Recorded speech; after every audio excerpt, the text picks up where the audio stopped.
Imagine starting your day in a tedious factory, surrounded by robots, when an unexpected alert changes everything. Suddenly, you're teleported into a chaotic world where you must face giant orcs, fierce wyverns, and hellhounds. Along the way, you meet people in need, a guy riding a bike in the weirdest way, and you begin unlocking powers that might be your only chance at survival. All this while searching for your missing family and relying on the most unlikely mode of transport to outlast the apocalypse. But before we dive into the video, don't forget to subscribe to the channel. It really helps us keep bringing you more content like this. Already subscribed? Alright, let's get into the video! The main character of this manhwa is one of the most unremarkable individuals you'll ever meet, working at a logistics center to make ends meet. Kim Jeong-gyeom isn't too fond of his job, and you'll soon understand why. When he attempts to make small talk with the robot beside him, the machine simply ignores him and gets straight to work. That's exactly what he dislikes about the place.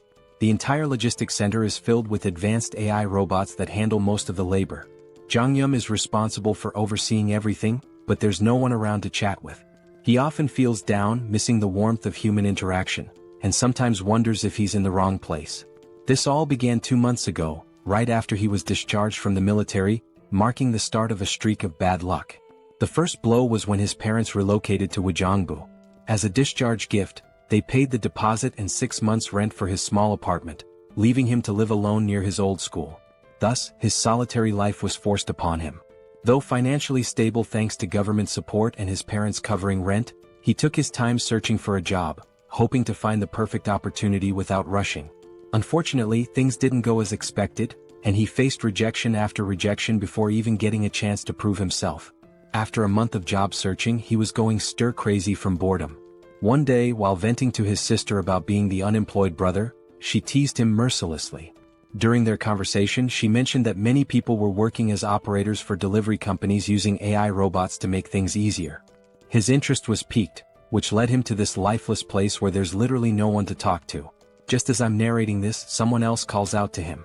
This person looks rather grumpy and unpleasant at first glance. Someone who could easily pass for the manager. Anyway, the senior worker informs Jeong-gyeom that they're out of tuna stock, despite the system indicating there's still some. He tells Jeong-gyeom to check the warehouse for any missing stock, and of course Jeong-gyeom agrees with a forced smile. Let's be honest, he finds the robots much warmer than his cold-hearted senior. As Kim enters the warehouse, the door behind him begins to close. He quickly searches for the tuna, eventually spotting it, climbing up to retrieve it. Just then he hears the door slam shut with a loud thud. He tries turning the knob, but it's jammed. He calls his manager Shin, but there's no response. He briefly considers calling 911 but decides against it, figuring it's not worth the trouble since he's not in immediate danger. Instead, he takes a selfie and sends it to his sister, letting her know he's trapped. She initially teases him, but then mentions hearing a building collapse near her house. Naturally, Jeong-gyeom gets worried and calls her, but when she picks up, she stays silent. Just as he starts thinking it might be a prank, the entire warehouse shakes and an emergency alarm blares. The atmosphere turns chaotic, with announcements urging evacuation. Trapped in the warehouse with no idea what's happening outside, Jeong-gyeom bangs on the door, but no one responds. Panicking, he tries calling 911 again, only to find there's no signal. He's losing his mind, wondering if there's a full-scale disaster outside. Suddenly, he hears something pounding on the door from the other side, each hit leaving massive dents in the steel door like it's made of cardboard. Trembling, he backs away from the door, instinctively knowing things have gone terribly wrong, and if he makes a noise he's done for. Sweating, he drops to his knees, relieved when the pounding stops, though the noise and screams outside still terrify him. 3 days pass and he's still trapped inside, surviving on whatever food is available. With no one searching for him, he's convinced something catastrophic has happened. He wonders if there's a war going on and feels almost grateful to be stuck inside, thinking he might be safer here. The alarm, which used to blare constantly, has been silent since yesterday, giving him a bit of peace. However, with his phone's battery running low, he's unsure how long he can last. This might be his final note to the outside world, praying someone finds him soon and keeps his family safe. Just when he thought it couldn't get worse, a system window pops up, notifying him that he's been selected and should check his awakened abilities. At first, Jeong-gyeom thinks he's hallucinating, but then another window appears, revealing he's gained his own personal subspace for storing items. He starts to wonder if there's some kind of drug in the tuna cans he's been eating for the last 3 days. Another digital notification pops up, informing him that a target has been designated and asking if he wants to store it. Without hesitation he confirms, and suddenly he feels himself falling, landing hard on the ground outside. Scrambling to his feet, he looks around only to find everything in ruins, debris and wreckage everywhere. He spots his senior lying dead nearby. As system windows keep flashing, our protagonist is too busy vomiting after seeing his senior's lifeless body. The system then announces that a suitable operating system has been found for him and is now being installed. Suddenly he hears footsteps approaching from behind, casting a huge shadow over him, and he's almost certain this shadow isn't human. As the scene zooms out, we see a monstrous orc-like creature with sharp fangs and a massive blood-covered body. Jong-yun starts sweating profusely, trying to calm himself, hoping his worst fears aren't true. He convinces himself that the loud roar he heard 3 days ago might have come from a gorilla or a bear. Still, he doesn't dare look back and instead sprints away as fast as he can, running for his life. Panic rises as he realizes he's being hunted by a literal monster. In his frantic escape, he even steps on someone's entrails.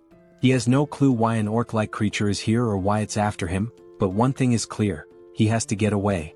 Suddenly, a system window pops up, announcing that synchronization is complete and asking if he wants to enter the subspace. Without a second thought, Jong-yun says yes, just as the monster's hand swings at him. He leaps into the portal, leaving the monster trapped on the other side, groaning in frustration. Jong-yun is confused, wondering why the creature can't follow him. A floating drone appears, explaining that nothing can enter his subspace without his permission, as he is the master of it. The drone further clarifies that the subspace is completely under his control. Shocked, Jong-yun feels a strange sense of déjà vu seeing the drone talk to him. Looking around, he realizes he's back in the PAX Fulfillment Center warehouse, but now it's part of his new subspace. The place is filled with the same robots as before. The system then informs him that as he's entered the subspace for the first time, he will be rewarded with a mana stone. The stone materializes in his hand, but before he can figure out what it does, the monster outside begins pounding on the portal again, startling him. He momentarily forgets he's being hunted by a monstrous beast and asks the system if it's sure the creature can't get in.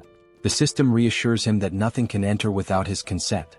A new system window appears, informing him that the PAX Fulfillment Center is a 5-story facility with a total area of 10,000 pyeong, approximately 33,000 square meters, and contains everything necessary for improving customers' lives. It can ship products at speeds of 60 kilometers per hour, with a maximum shipment size of 2 meters. Jong-yun is just as baffled as anyone would be by all this information. The system adds to his confusion by stating there are only 2 minutes left until maintenance. Jong-yun, still disoriented, asks if the facility will shut down after 2 minutes.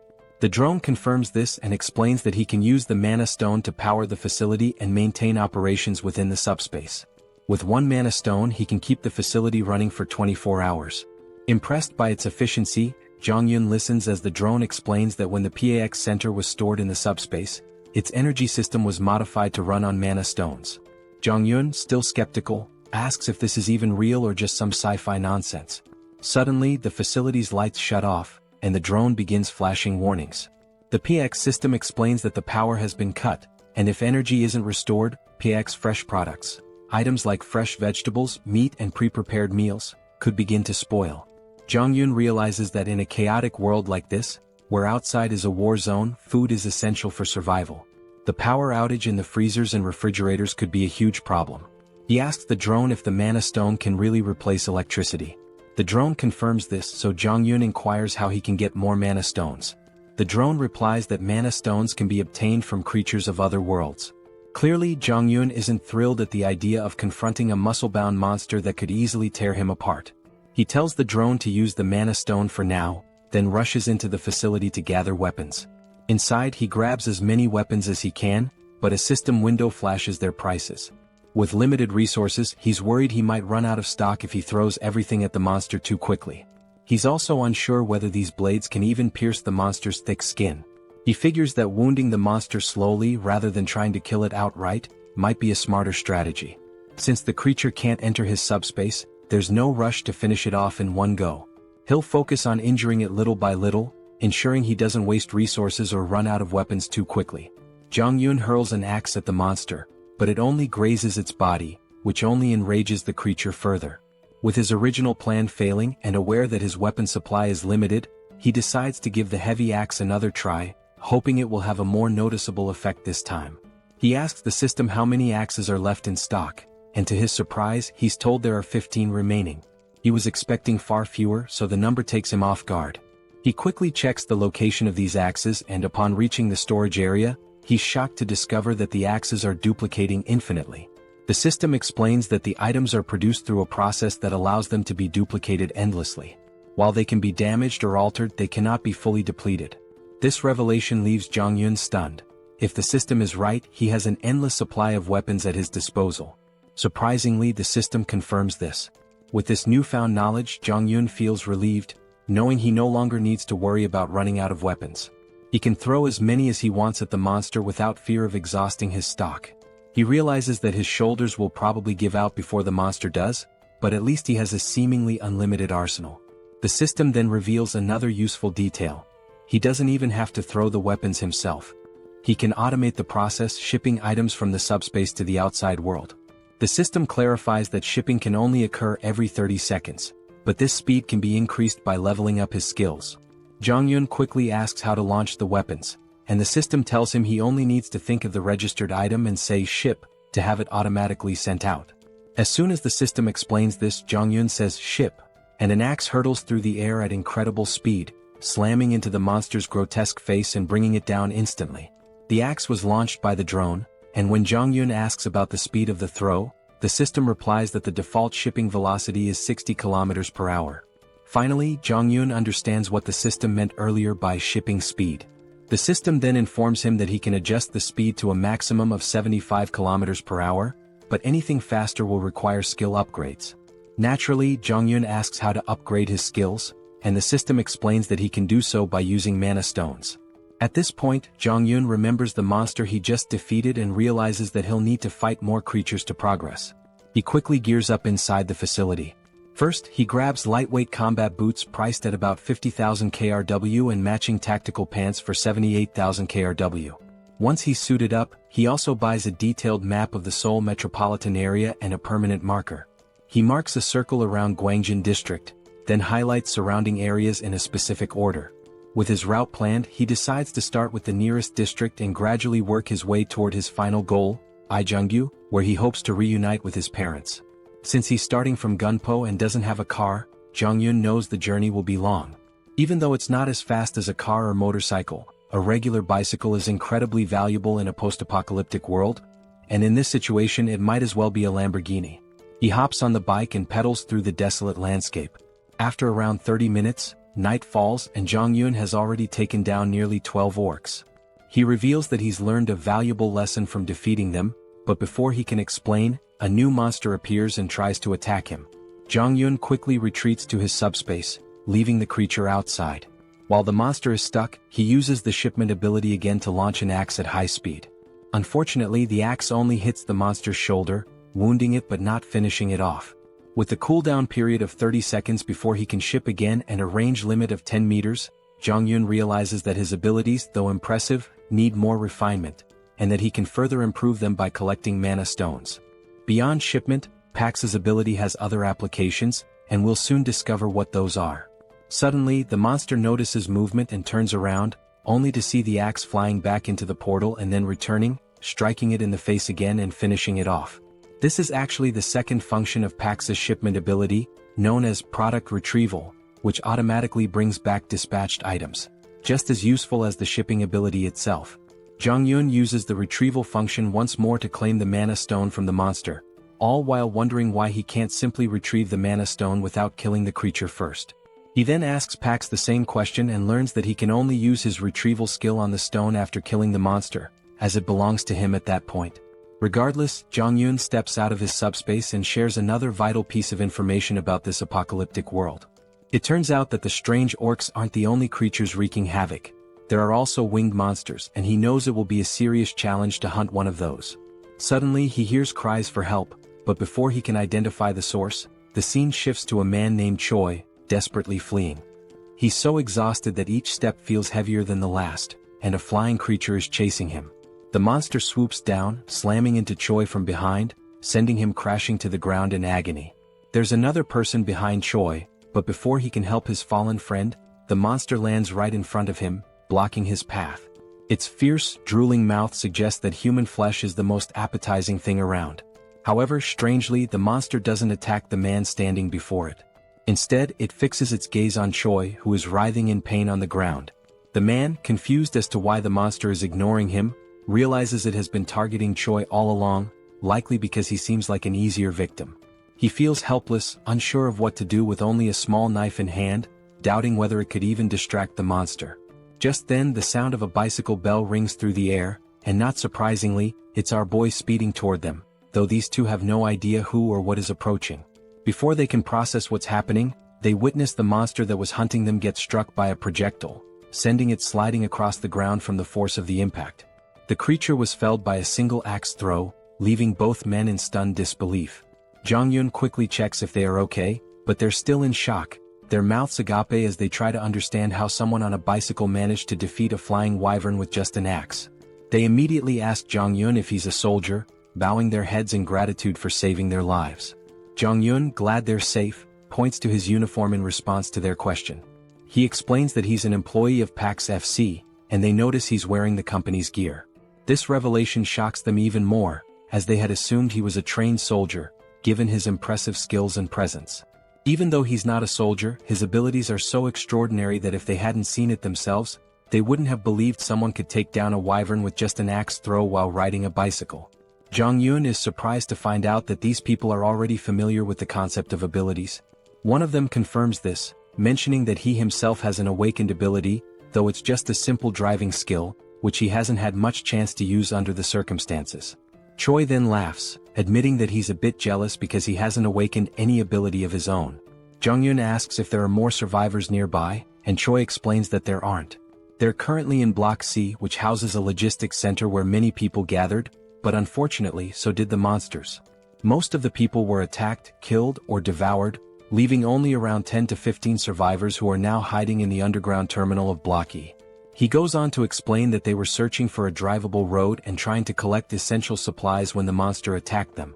The other man suggests that instead of continuing to talk there, Jong-yeon should accompany them to their living quarters on the 4th basement floor. He assures him that the monsters have never breached that area, so they can sleep peacefully there, and even offer some snacks. Jong-yeon considers the offer, clearly interested in seeing the vehicles they mentioned, as he's in desperate need of information about working transportation.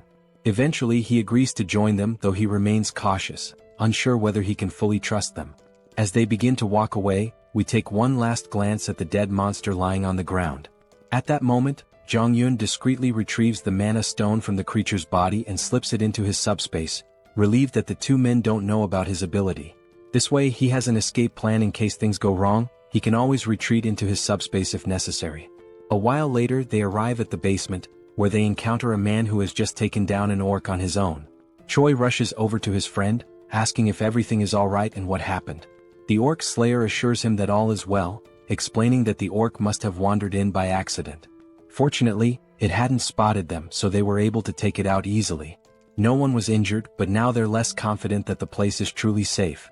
Jong-yeon meanwhile feels a surge of fear, realizing how perilous this area truly is. His thoughts are interrupted when the orc slayer asks who he is. Choi explains that Jong-yeon is the one who saved them from the wyvern and used to work for PAX FC. He also mentions that Jong-yeon is quite powerful, having taken down the wyvern with an axe throw from a distance. Everyone is both amazed and curious about what kind of abilities he might possess. At that moment, a woman rushes toward him, absolutely ecstatic that he saved Yongsu and Byung-kal. Overjoyed, she begins to do a little celebratory dance. The rest of the group starts to gather around, showering him with praise. Jong-yeon tries to brush it off, modestly saying that he was only doing what was necessary. As he continues to receive so much attention, Choi steps in to break up the crowd, telling them not to tease the young guy. Just then, the orc slayer speaks up, revealing that everyone there has been working together for over a decade, and that Yongsu and Byung-kal are like family to him.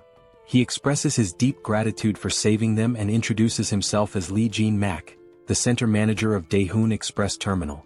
He even bows respectfully to thank Jong-yeon for saving his two friends. After the introductions, Jin-mak gives Jong-yeon a quick overview of the place. He explains that while they can't guarantee total safety, it's far more comfortable than being outside. They have a stockpile of food and water from the logistics center, and he encourages Jong-yun to eat as much as he wants and to make himself at home. Jean-mak adds that they have enough supplies to last for a while and can always get more from the logistics center if needed.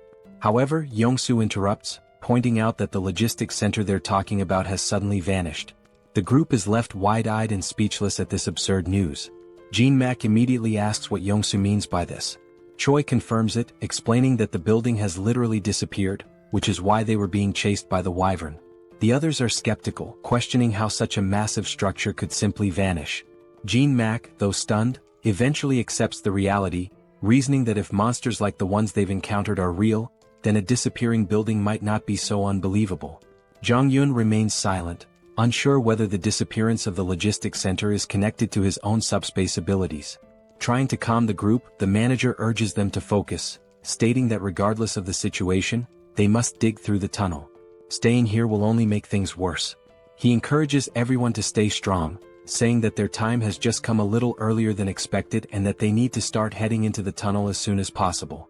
The woman from before, now fired up, tries to rally the group, reminding them that even without the logistics center, they must keep moving forward and force their way through. Jong-yun turns to the manager, asking what forcing their way through actually means. The manager explains that everyone has homes elsewhere, and vehicles are essential for getting around. But with the roads blocked, they need to find a way through. Jong-yun's interest peaks at the mention of vehicles, and he asks for more details. The manager confirms they do have working vehicles but says all the roads are blocked. A golf course obstructs the north, containers block the east, and the southern Yangdong Expressway is completely destroyed. The only remaining exit is the tunnel to the west, but unfortunately, a group of wyverns has taken control of it. Up until now, they've survived by scavenging supplies from the logistics center, but now they have no choice but to push through. The manager then tells Jong-yun that he doesn't have to go through the tunnel since the blocked roads only affect vehicles, and there are other ways to escape on foot or by bicycle. Jong-yun, however, insists that he also needs a vehicle, believing it's best to take the tunnel route. The manager doesn't argue further and tells him he's welcome to join them if he's up for it. Jong-yun grins and says he'd be happy to work with them. He also thinks to himself that it's better to keep his abilities hidden for now. While the group seems nice, he knows they've been struggling to survive, and they might not be entirely forthcoming about their situation. Jong-yun understands their need for secrecy and plans to stay cautious as well. He then turns to the manager, saying he wants to check out the situation at the tunnel and the wyverns. He claims he's planning to scout ahead, but in reality he's eager to use his abilities to wipe out the monsters and collect more mana stones. The scene briefly flashes back to when Jong-yun defeated several monsters and saved up 5 magic stones. With these stones, he's now able to reduce the cooldown on his shipping ability to just 5 seconds. That's when he sees 3 new shipping abilities. The first is precise delivery, which locks onto a target and guarantees a hit. The second is simultaneous delivery, allowing him to send 2 items at once. The third is automatic delivery, which lets him deliver designated items automatically, with adjustable timing. While these abilities sound amazing, each costs 10 stones and Jong-yun can't wait to try them out, though he's still unsure about the exact function of automatic delivery. In the present moment, Jong-yun is grinning, thrilled about the mana stones he's collected and eager for his scouting mission to earn more, or so he thought. His excitement is quickly dashed when he finds himself stuck with Yong-soo, one of the guys he had saved earlier. When Jong-yun asks why he's tagging along, Yong-soo replies that it's too dangerous to go outside alone. Jong-yun dryly reminds him that he was the one being chased by the wyvern earlier. But Yong-soo insists that it doesn't matter. He can't let him go alone. Besides, he's confident that if needed, Jong-yun will save him again. Jong-yun recalls that Yong-soo mentioned he had awakened a driver's ability, so he asks if Yong-soo can see a message window or something similar. Yong-soo replies that he hasn't seen any window, but he feels deep down that he's awakened some sort of ability. It just hasn't fully developed yet. This answer isn't exactly comforting to Jong-yun, who starts feeling more concerned.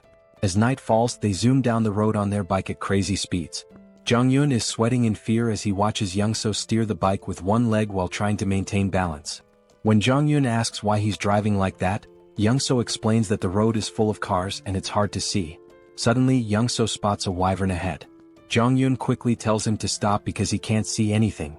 It seems like the monster has finally noticed them, and as it stares menacingly, Yong-soo nervously asks what they should do. Just then, a projectile strikes the wyvern, taking it down in one shot, leaving Young-so utterly shocked. Meanwhile, Jong-yun calmly tells him to focus and not look back. While speaking, he discreetly retrieves the mana stone and stashes it in his subspace. Finally, Young-so notices the tunnel up ahead and slams on the brakes. Before Jong-yun can ask why he stopped in the middle of the road, the answer becomes clear. They see a horde of monsters crawling around the area. Young-so is absolutely terrified, and Jong-yun wouldn't be surprised if Young-so had already panicked beyond measure. As one of the monsters starts advancing toward them, Young-so is convinced their time is up. Even with the electric bikes, there's no way they can outrun so many wyverns. Just as Young-so braces for the worst, Jong-yun realizes he has no choice but to use his subspace ability. He quickly pulls up his system and dumps his mana stones to reduce the cooldown from 30 seconds to just 5 seconds. Confused, Young-so asks what Jong-yun is doing, but he doesn't explain. Meanwhile, the monster roars and every nearby creature starts converging on them. In the nick of time, Jong-yun shouts, "Ship!" and a projectile drops, taking out the monster and saving Young-so. Looking back, still panicking, Young-so's eyes widen as he spots a portal behind them. After defeating the monster, Jong-yun quickly grabs the stones and tells Young-so to stay close. It's the only way he can protect him. Young-so agrees, though he remains completely clueless about what's happening or why there's a logistics center behind them. Just then, more monsters appear, but Jong-yun swiftly deals with one using his axes.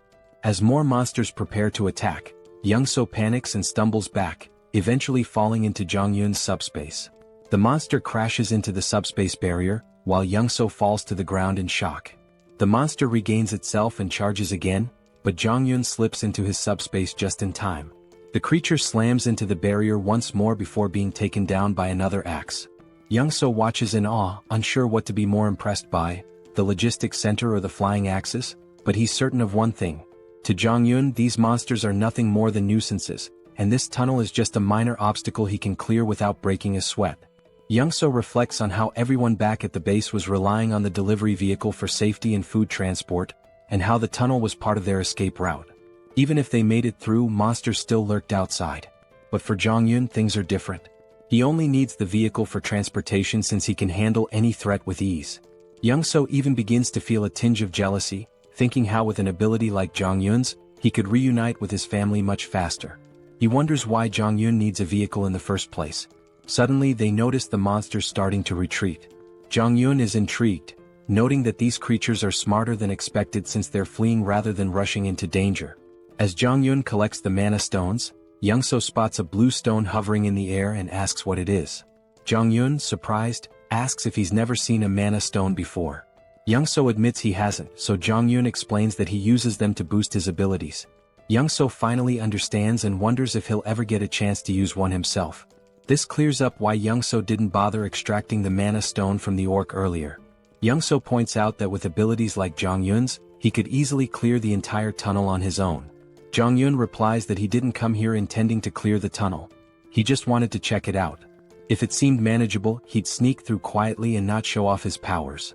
Young-so apologizes for tagging along, but Jong-yun reassures him that it's fine.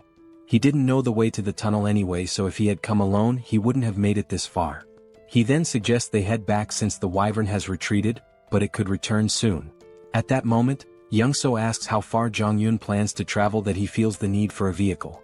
Jong-yun explains that he's trying to reach his family, with his final destination being Wojongbu, near the Gangnam district. This revelation surprises Young-so because his own destination is along the same route. He shares that he's heading to Indaequan, which is on the way, and asks if it would be too much trouble to let him tag along until then.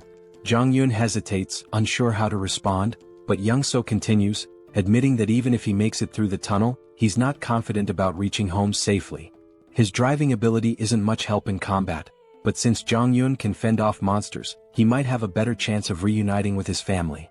Young-so then promises to help Jong-yun get to Gangnam faster than anyone else and swears he won't be a burden. He even offers to provide food along the way. Jong-yun starts to see some merit in this partnership. Young-so's driving skills are impressive, and more importantly, with him around, his secret abilities might stay hidden.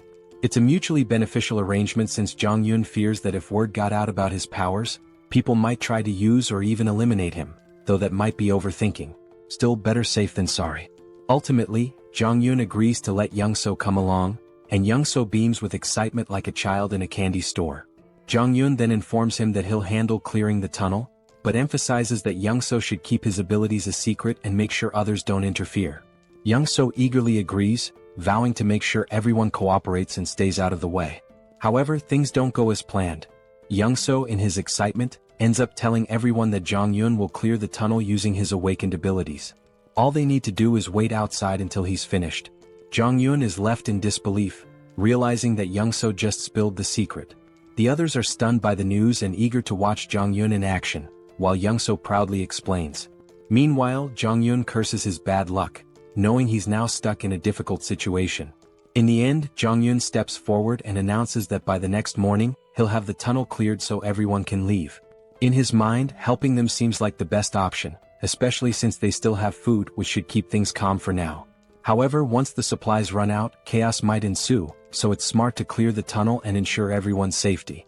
Just then, the manager approaches Jong-yun, stating he won't pry into his abilities or ask questions about them. Instead, the manager expresses respect for Jong-yun's decision to help everyone.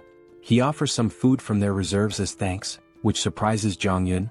This level of generosity feels overwhelming. The manager explains that because Jong-yun risked his life scouting the tunnel, the least they can offer is a bit of food. Now that he's clearing the tunnel for them, they feel like they can't repay him enough. They apologize, saying that all they can offer is their gratitude. Jong-yun insists that he did it for his own reasons and that they don't need to go to such lengths. He tells them to keep the food for their families, but Young-so steps in, telling Jong-yun to accept it, reminding him that he also has a family to think about. At that moment, Jong-yun sees how eager everyone is to reunite with their loved ones, which fills him with a sense of sadness.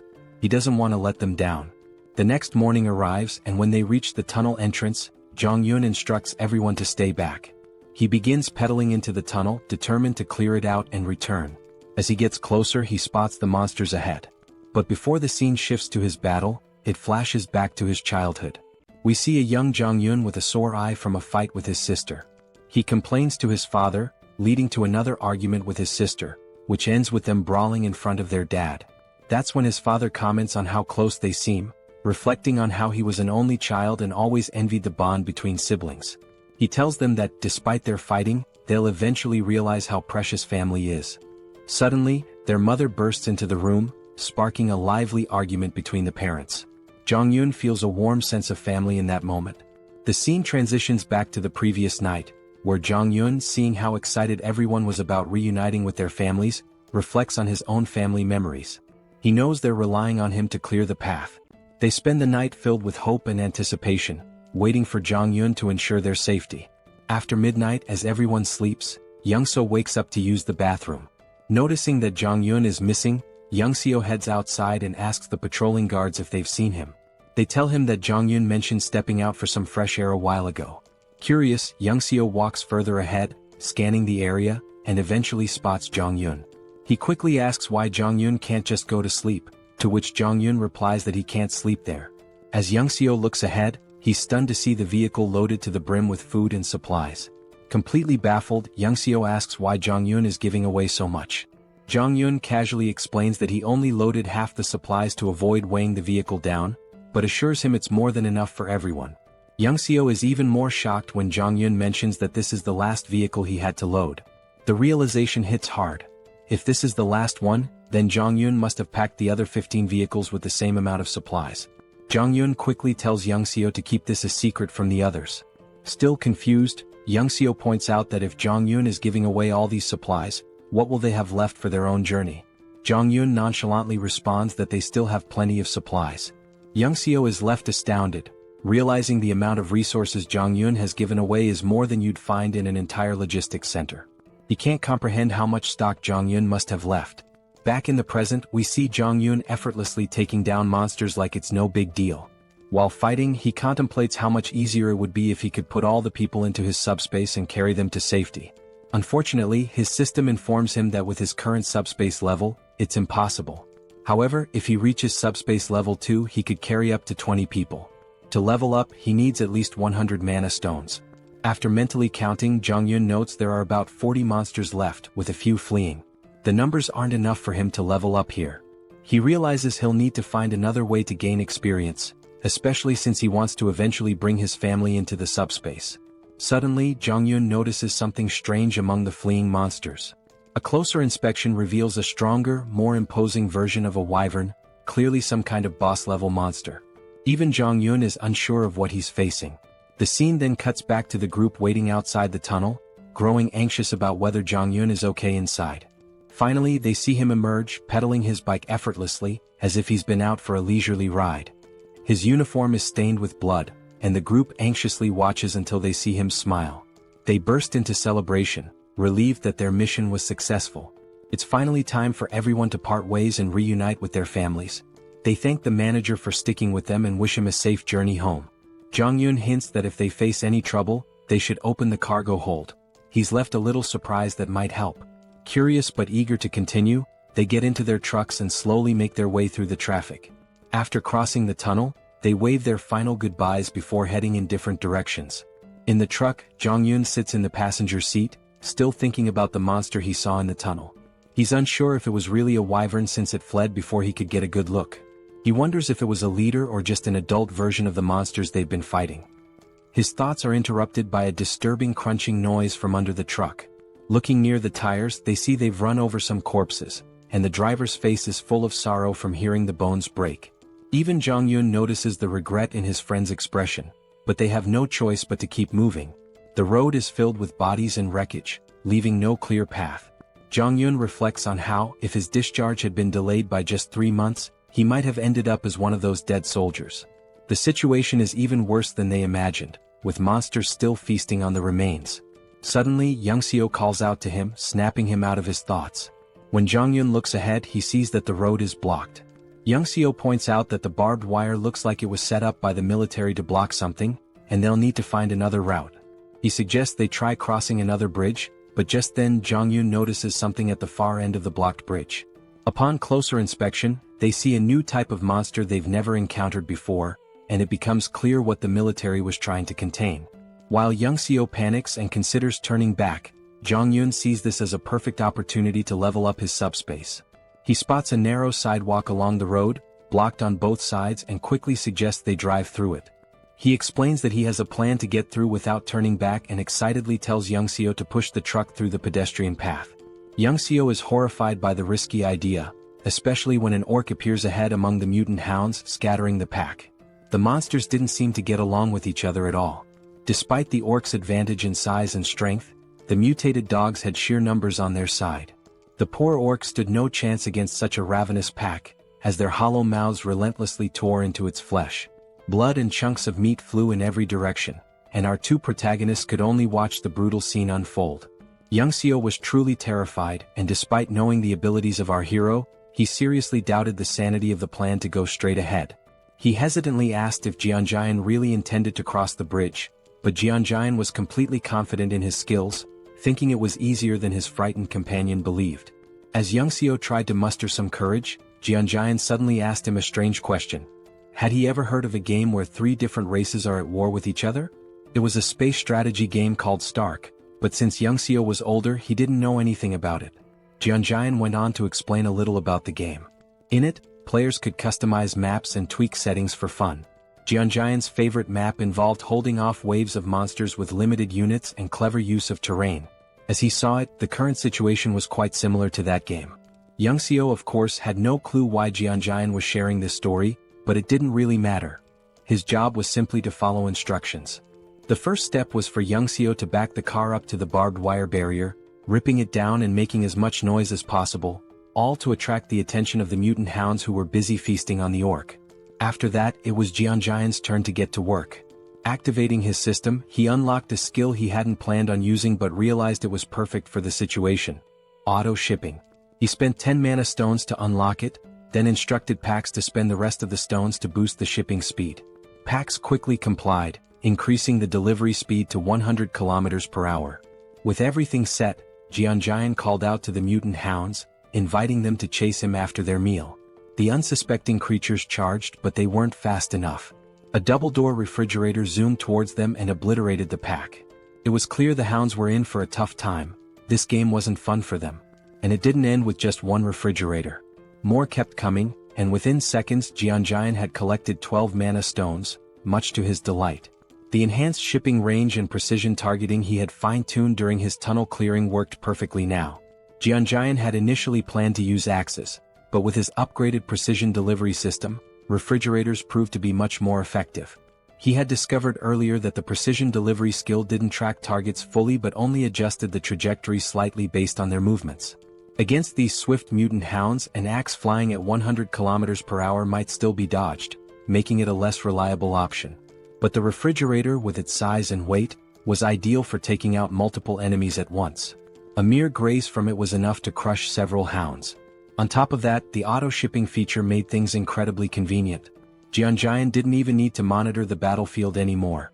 The system automatically took care of any approaching threats. For now, our hero could just relax as the hounds continued their futile attempts to get closer. They howled with rage but were helpless against the flying refrigerators. As the battle raged on, Youngseo made the mistake of looking back. His jaw nearly dropped when he realized what he was witnessing. He had thought Jeonjaen could only throw axes, but what he saw was beyond his wildest imagination. Refrigerators flying through the air, one after another, every 2 seconds. The sheer number of refrigerators was unbelievable. Youngseo couldn't fathom why the logistics center would even have so many in stock. He began to wonder if Jeonjaen's system somehow replenished items, like how the axes were retrieved and reused. But how this worked with refrigerators remained a mystery. Youngseo stood frozen in shock, unable to comprehend what he was seeing.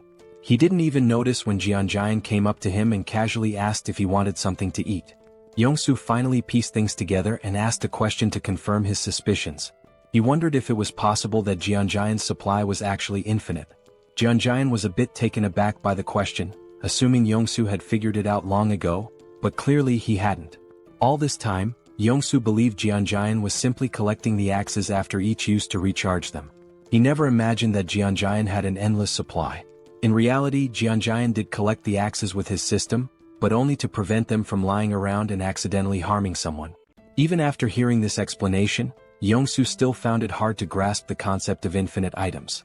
Once he gathered his thoughts, Jeonjaen asked again if he wanted anything to eat. Having endured an emotionally exhausting day, Yongsoo felt that a Coke Zero and a donut would be more than enough for him. As they quietly enjoyed their food, behind them, the delivery system was relentlessly scattering the mutant hounds. Yongsoo felt a bit embarrassed for underestimating Jeonjaen's abilities and his own naivety, but he was still grateful for the meal, even if it came from an endless stock. Jeonjaen was happy to share and thanked Yongsoo for trusting him from the start. He told Yongsoo that if he ever needed anything he should just ask since he had almost everything in stock. However, Yongsoo wasn't keen on overusing someone else's generosity. Jeonjaen had already done enough by clearing the path of monsters and helping him get home faster. Once they crossed the bridge, it would only take an hour for Yongsoo to reach his house. Jeonjaen was glad to hear his friend would soon be reunited with his family, though he could sense Yongsoo's worry about what might be waiting for him there. Yongsoo hoped his family was safe, and Jeonjaen understood the concern all too well. He was worried about his own parents and sisters as well. Wanting to give Yongsoo a gift, Jeonjaen noticed his friend's tattered clothes and thought he shouldn't return home like that. Plus, with the hounds still lingering, they had time to resolve the clothing issue. The only question was what style Yongsoo would prefer. Feeling a little uneasy about receiving even more help, Yongsoo didn't refuse. He knew Jeonjaen probably had what he needed: aviator glasses and a cool jacket, the perfect outfit for a top-class driver navigating the apocalyptic landscape. Just in time, the last few hounds were almost dealt with.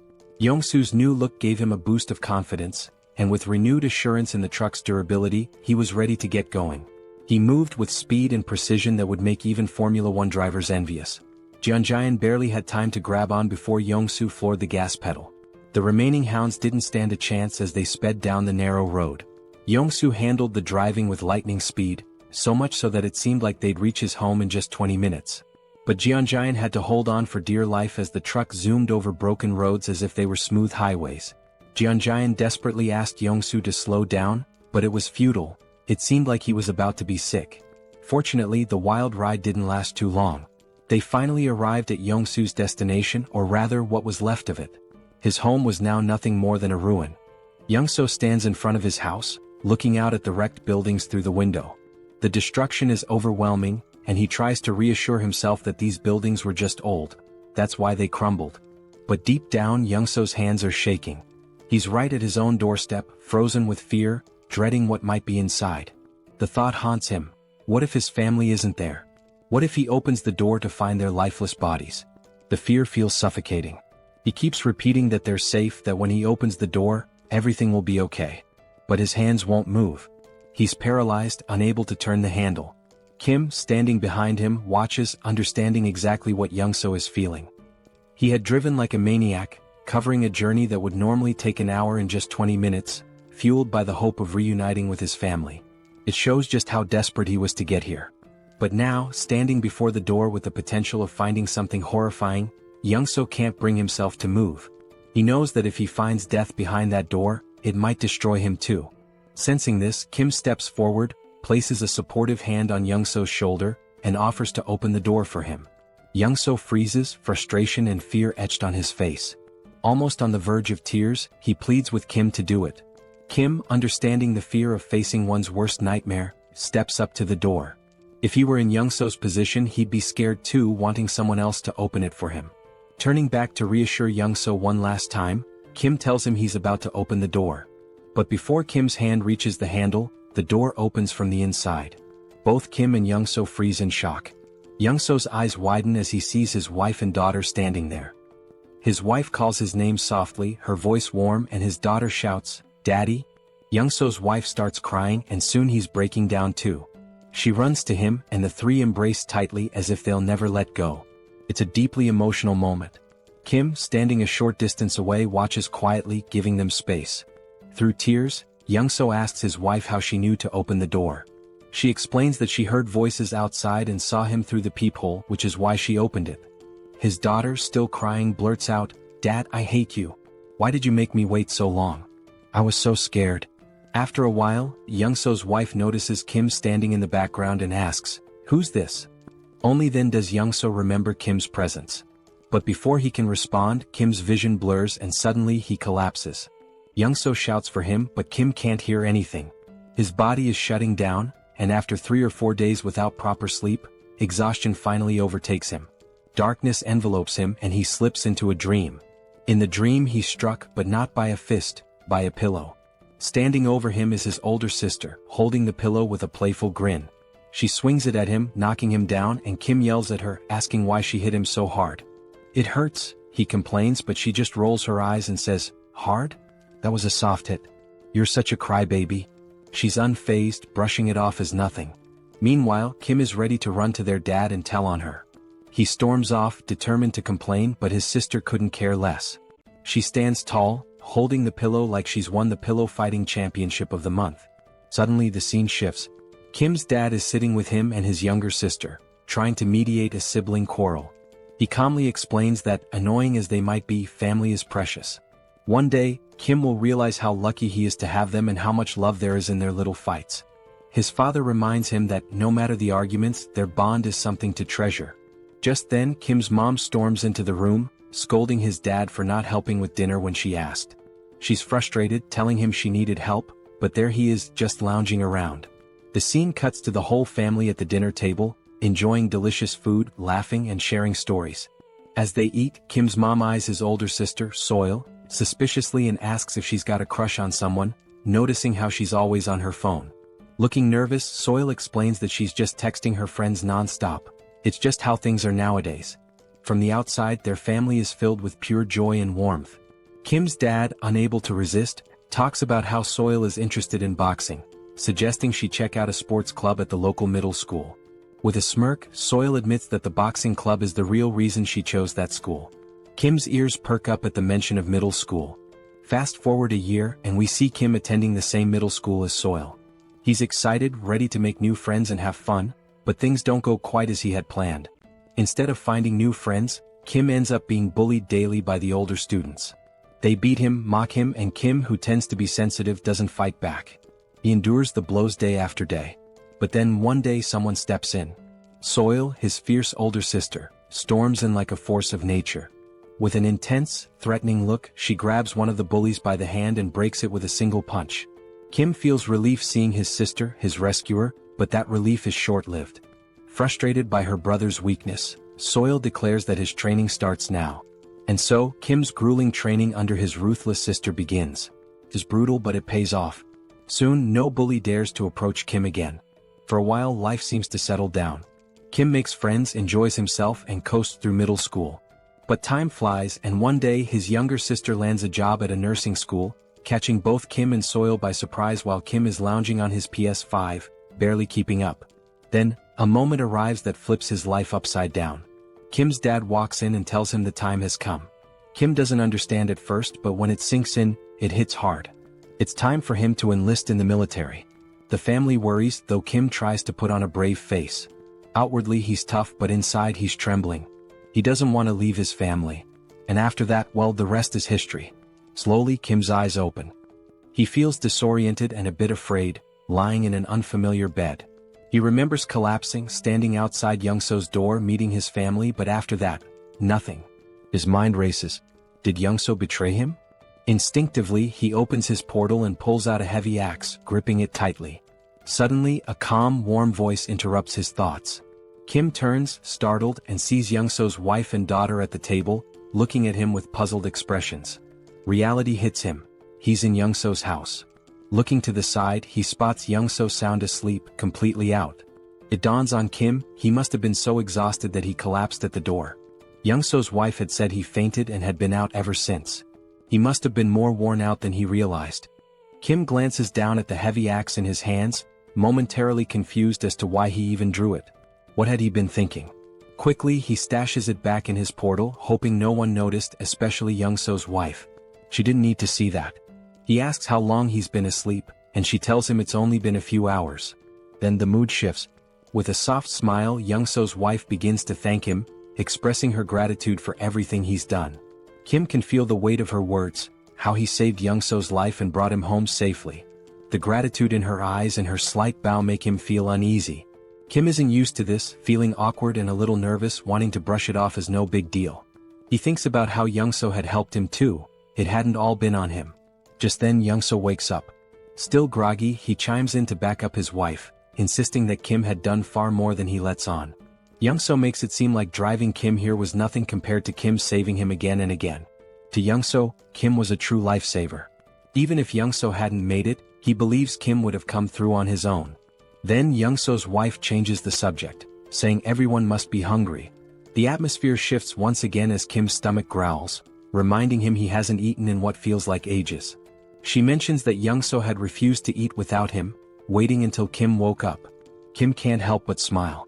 Youngso, with that goofy grin, is all about eating together. With a warm chuckle, they decide it's time to dig in. Suddenly, Kim finds himself staring at a bowl of kimchi stew in front of him. The sight alone makes his mouth water. The smell pulls him back to memories of his mom, filling him with a bittersweet sense of warmth. The food isn't fancy.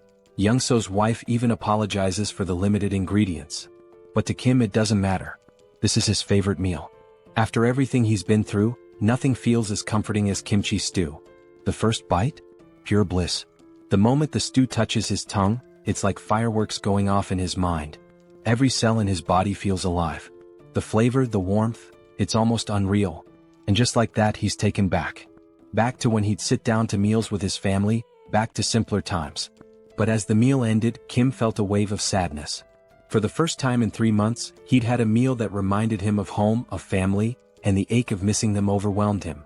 The others noticed his quiet sadness, which shifted the conversation back to their journey.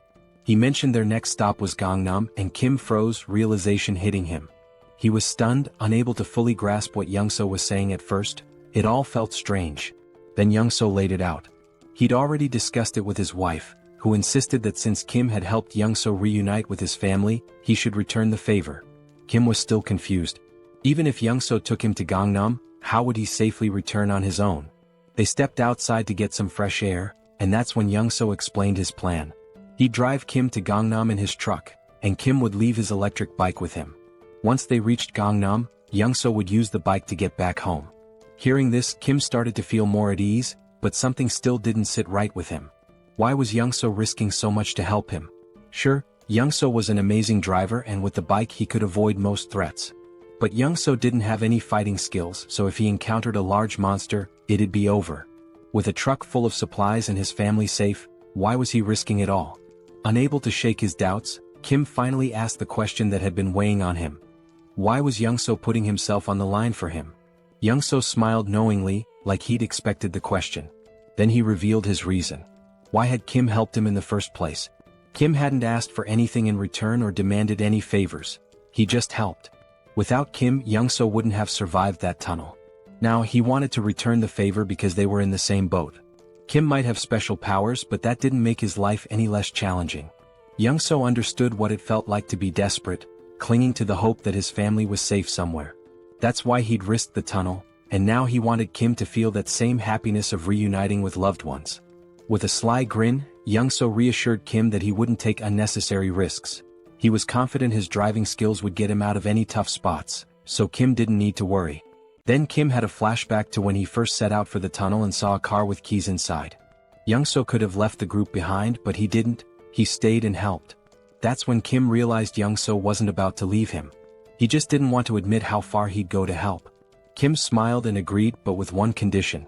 If Youngso was coming with him, he had to bring his family along. Kim explained he'd upgraded his subspace, allowing him to bring others inside. Youngso's family would be safer there than staying behind. Without hesitation, Youngso put on his signature shades and gave a confident grin, ready to drive with his top-tier skills. Meanwhile, Kim had upgraded his subspace to level 2, using 16 out of his 116 mana stones, allowing it to hold up to 20 people. The system informed him it would cost 6 mana stones per day to maintain, but he didn't mind. The system also asked if he wanted to enable external presence in the portal, and he agreed. A few months later, Youngso, his wife and daughter entered the subspace, astonished at what they saw. The expansive Logitech Center was stocked with endless resources.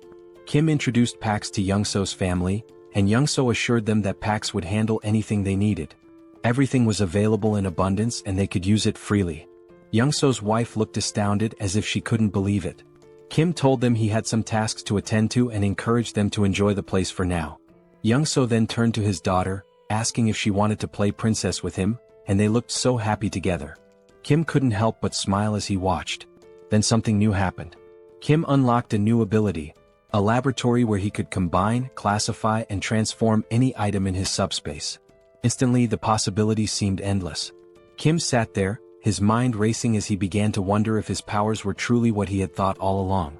He remembered the first time he'd unlocked his ability, which he called subspace. Back then, it simply allowed him to store anything he wanted. If he stored an apple, it would stay in his subspace permanently.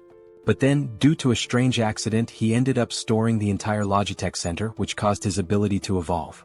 His subspace merged with the Logitech Center, taking his powers to a new level. Now, nobody could enter his subspace except him. But that wasn't even the craziest part. The PAX AI from the Logitech Center had also merged with his system, transforming the once emotionless AI into something almost human. And just when he thought things couldn't get any stranger, the Logitech Center's systems, like its shipment functionality, upgraded as well. Now, he could launch items at 100 kilometers per hour. This alone was mind-blowing. But with PAX AI added to the mix, it became pure chaos. Kim hadn't anticipated his abilities would upgrade so dramatically, but reaching level 2 had changed the game. Now he had another exciting option. He could put anything into his subspace once more. The idea floored him. The thought that he could store anything, that he now had a personal lab where he could merge and create new items, was astounding. It felt like he was playing Minecraft in real life. He couldn't help but wonder what abilities would unlock if he reached level 3 or 4. What kind of powers would those levels bring? But thinking wouldn't get him there. He didn't have enough mana stones for another upgrade just yet. So for now, he focused on deciding the next thing he'd add to his subspace. Last time, it had been the Logitech Center, which turned out to be a blessing. But now, with a determined aura, Kim commanded his system to store the entire Earth. Yes, you read that right. He was about to store the planet. If it worked, everyone would float off into space. The system asked for confirmation and Kim, feeling a little tense, confirmed. But after 2 minutes, nothing happened. Then the system sent a notification: failure. Earth was outside the storage range. Kim sighed, figuring it was too ambitious, but it was worth a try. Just then, Youngso showed up, discussing the route to Gangnam. Kim listened but quickly asked why Youngso wasn't playing with his daughter as he'd mentioned earlier. Youngso smiled softly, explaining that his daughter had always felt scared in their old building. But here in this new place she finally felt safe, and that's why she'd been able to fall asleep. It was all thanks to Kim. Youngso expressed his gratitude, but Kim, ever modest, reminded him that he'd been a huge help too. Without Youngso's driving skills, he wouldn't have made it this far. In his mind they were even. But Young-so, with a serious tone, insisted he'd do whatever he could to support Kim. The scene shifted, and there they were, Young-so in full driving mode wearing his signature shades and Kim feeling the tension in the air. Something felt wrong. Young-so, smiling, casually remarked that driving was his one true skill, and he was confident no one could match his speed. He told Kim to buckle up because things were about to get intense. Kim knew exactly what was coming and braced himself. Then it happened. Young-so floored it and the truck surged forward like a rocket. In no time they had covered a massive distance. But everywhere they looked was pure destruction. The ground was torn apart, buildings in ruins. While Young-so kept his cool, Kim looked pale, his nerves frayed from the stress. Young-so mentioned they were close to their destination, but as they neared, they saw the road blocked by military barricades, complete with spike strips. Kim sensed something was wrong. These weren't standard barricades. As they took a closer look, a military jeep approached, but the people inside didn't look like soldiers.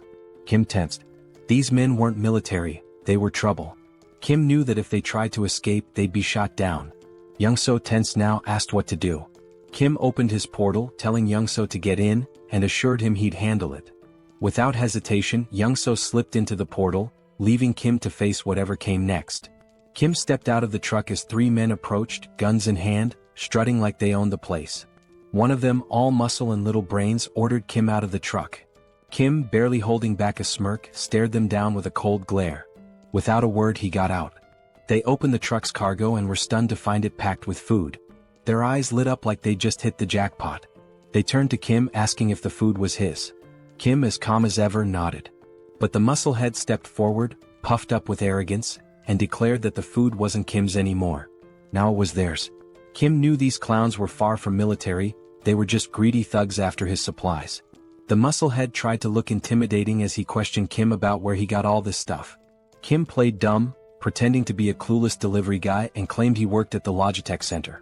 But they didn't buy it and pressed him on where the center was located. Calmly, Kim explained that even if he told them, they'd never make it there. The roads were blocked and monsters were everywhere. He himself had barely made it out, just trying to survive. The musclehead looked unimpressed, glaring at Kim and asking how much more loot was left at the center. Kim, staying in character, replied that the food in the truck was only a small part of what was stored there. One of the others glanced at his watch, muttering that it was almost time. Kim was puzzled. What was the rush? Before he could figure it out, wham! The musclehead punched him hard in the stomach and Kim crashed to the ground, wind knocked out of him. Before he could catch his breath, the bulky guy behind them clamped a cloth over Kim's face, knocking him out cold. When Kim woke up, he was tied to a chair in a dim room. His vision was still blurry, but he could see the bulky thug sitting on a makeshift commander's throne. Nearby, a body lay on the ground, a pool of blood spreading around it. Clearly a dead soldier. Kim quickly pieced it together. These guys had taken over the military base. The bulky guy started talking, bragging about how they'd wiped out the military and made themselves the new rulers here. Apparently they'd been fighting vibrants, monsters that swooped in every day at 6 p.m. The military had tried to fend them off with guns but couldn't keep up, so they'd recruited people like him and his crew. When the military was overrun, the gang had taken control, and now the bulky thug was the self-proclaimed commander. He made it clear that Kim was only alive because he needed him.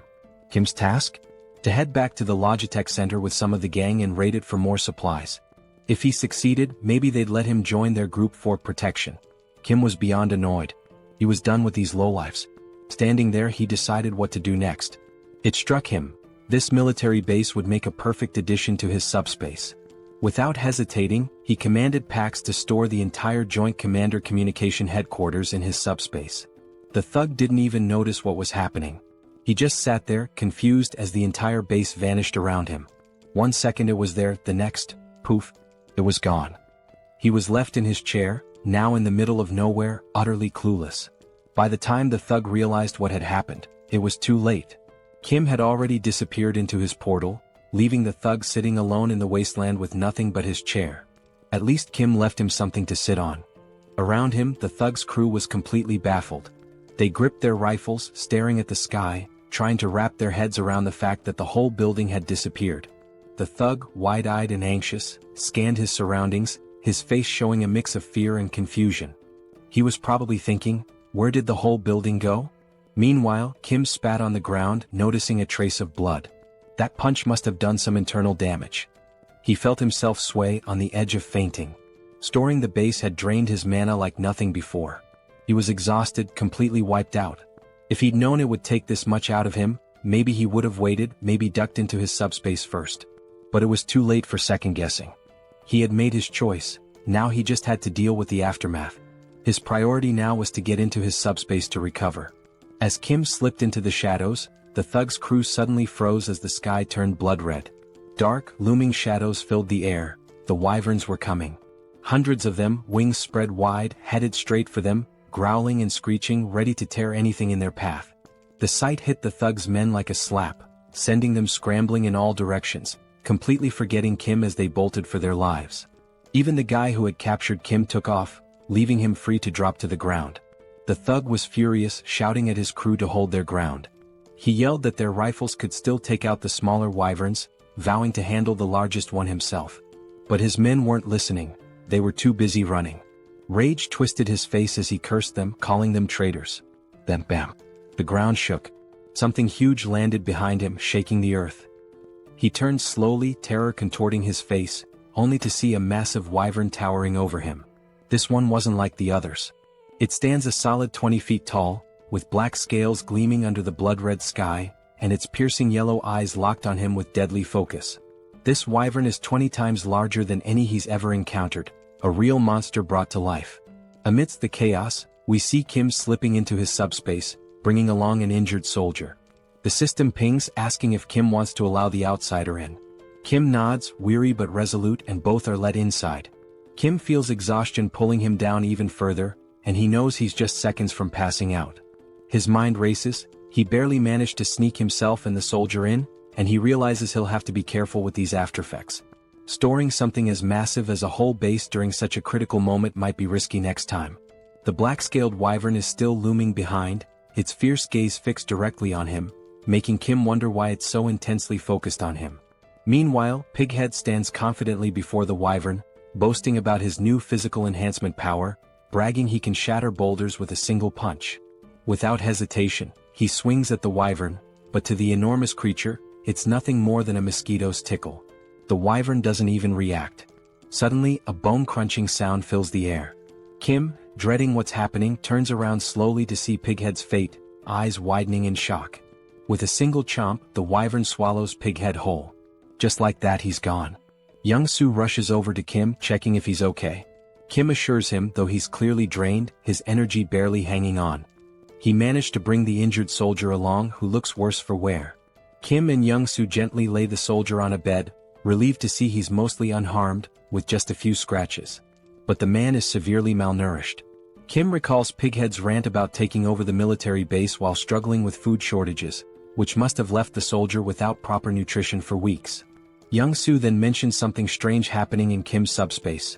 An enormous structure has appeared, and not just any structure, it looks like an entire city. He leads Kim to a vantage point and Kim's jaw drops. He thought he'd stored just the military base, but somehow he transported the whole base city into his subspace. His mind races, he hadn't realized the extent of his power. He'd only commanded the system to store the base, but without specifying a building, it interpreted it as the entire city. Young-soo is equally stunned, staring in awe at this impossible sight. Kim realizes he needs to explore the military base thoroughly. Young-soo agrees to watch over the soldier and let Kim know when he wakes.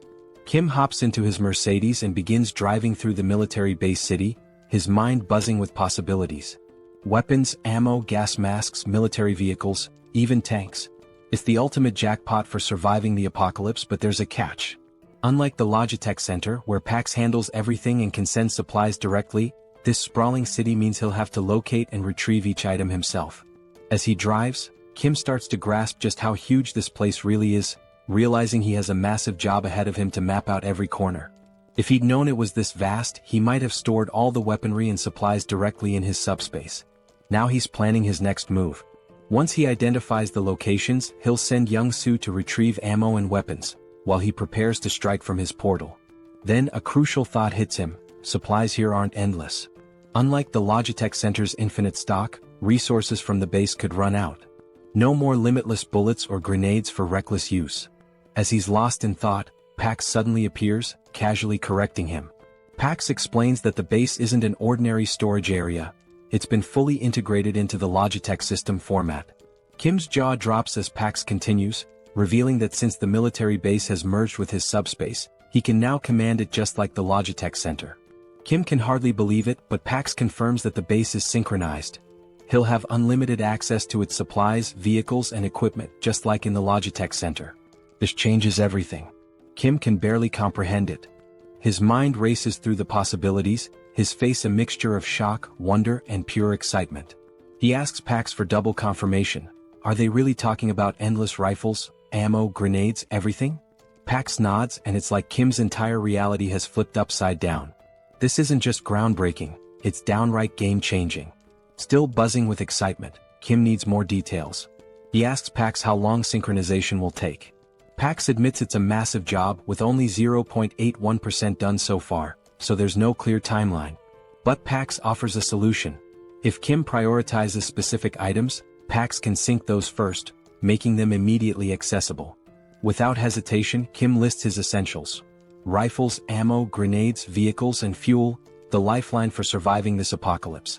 Kim smirks, knowing that with these at his fingertips, there's nothing out there he can't face. Pax informs him that the synchronization will be ready in just 10 minutes. After that, he'll have unlimited access to all the weapons, vehicles and supplies he needs to go full throttle. Feeling a surge of confidence, Kim asks Pax if there's a security system, something to ensure no one touches the base without his direct approval. Pax confirms with a simple, yes. Satisfied, Kim tells him to lock everything down immediately. Kim thinks about it for a moment, not that he doesn't trust Young-soo and his family, but he's unsure about this soldier they saved. Standing by his portal, he realizes he now holds power over food, vehicles and weapons in his hands, hoping the outside isn't as chaotic as he suspects. But outside it's a nightmare. The wyverns are on a rampage tearing through Pighead and his lackeys one by one. Kim understands that the chaos outside won't settle down anytime soon. Back inside, he and Young-soo prepare for battle. Young-soo dons his old boss uniform, looking every bit the part, and Kim grips his M416 rifle, locking and loading. In front of them is a massive crate filled with endless ammo. Young-soo, with a hint of nostalgia, remarks it's been years since he held a gun and never thought he'd be back in action. Kim reassures him. He's duplicated thousands of rounds, each box loaded with 10,000 bullets. Young-soo doesn't need to worry about running out or jams. Kim throws Young-soo a little challenge, asking if he still remembers how to shoot. Smirking, Young-soo picks up his own M416, telling Kim he's about to show him just how skilled he was back in the day. He takes aim, exhales and fires. Every shot hits its mark, taking down wyverns one after another. Headshot after headshot, Young-soo drops over 50 wyverns in record time. After half an hour, his gun is red hot, smoke thick in the air. When the haze clears, the floor is littered with wyvern bodies. Adrenaline still pumping, Young-soo admits he hasn't enjoyed himself this much in years. He thinks they've cleared them all and are ready to move on. But Kim's face is tense. He has a nagging feeling. Kim warns Young-soo, saying not all the wyverns are dead. Young-soo looks around, confused. Every wyvern he can see is down. But Kim mentions a massive black-scaled wyvern he saw earlier, unique and ominous. Young-soo is skeptical, but then the scene shifts, revealing the creature Kim described. Hidden in the shadows behind Kim's portal, the black dragon waits, silent but fierce, as though it knows Kim and his team are inside and is simply waiting for the right moment to strike. Young-soo peers outside, squinting but sees nothing. He wonders if Kim is just being paranoid. Then Kim shares an idea. What if these massive creatures are lying in wait, hidden and ready to pounce the second they step outside? From what he observed, that black wyvern seemed too smart for comfort. Young-soo agrees, noting that in this post-apocalyptic world, caution isn't just smart, it's survival 101. Then Young-soo has an idea. Could a remote-controlled car serve as bait?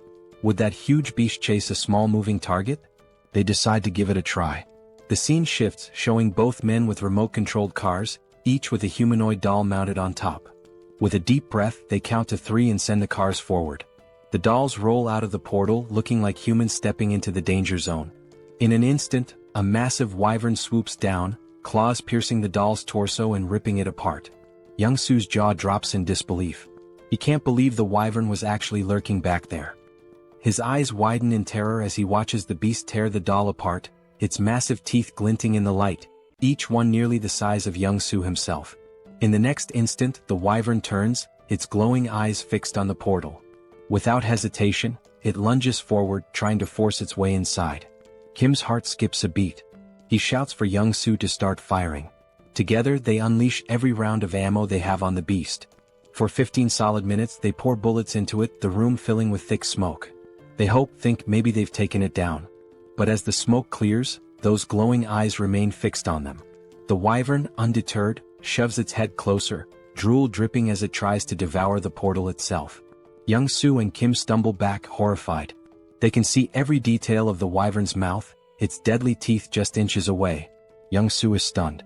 How is this creature still standing after all this firepower? Kim recalls that Pighead mentioned a similar wyvern, a beast that shrugged off all the military's attacks, forcing them to retreat. Kim realizes it must be the same one. But this isn't just brute strength. Something seems to shield this creature from harm. It's as if its hide isn't only thick but somehow imbued with a protective ability. Kim doesn't have time to dwell on it. He grabs a couple of grenades, hurls them into the wyvern's mouth and smirks. Let's see if that hide's tougher than a grenade. The grenades explode with a deafening bang, filling the portal with even more smoke. Kim and Young-soo don't let up, throwing grenade after grenade, each explosion answered by the wyvern's enraged roars. An hour passes, their shoulders aching from the relentless attack. Young-soo groans, never imagining that throwing grenades could be so exhausting. Kim's shoulder feels like it's about to give out, but the wyvern remains calm as ever, with its fierce gaze locked on the portal. They're trapped. How are they supposed to escape with this beast guarding the exit? Suddenly, the wyvern slams its claws against the portal, but thanks to its unique properties, it can't break through. Kim is left feeling both frustrated and confused. They've thrown everything they have, yet the wyvern's scales remain untouched. Finally, with what seems like a snort of boredom, the wyvern turns away and flies off. Young-soo, bewildered, wonders why it left. Kim suspects it got tired of waiting for them to make a mistake. After hours of failed hunting, it probably decided to look for easier prey. At least for now they're safe. They wait an extra hour to be sure. When the wyvern doesn't return, Kim and Young-soo share a look. Exhausted but determined, they gather their supplies, ready to continue the journey. The scene shifts as Kim and Young-soo hit the road again. Young-soo, still visibly shaken, can't help but mumble about the horror of facing such a monstrous wyvern. Kim shares his concern. Those dozens of grenade explosions barely left a mark. If a creature that size can withstand grenades, what kind of weapon would it take to bring it down? Kim realizes that regular explosives just aren't enough. Bombs are designed for taking out smaller targets like humans, not dragons. Sure, he could grab a rocket launcher or missile from his subspace, but that kind of firepower would destroy everything around them, risking innocent lives. He can't take that path, it would strip away his humanity. Frustrated, he realizes he needs a weapon as powerful as a bomb but without the massive destruction. The more he thinks, the more his head aches. Maybe, he muses, if he had something heavy enough dropped from an extreme height, it could seriously damage the wyvern. But using a tank wouldn't work, the wyvern would dodge it with ease. He needs something small, heavy and lethal, but such a thing doesn't exist yet. He's stuck with just grenades and guns. Just as he resigns to the situation, he decides to check his magic stones. When he glances at his crystal, he's stunned. 314 magic stones. How did he get so many? He recalls killing dozens of orcs and goblins and barely gathering 50 stones, but perhaps wyverns yield more. With this many stones, Kim gets an idea. He'll upgrade his abilities. He invests 100 stones into his subspace, expanding its range to an impressive 50 meters. Now he can transport 4 items per second, making this skill incredibly powerful. With 189 stones remaining, there's one thing he hasn't tested yet: his pocket dimension lab. It was something he'd unlocked with his last upgrade but never got around to testing. Now, with curiosity piqued, Kim decides to activate it. He channels 50 magic stones into it and suddenly, his pocket dimension lab comes to life. According to the description, this is a space where he can combine or separate anything he desires. A spark of excitement lights up his eyes. Maybe he can create something unique, something that will give him the advantage he's been looking for. Kim turns to Young-soo, telling him he has something important to investigate and that he should hang out in the subspace for a while. Young-soo pauses, then grins, saying they're almost in Gangnam.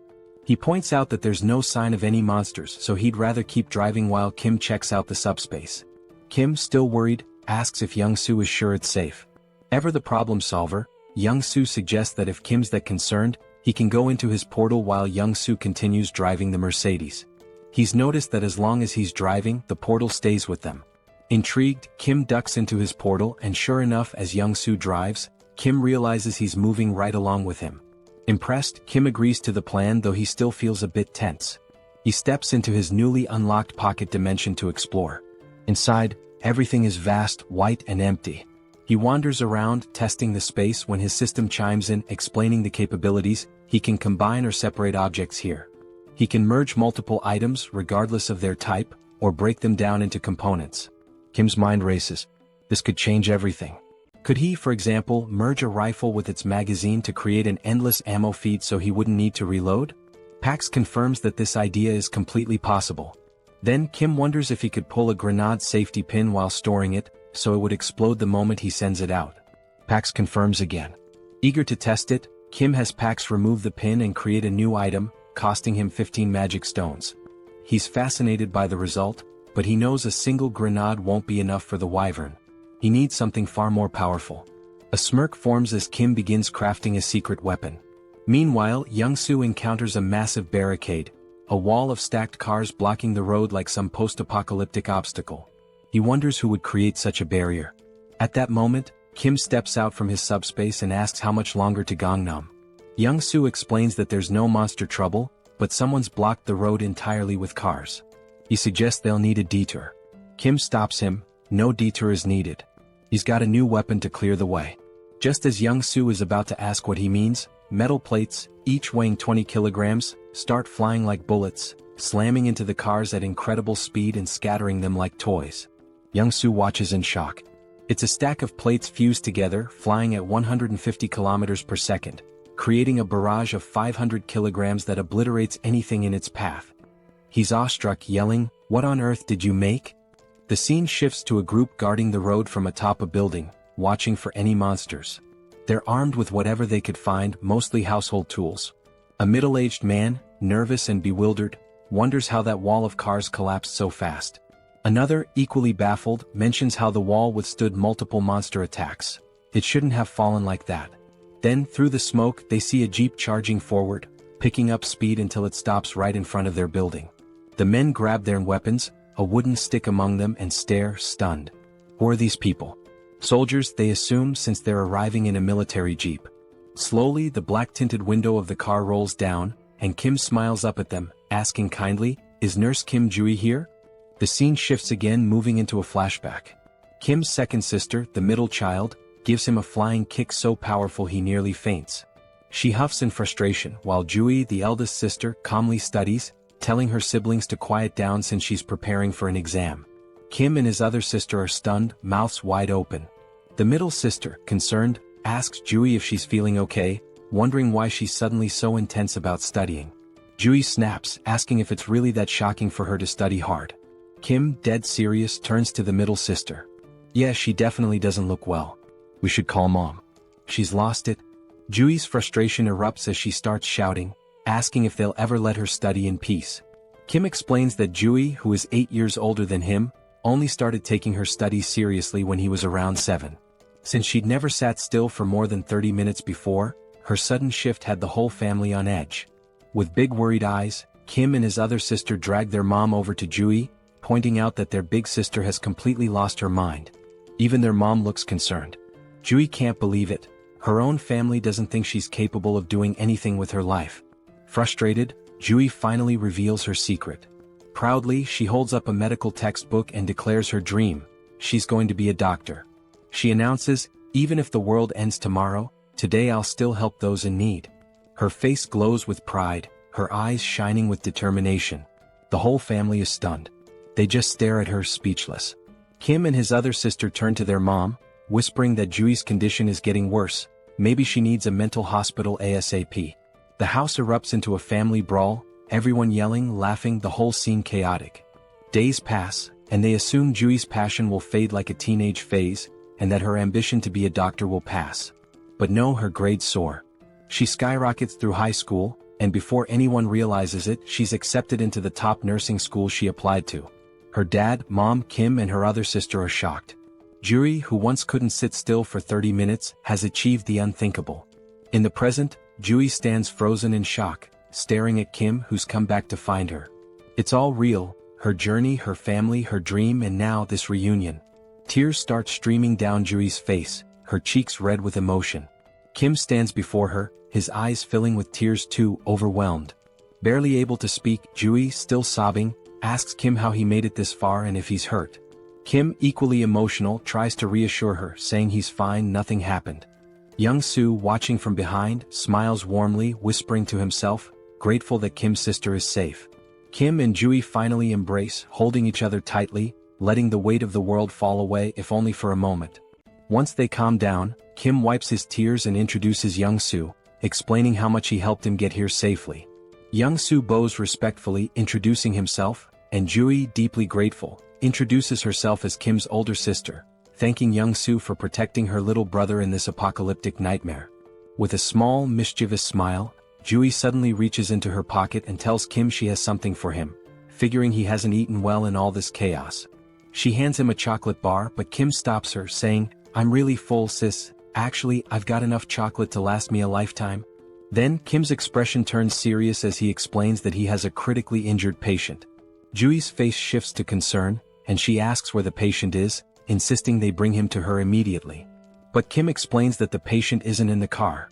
He's in Kim's subspace. Jui's jaw drops, her eyes wide with shock. "Kim, you have an ability too?" Kim nods, explaining he unlocked a power called subspace, where he can open a portal to a hidden area that only he and those he invites can enter. He laughs a bit nervously, noting that it might scare people if they saw it, so he suggests they find somewhere private. Jui agrees, noting the people around, and they decide to head inside the hospital for privacy. Slowly, Kim, Young-soo, and Jui enter the hospital, and the sight is heartbreaking. People clutching nothing but wooden sticks for protection, hollow-eyed and starving, sprawled across the floor like lifeless bodies. They finally reach Jui's private room. Young-soo closes the door behind them, leaving only the three of them. Kim then opens the door to his subspace, and as he does, Jui stands in shock, her eyes wide, mouth open, as she gazes at the vast, city-like area before her. "What is this?" Jui asks in amazement. "Are all these buildings part of your ability?" Kim reassures her, promising to explain later, but for now she needs to follow him. They make their way to where Kim has kept the injured soldier. Jui rushes to his side and begins examining him. Kim, still anxious, asks, "What do you think, Jui? Will he make it?" Jui, dead serious, asks how long he's been like this. Kim explains he's not sure, but it couldn't have been too long since he found him on the way there. He suspects the man was beaten and tortured. With a solemn expression, she tells Kim that this man may not survive much longer. Upon hearing this, both Kim and Young-soo freeze, fear visible in their eyes. They had been holding on to hope that the man could be saved. Desperate, Kim asks, "Is it really that bad?" Jui's tone then shifts. She smiles and explains that under normal circumstances, his chances would be slim. But then, her hands begin to glow with a green aura, and she grins confidently. "Isn't it cool?" she says, "I've awakened as a healer." She places her glowing hands on the soldier's chest, the green light spreading over his body. She warns them that her skill level is still low, so a full recovery is unlikely, but he won't die. After 5 minutes, Jui finishes the healing. The soldier's wounds close and his breathing stabilizes. Jui explains that while it's not a complete recovery, the essentials are taken care of. He's severely malnourished and will need food and rest to regain strength. Suddenly, Kim says, "Sis, even with the world ending, you're still treating patients. Just like you said you would." Jui, caught off guard and slightly embarrassed, laughs nervously. "Why bring that up now?" But Kim, undeterred, repeats her words from childhood. "Even if the world ends tomorrow, I'll still treat the sick today." Blushing, Jui shouts, "I should have disciplined you like sister number 2 did when you were little." And just like that, they're bickering again. Once the playful quarrel dies down, Jui turns serious. "Now, explain everything. What's been going on?" Kim takes his time and goes into detail, telling the entire story, how he got trapped in the storehouse, how he sent messages to Jui and sister number 2, and how the network system went down. He recounts unlocking his subspace ability, accidentally storing the Logitech Center, and merging with Pax AI. He talks about meeting Young-soo and their journey here. While Kim is telling the story, Jui is devouring a meal as if she hasn't eaten in days. Kim sighs, annoyed, and asks, "Are you even listening, Jui?" With her mouth full, Jui nods and says, "Of course I'm listening." Kim challenges her, "Alright, what did I just say?" Juri, clearly distracted, fumbles and gives a brief summary missing most of the important details. Kim groans but lets it slide, chuckling a little. It turns out the delicious meal was prepared by Young-soo's wife, who introduces herself to Juri. Juri smiles warmly and says, "Nice to meet you, I already love you." They all laugh together. Young-soo's wife offers more food, saying, "If you're still hungry, there's plenty more in the fridge. Just ask." She also tells Kim that she's prepared a bed for him in the first-floor staff room with supplies, suggesting he rest there. Kim tries to thank her, insisting she didn't need to go through so much trouble, but she smiles and replies, "With everything you've done for us, it's the least I could do." Juri, still curious, turns to Kim and asks, "How did Young-soo and his wife get into your subspace?" Kim, exasperated, groans, "I literally just told you this whole story, Juri." But Juri shrugs, so Kim sighs and begins the story again. Afterward, Kim starts explaining his future plans. He sums it up, saying he's going to bring his entire family into his subspace. The first goal has already been accomplished. His older sister, Juri, is safely inside. Next, he'll go find sister number 2, who is in Area 0. Juri's expression changes at this. In a serious tone, she apologizes to Kim, saying she can't come with him because she needs to stay here. Kim's face falls, shocked. "Why do you have to stay in such a dangerous place all alone?" he asks, concerned. Juri sighs, agreeing that it's dangerous, but explains it's not just that. There are other patients, and while other nurses can help, she stops mid-sentence as the scene shifts. In another building, a shadowy figure watches through a window at Kim and Juri's building. He notes that 2 people arrived in a military jeep, and his guards reported a loud crash from the car wall outside. The wall was broken by a jeep, he wonders. Puzzled, he speculates that they might be special forces, but an unknown voice interrupts, suggesting that one of them is Juri's younger brother. The man's face is revealed, ugly and intimidating. His companion, sounding hopeful, remarks that if one of them is Juri's brother, they might not be hostile, just in need of food and shelter. With control over the food supply, they could leverage Kim if necessary. But the ugly man's expression turns serious as he smirks and says, "Do you really think those 2 are stronger than you?" Just then, a towering 7-foot muscular figure steps forward from the shadows. His body is covered in veins and has a lifeless, vacant look, almost like a living corpse. The muscular man reassures his boss that it's unlikely anyone is stronger than him. The boss instructs him to greet Juri and her brother warmly, feigning kindness, while also making sure to fix the broken car wall. The muscular man nods, explaining that he has doubled the wall's height, ensuring it will be impossible to break through again. The scene shifts back to Kim and Juri, where Juri starts telling Kim about the department head, Jean. She reveals that Jean has an awakened ability, allowing him to control minds and poison people. Kim's expression turns serious as he listens intently. Juri continues, saying that Jean has somehow gained control over most of the awakened people in the area, and they are now guarding the food and monostone supplies. Because of this, the people in Juri's building are starving. She confesses that she's been secretly stealing monostones, trying to strengthen her own ability to potentially cure those who are poisoned or mind-controlled. She explains that she plans to stay behind to help these people while Kim goes to rescue their parents. But Kim firmly says no. Juri, frustrated, begins to explain that the people here have no food or water and will starve if something isn't done. Kim interrupts her with an annoyed tone, asking, "Did you even listen to my entire story?" Juri looks puzzled as Kim, arms crossed and eyes closed, coolly points out, "The main weapon Jean has is control over food, right?" Juri nods.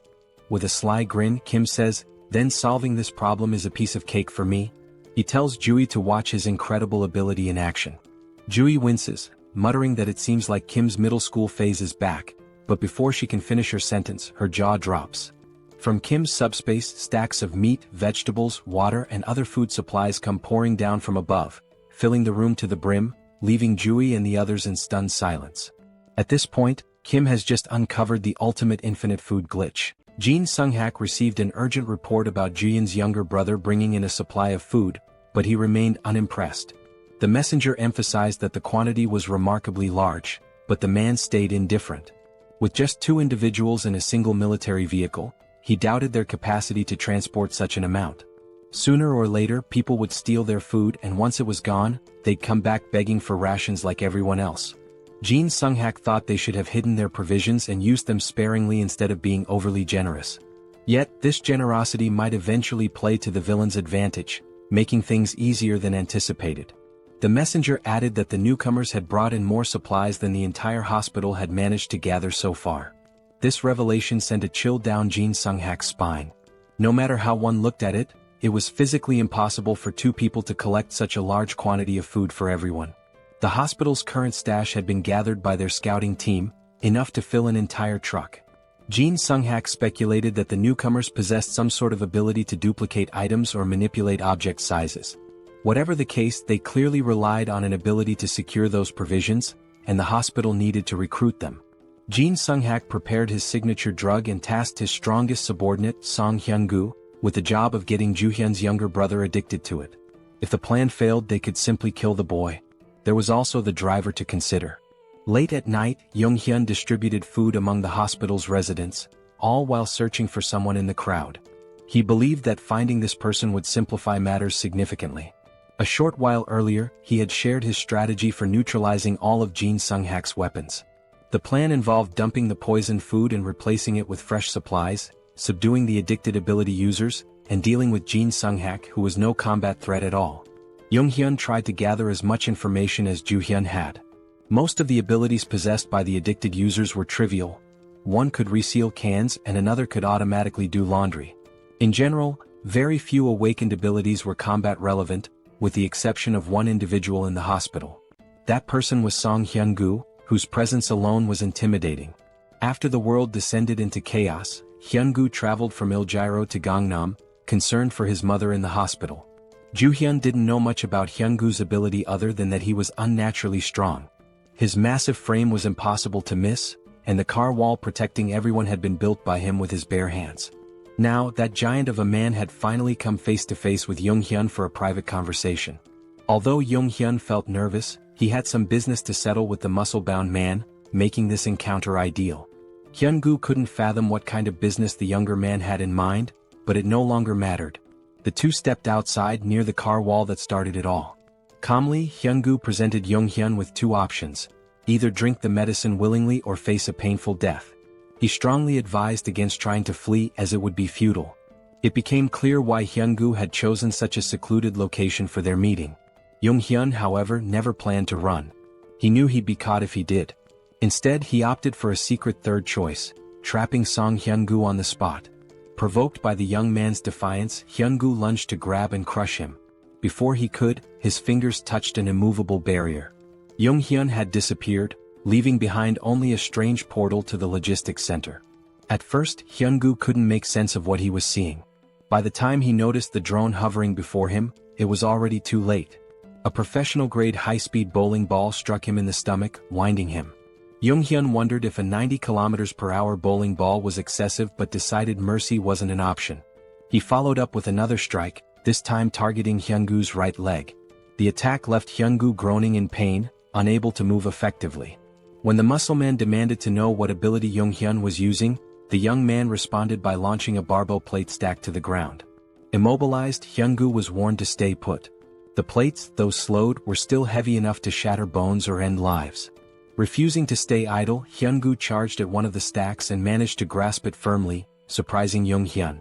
The brute began lifting the stack, disrupting Yong-hyun's plan. But while Hyun-gu focused on lifting the stack, he unknowingly triggered the metal trap. Yong-hyun apologized for the cramped conditions of the makeshift prison and promised to release Hyun-gu once the situation was resolved. For now, all Hyun-gu could do was endure the heaviest cell ever devised. Yong-hyun was extremely anxious, worried he might have seriously harmed the big guy. Thankfully, the man was incredibly resilient. Back inside, Nurse Joo-hyun hurriedly let her brother in. She had heard a loud noise outside and feared her little brother had encountered the muscle-bound man. Yong-hyun casually confirmed her suspicions as if it were nothing. He gestured outside, allowing his sister to see where he had left the biggest threat. Joo-hyun peeked out and was shocked by the bizarre metal structure she saw. Yong-hyun calmly explained that Song Hyun-gu was now his temporary prisoner. With the most dangerous obstacle neutralized, they only needed to wait for Yang-soo to arrive. Right on cue, the East's best driver made his appearance. However, as Yang-soo came into view, the siblings froze. Yang-soo was limping, holding his head in pain, drenched in sweat, and complaining of an intense pounding headache. The symptoms were eerily similar to those of poisoning. It seemed the enemy had gotten to him somehow. Yang-soo's last memory was handing out food to survivors and receiving some words of gratitude. Joo-hyun noticed a tiny puncture wound on his finger, a likely delivery method for the poison. The culprit must have pricked him while pretending to thank him. For now, Yang-soo needed rest and confinement in the subspace.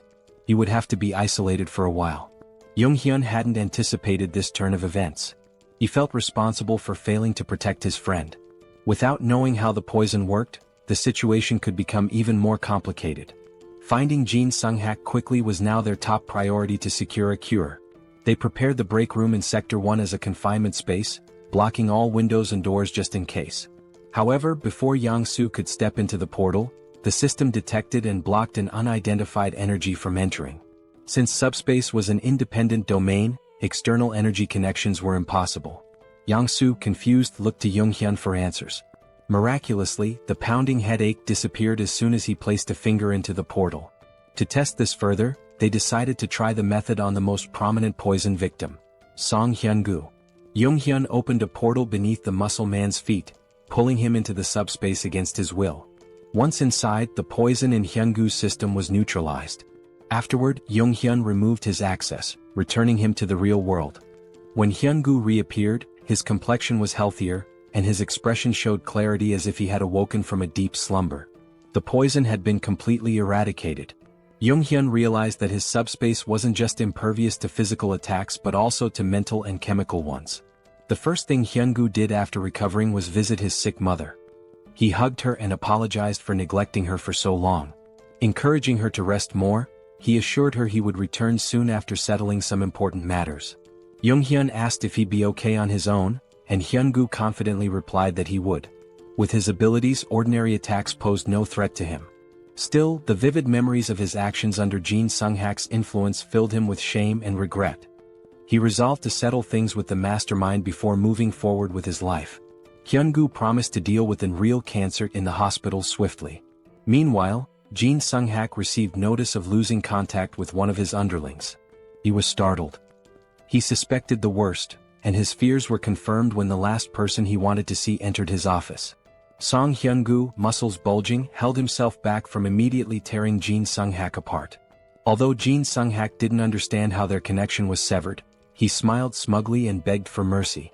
Hyun-gu responded by slamming his arm into the villain's head, silencing him for good. While Hyun-gu went to finish business upstairs, Jung-hyun and his team discussed how to cleanse the remaining survivors of their poison addiction. Since they couldn't identify everyone who was affected, the safest approach was to let everyone pass through the portal. Even those struggling to move could simply touch it with a finger to be cured. Though it would be exhausting, it was the only foolproof solution. However, as they prepared for a long night, something unexpected happened. Survivors all over the hospital suddenly began acting as if a weight had been lifted off their shoulders. One by one, those afflicted were inexplicably cured. They realized they had been out of their minds and regained their senses. The group was bewildered until Song Hyun-gu arrived, clearing up the mystery. His clothes and hands were smeared with blood, a clear indication of the method he used to resolve his unfinished business. He bowed his head, expressing gratitude to Jung-hyun for saving everyone in the hospital. Jung-hyun, in turn, thanked the big man for removing the root of their troubles. He also apologized for earlier throwing bowling balls with excessive force. Thankfully, Hyun-gu's resilience meant he only ended up with a few light bruises, his bones miraculously unharmed. Since the apocalypse began, Hyun-gu had encountered many monsters and strange occurrences, but seeing those plates descend from the sky to trap him was truly surreal. Even monsters paled in comparison to the sheer power of Jung-hyun's abilities. When Hyun-gu asked if he planned to stay at the hospital, Jung-hyun seemed surprised. The big man admitted it might be selfish to ask for more after all Jung-hyun had done, but the hospital would undoubtedly be safer with him around. Jung-hyun explained he was still on a mission to find the rest of his family and would have to leave soon. Understanding this, Hyun-gu didn't push further and wished him success in reuniting with his loved ones. This brought up the topic of family, and since Hyun-gu came from Iljiro, it was a good chance to ask about the situation in the city. Hyun-gu was startled to hear that the group planned to head there, warning that it was now impossible to reach. Several hours later, as dawn broke over the hospital, the survivors awoke to a brighter future. Not only had Jung-hyun ensured they had enough food to last for a long time, but he had also supplied them with essential items like clothing and tools. Former enemies parted ways as allies, with Hyungu shaking Yoongyum's hand and promising to repay his kindness someday. With that, the group departed the hospital, heading toward Il-Gyro. Mr. Yong-soo, now fully recovered, drove with his usual expertise.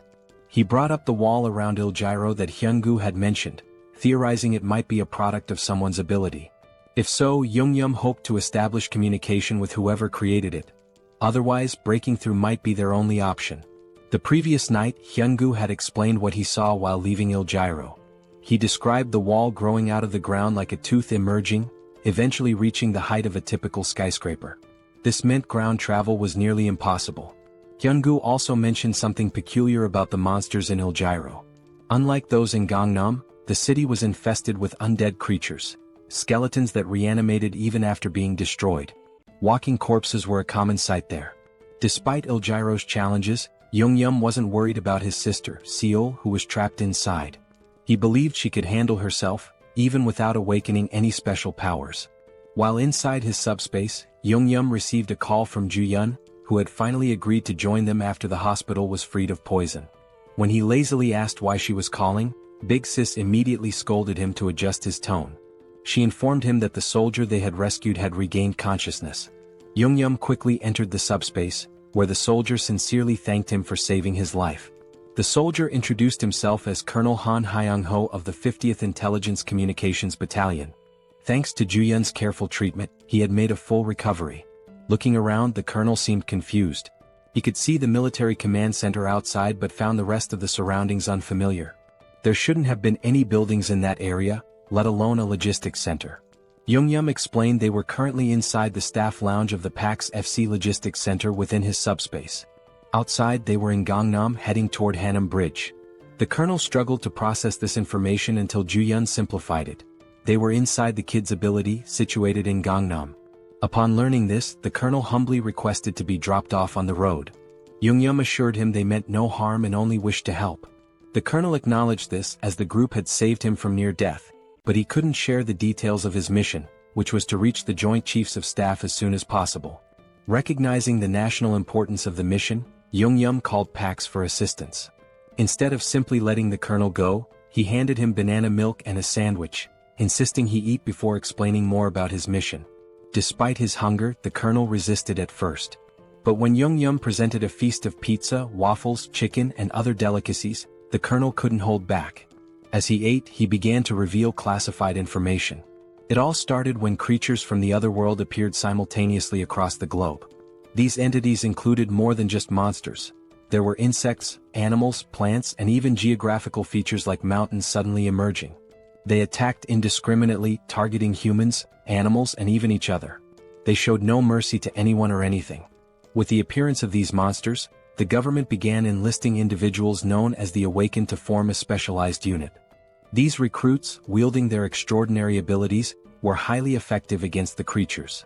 Colonel Han's unit was stationed near Gwacheon and Anyang, where they maintained a relatively stable situation. Everything was under control until that beast appeared. He witnessed his men being massacred and devoured by a massive wyvern. Their weapons, guns, grenades, and even heavy artillery were completely useless against the creature. They repeatedly called for reinforcements from nearby military units, but everyone else was overwhelmed by their own battles against other formidable monsters. Strangely, they were able to communicate with Gwacheon and Anyang during the battles, yet no reports or updates ever came from command. Ultimately, Colonel Han made the tough decision to retreat to avoid complete annihilation by the wyverns. Their destination became the National Communication Command. As the monsters relentlessly hunted the remaining members of his unit, more comrades fell. When they reached a city, they attempted to recruit additional awakened individuals to strengthen their numbers. After many days of exhausting travel, they finally arrived at the base camp, only to find it deserted as expected.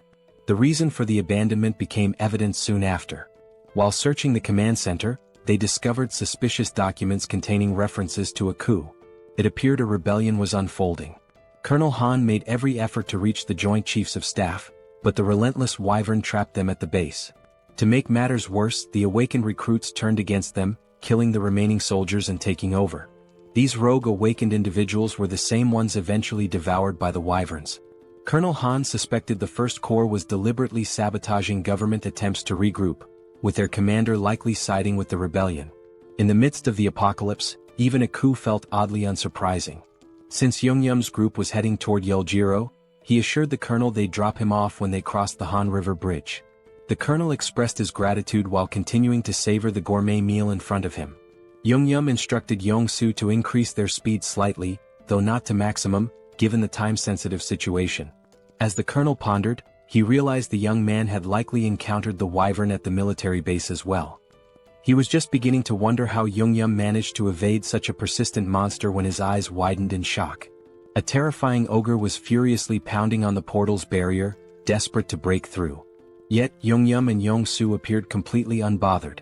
While the colonel was paralyzed with fear, the rest of the group acted as though it were just another mundane day. Suddenly, a stack of heavy barbell plates shot out of the portal, striking the ogre and sending it flying like a lifeless ragdoll. The colonel watched in disbelief as the barbell stacks splattered the ogre's blood across the streets. Meanwhile, Jeong-gyeom and Yong-soo remained utterly unfazed, accustomed to such scenes. The colonel, however, had stopped mid-bite, unable to process what he was witnessing. When Jeong-gyeom summoned a military vehicle from thin air, the colonel nearly choked in shock. The duo exited the subspace, leaving the colonel with instructions to eat and rest. Jeong-gyeom left the portal open so the colonel could monitor the situation on the road if he wished. Launching pillars of discs at incredible speeds and conjuring vehicles out of nowhere clearly highlighted the overwhelming power of Jeong-gyeom's ability. What once were fearsome ogres now became trivial enemies, easily defeated in a single attack. Jeong-gyeom's method was simple: hurl stacks of discs at the monsters, crushing them instantly. Colonel Han was so captivated by the ogre massacre that he leaned closer to observe. He saw magic stones from the slain ogres being effortlessly absorbed into the subspace. At first he doubted his eyes, but it was all happening before him. The portals were indeed propelling heavy objects at breakneck speeds, obliterating enemies at a rate of 4 per second. The trajectory of the discs could even shift mid-air, while magic stone collection had been streamlined through an automated system. Anyone could see that Jeong-gyeom's subspace ability was nothing short of broken when used this efficiently. Eventually the group reached Banpo Bridge, only to find it completely destroyed by some unknown force. Jeong-gyeom apologized to the colonel, explaining their travel time would increase slightly as they sought an alternative route. The colonel, however, remained grateful for their assistance and decided to rest in the subspace while they searched for a new path. Even with the detour and the constant monster attacks, it was remarkable that they had reached Banpo Bridge from Gangnam in just an hour. Although Jeong-gyeom's ability played a significant role, most of the credit belonged to Yong-soo, who was in the driver's seat. Jong-soo might seem like a bit of a clown at times, but his driving skills were absolutely top-notch. Even from the passenger's seat, watching him navigate the roads was enough to make one's head spin. When the colonel experienced it for the first time, he was so startled that he almost threw up in the back seat. It didn't take him long to figure out that staying inside the comfort of the subspace was the only way to avoid serious motion sickness. The colonel's evaluation of Jeong-gyeom and Jong-soo was nothing short of stellar.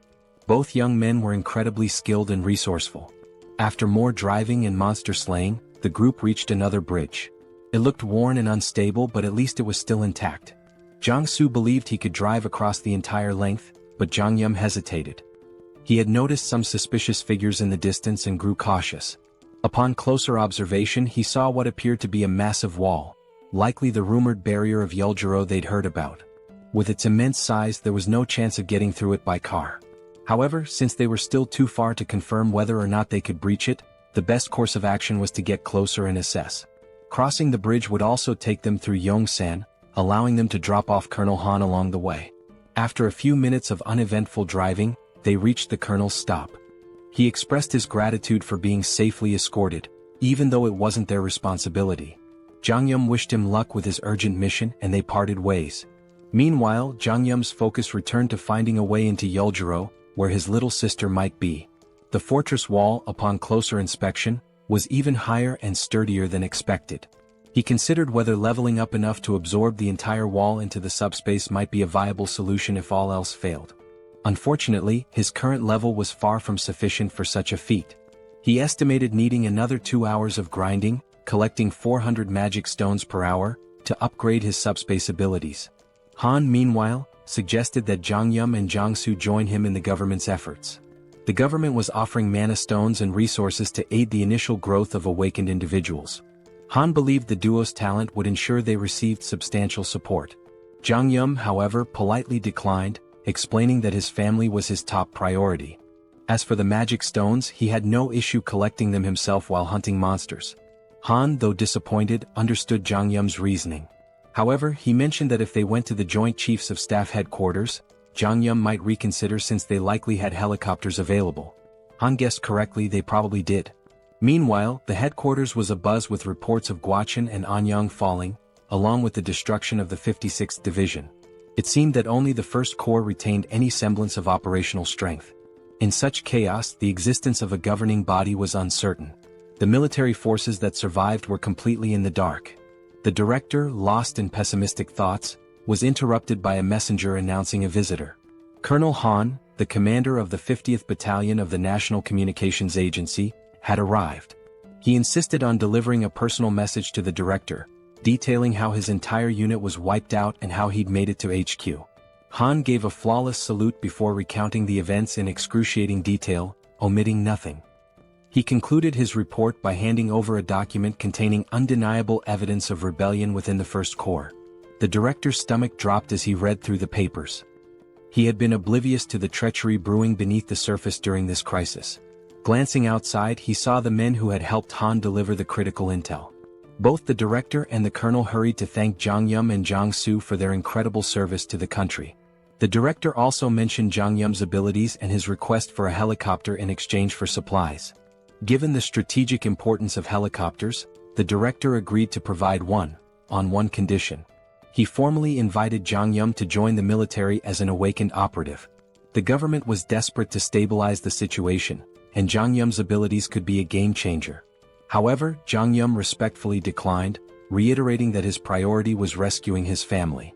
The military, unable to force him into service, had to withhold the helicopter.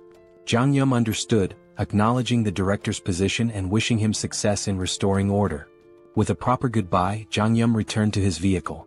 The director stood there, puzzled and frustrated, realizing he had mishandled the situation entirely. He assumed the young man would eventually give in. But these fools underestimated Jeong-gyeom's determination. He wasn't out of options yet. If the helicopter plan to bypass the wall failed, he'd simply come up with another solution. Since he hadn't even fully assessed the fortress wall himself, he remained optimistic about finding a way through. With the first offer rejected, the director had to set his pride aside and tap on Jeong-gyeom's car window to make another proposal. If the young man fulfilled this request, the military promised to provide the helicopter he sought. Jeong-gyeom agreed, and soon an entire battalion was mobilized, military vehicles lining up in a single file. Sitting in the vanguard, Jeong-gyeom nonchalantly sipped on a juice box, looking more bored than concerned, as though he weren't about to head into battle. Months earlier, the director had laid out the mission. Seoul Station, once a hub for gathering reserve awakened individuals, still maintained communication with survivors there. The problem was the road to the station, completely clogged by skeletons.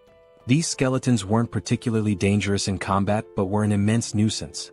They were numerous, tricky, and almost impossible to permanently destroy without targeting the core located at the base of their last right rib. Failing to crush this core meant they would regenerate endlessly. Jeong-gyeom's task was to clear a path through the skeletal hordes and rescue the stranded awakened individuals. With his flying barbell discs, he made quick work of the mission. For him, it was a straightforward job, but for the soldiers watching his abilities for the first time, it was mind-blowing. The operation they had dreaded for weeks was effortlessly executed by a young man with an unusual power. When they finally reached Seoul Station, the awakened survivors erupted in cheers, overjoyed to see their rescuers. The military swiftly evacuated the survivors into armored vehicles. Once everyone was accounted for, the director gave Jeong-gyeom and Jong-soo the signal to leave. Thanks to Jeong-gyeom's skill, the skeletons posed no significant threat during the escape. For the soldiers, fighting skeletons was grueling, requiring near-perfect precision to hit the cores with their firearms. Jeong-gyeom, however, dispatched them with ease. But there was something the young man hadn't yet encountered, a rare and formidable enemy among the skeletons, the Skeleton Knight. The military had a standing order to avoid the creature at all costs. Engaging it was considered futile as it was deemed indestructible. As usual, Jeong-gyeom opened his portal and sent a barbell disc hurtling toward the enemy. This time, though, it wasn't an ordinary skeleton standing in the middle of the road, it was the Skeleton Knight. The menacing figure stared down the convoy, its piercing gaze fixed on them. To everyone's shock, the creature began speaking in an unfamiliar language. Though unintelligible, it was clear the knight was trying to communicate. Then, it plunged its sword into the ground and pulled out a magic stone, crushing it in its skeletal hand and sprinkling the resulting dust onto the ground. With that, the skeleton knight began speaking human language, introducing itself as Sir Gawain, one of the 12 knights serving the Night King. He greeted the humans, referring to them as otherworlders, but Jeong-gyeom seemed more intrigued by the magic stone trick than by Gawain himself. Sir Gawain admitted that being greeted with flying chunks of metal was unusual and asked if Jeong-gyeom was a mage. He also questioned the humans' presence in skeleton territory, noting the importance of maintaining proper etiquette in negotiations, even in this chaotic world. In response, Jeong-gyeom flung another barbell disc, which Gawain effortlessly slashed in two at blinding speed. The skeleton knight warned that such attacks were futile, as they couldn't even scratch his armor. But Jeong-gyeom wasn't listening. He sent another barrage of discs, prompting Gawain to roll and dodge with precision, stabbing his sword into the ground for leverage and launching a counterattack. Frustrated, the skeleton knight muttered about the human's preference for violence over diplomacy. Unfazed, Jeong-gyeom launched 4 more barbell stacks at the indignant knight, showcasing his resolve to handle the encounter his own way. Gawain masterfully deflected the first attack with his shield, gracefully dodged the next, and slashed the remaining discs out of the air, halting their momentum entirely. This chain of precise maneuvers brought the skeleton knight alarmingly close to the convoy. Yong-soo, seeing the terrifying figure charging at full speed, began to panic. Meanwhile, Jeong-gyeom was more intrigued than scared, marveling at how easily the knight could slice through 500 kilograms of steel as if it were butter. However, he noticed that Gawain was cautious, clearly trying to avoid taking any direct hits. If I can land a solid blow, Jeong-gyeom thought, we might have a chance. Determined, he gritted his teeth and spent 50 magic stones to unlock tracking delivery for greater precision. As a test, he launched a single stack directly at the skeleton knight's chest. The massive steel disc shot out of the portal like a cannonball, aimed with pinpoint accuracy. Gawain scoffed, mocking Jeong-gyeom for using the same trick repeatedly and calling him a fool by a mage's standards.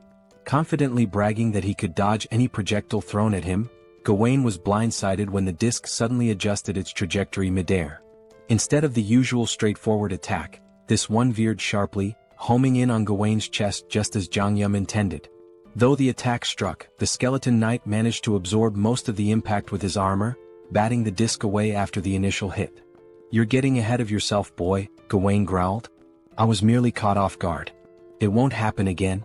But before he could finish his sentence, a bowling ball came hurtling out of nowhere, slamming into his head and knocking him to the ground. Gawain recovered quickly, lifting his head with newfound wariness. Yet, before he could react, another bowling ball struck him square in the skull, eliciting the first hint of fear the skeleton knight had felt in ages. The fear froze him momentarily, giving Jeong-gyeom another opening to unleash a relentless barrage. Inside the car, Jeong-gyeom chanted commands like a gamer inputting cheat codes. Left head, back head, crown, front head, right head, left head. Each command sent a bowling ball flying in a pre-aimed direction, creating an automated assault. Though his jaw ached from issuing rapid orders, Jeong-gyeom didn't let up. The skeleton knight, struggling under the ceaseless rain of projectiles, found himself cracking, literally. Jeong-gyeom noticed fractures spreading across Gawain's skeletal frame and decided it was time to act decisively. He suggested the military convoy retreat while the enemy remained disoriented. But before they could leave, Gawain's curses turned to pleas. Fragments of his bones scattered in all directions as the relentless impacts took their toll. Seizing the opportunity, Jeong-gyeom ordered simultaneous disc attacks from all sides, left, right, front, and back. The coordinated strikes shattered the skeleton knight's form, marking the end of the formidable foe. Even in defeat, Gawain maintained his dignity, commending Jeong-gyeom as a remarkable mage. He issued a grave warning: "This is not the end. Skeleton knights do not die. Even in death we serve the Night King."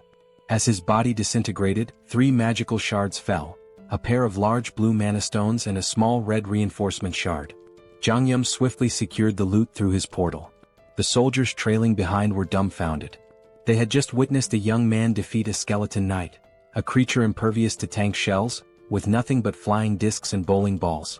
At the rear, the survivors erupted into cheers, chanting Jeong-gyeom's name in celebration. The unkillable knight had been slain, and their victory deserved to be celebrated. Back at HQ, the director listened to the report with astonishment. He had explicitly instructed Jeong-gyeom to avoid engaging the skeleton knight at all costs. Yet, the young man had not only ignored the order but triumphed spectacularly.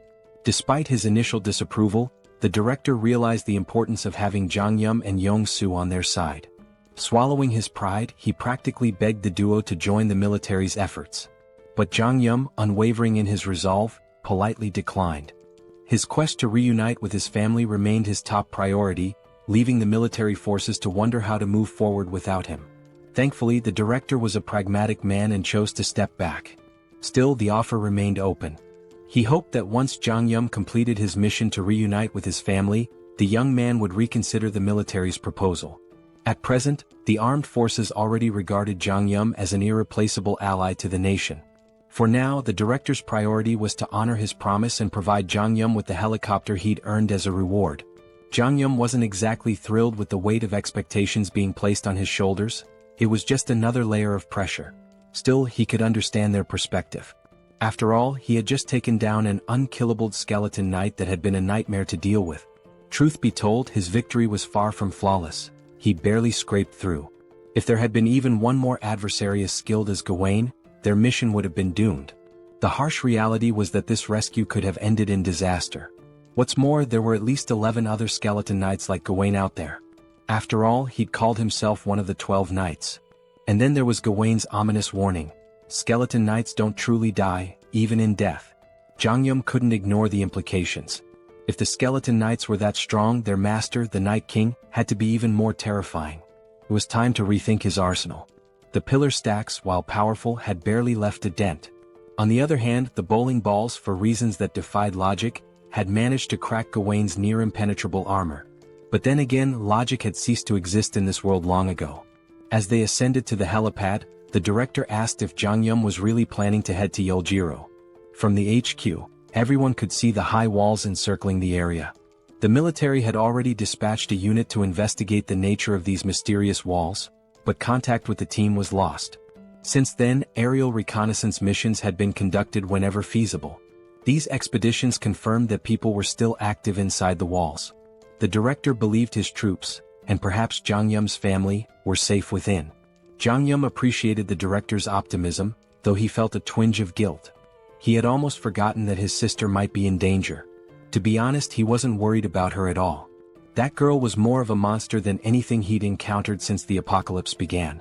The director shared another peculiar observation. The top of the wall appeared to be growing and curving inward, as though it were forming a roof. While they couldn't estimate how long it would take for the structure to fully enclose, the director was relieved they could provide Jeong-gyeom with a helicopter before it did. At last, after a long climb to the rooftop, they arrived at the helipad. Jeong-gyeom's gaze landed on a battered, worn-out helicopter that looked like it had been plucked from a battlefield. Did I really go through all that trouble for this? He thought. Trying to convince himself it would suffice, he reasoned that as long as it could fly over the wall, it didn't matter how it looked. But the director quickly redirected his attention to the other side of the rooftop. There, parked at the far end, was a pristine cutting-edge helicopter, gleaming brilliantly under the fading sunlight. Jeong-gyeom and Yong-soo were momentarily stunned into silence. Meanwhile, the director allowed himself a smug smile, finally able to prove his usefulness. Yong-soo burst into laughter, his excitement palpable. With his aviator sunglasses and Top Gun jacket, he now looked perfectly at home next to the sleek, powerful aircraft. Kim was equally taken aback. At the same time, the director began explaining something, but Young-soo interrupted with loud laughter. Turning to the director, Young-soo expressed how touched he was that the director was lending them a Black Hawk helicopter in such a desperate situation. He was already thrilled at the prospect of flying it. The director chuckled, remarking that he had been wondering who would pilot the Black Hawk, but it seemed Young-soo had prior experience with such aircraft. Before the director could finish, Young-soo interjected, "I've never flown a Black Hawk before." Young-soo then glanced at his system notification and explained that while he'd never flown a helicopter, he felt confident about piloting this one. As he inspected the Black Hawk, a notification appeared on his system. It stated that by using 50 magic stones, he could register the helicopter into his system, which would instantly transfer all the knowledge necessary to fly it directly into his mind. Excited, Young-soo enthusiastically shared this discovery with the group, explaining his unique ability, Best Driver. This skill allowed him to operate any vehicle effortlessly. Until now he had believed his ability only worked with vehicles he'd already driven, but this moment revealed something new. Instead of leveling up his skill traditionally, Young-soo realized he could register new vehicles to his system individually. This revelation exhilarated him. Kim was equally amazed and things began to fall into place.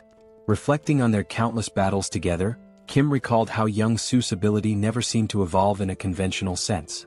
Now it was clear, Young-soo's skill wasn't about progression but about expanding his arsenal by registering new vehicles. The director then surprised them by retrieving a suitcase from the Black Hawk. Opening it, he revealed a collection of magic stones. Placing the suitcase before Kim, he explained that it contained 200 magic stones. Originally intended as a surprise for their journey, the director now offered the stones so Young-soo could register the Black Hawk immediately. Hearing this, both Kim and Young-soo expressed their deep gratitude. Without delay, Young-soo took 50 magic stones and began the registration process. As the process completed, a torrent of information flooded into Young-soo's mind about piloting the Black Hawk. His excitement surged, his grin growing wicked, almost as if he were possessed by some malevolent spirit. Kim, observing the transformation, felt a shiver run down his spine. With a devilish smirk, Young-soo declared, "I've got this bad boy all figured out." He urged Kim to board the helicopter quickly, claiming he couldn't wait to take off. Nervous about Young-soo's enthusiasm, Kim hesitated and cautiously asked if he could fly the helicopter at a slower pace. Maintaining his mischievous tone, Young-soo laughed. "Slow? I don't do slow." Moments later, Young-soo leapt into the pilot's seat, his excitement palpable. Kim, his eyes brimming with tears of apprehension, reluctantly strapped himself in, resigned to what he knew would be a chaotic ride. Like a mad scientist at work, Young-soo began pressing buttons and muttering to himself. Turning to Kim, he quipped that they still had a bit of time before departure, suggesting Kim mentally prepare. Finally accepting his fate, Kim shifted his focus to what lay ahead. He knew that once they entered the city, they would face more skeleton knights. With this in mind, Kim decided to check his inventory to assess how many magic stones he had. He needed to upgrade his subspace level. Kim thought upgrading his subspace might unlock a new skill. Opening his inventory, he used 2 large mana stones and 1 enhancement stone. The system notified him that the large mana stones had been converted, along with 200 regular mana stones, leaving Kim with a total of 1,393 mana stones. Shocked at the sheer quantity, Kim used 1,000 mana stones to upgrade his subspace to level 3. The system informed him the upgrade would take a few minutes. While waiting, Kim inspected the enhancement stone.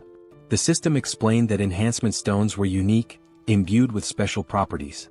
Unlike regular mana stones, they could be consumed via the awakening system to grant specific enhancements to an item.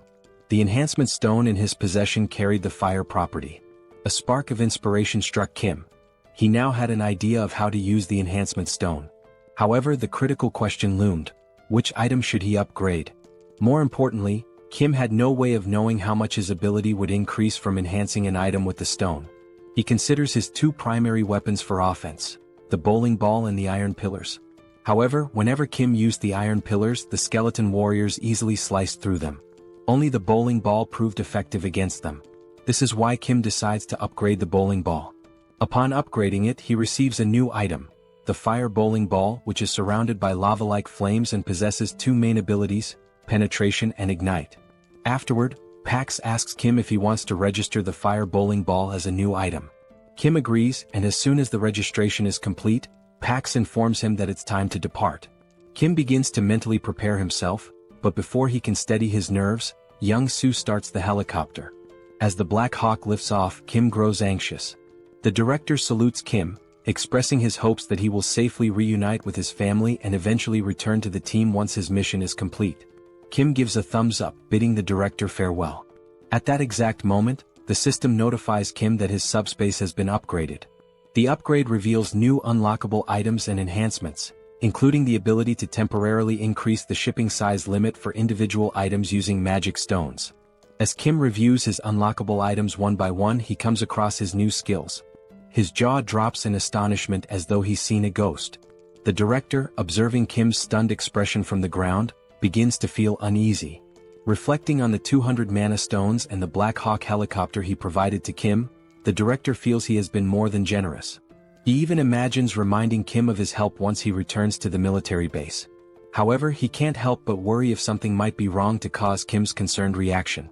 Meanwhile, Kim is still reeling from his newly unlocked skill, the SUBSPACE laboratory. This feature grants a transportation function with a minor healing effect, allowing him to recover naturally within the lab. More importantly, it enables Kim to register external objects into his subspace. The system explains that a registration fee will be determined by the object's size, weight, and value. This revelation is a game-changer for Kim. Previously, his subspace ability was limited to pre-registered items, such as those from the Logitech Center or military base. But now, the ability to register external objects offers massive potential. However, the system clarifies that new items must still fit within the two existing categories, Logitech Center or military base.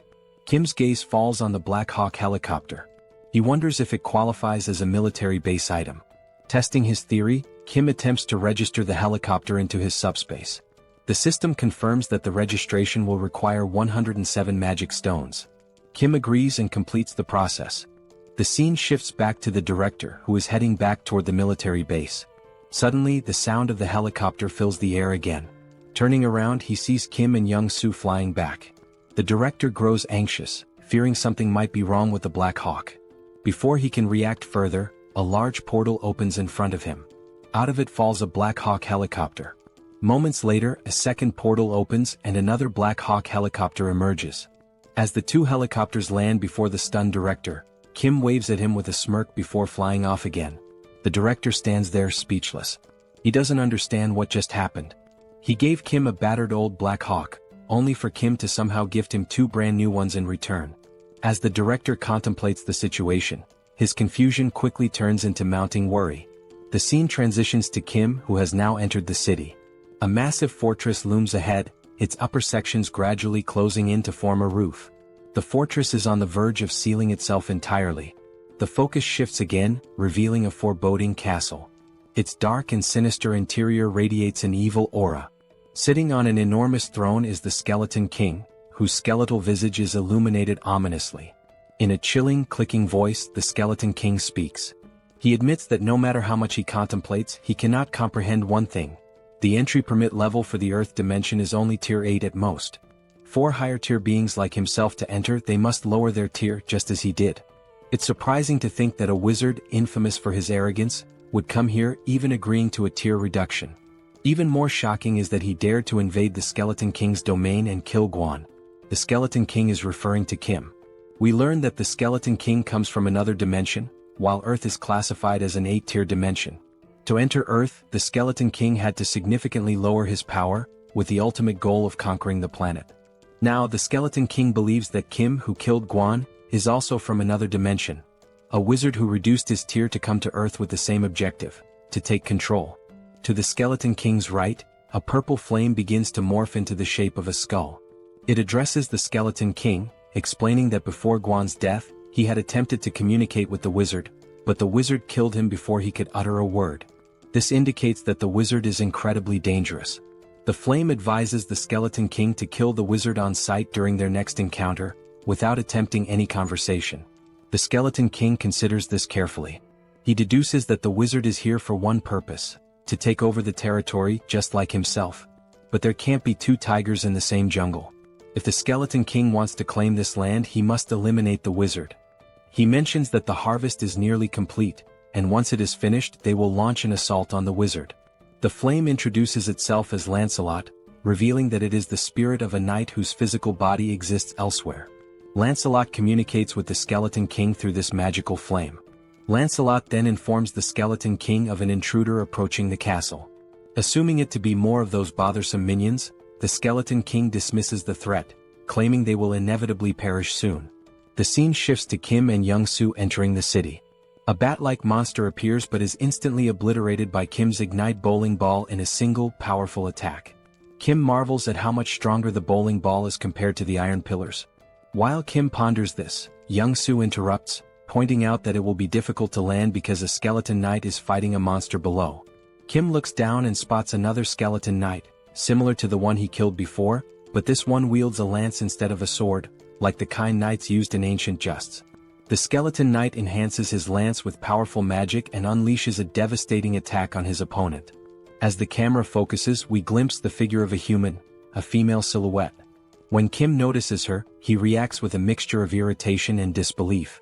The human channels magic into her fist and, with a single overwhelming punch, sends the skeleton knight flying. The scene fully reveals the figure, a muscular and striking woman with an imposing presence. As the skeleton knight crashes from a great height, Young-soo nervously suggests they might have to deal with both of these figures if they land now.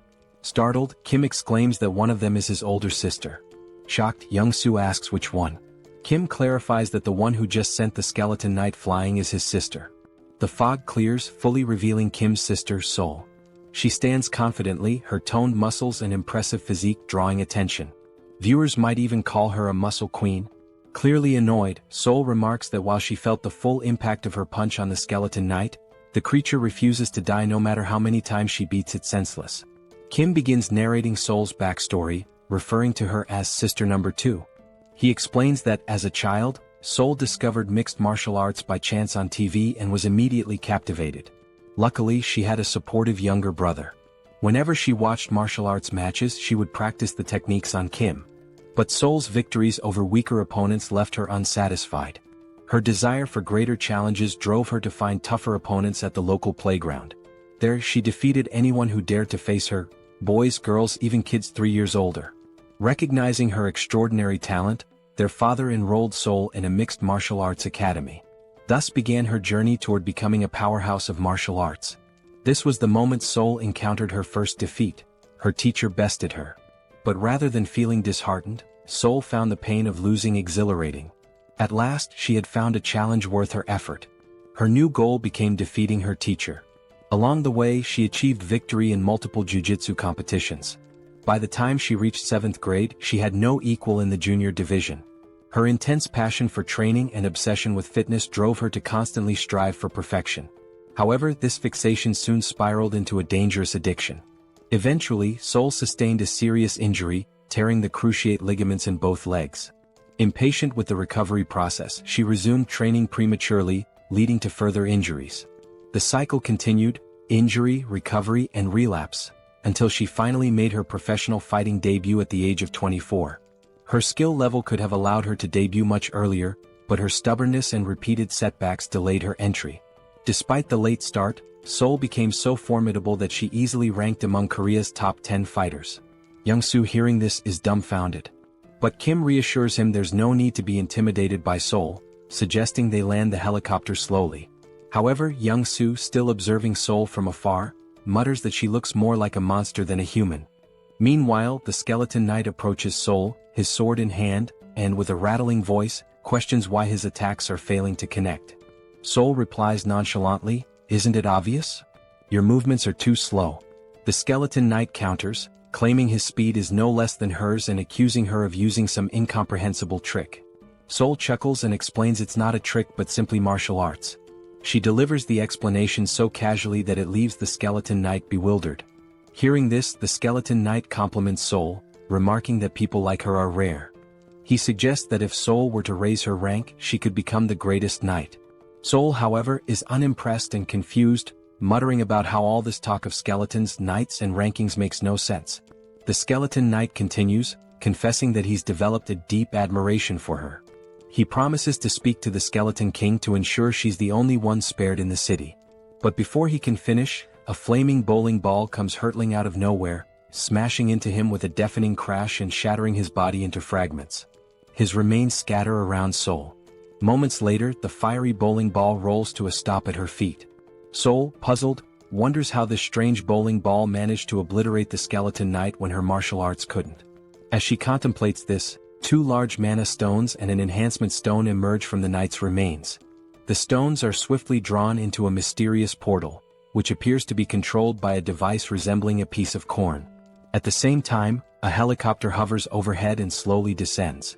Kim steps out with a smirk, greeting Seoul with a playful, well, long time no see."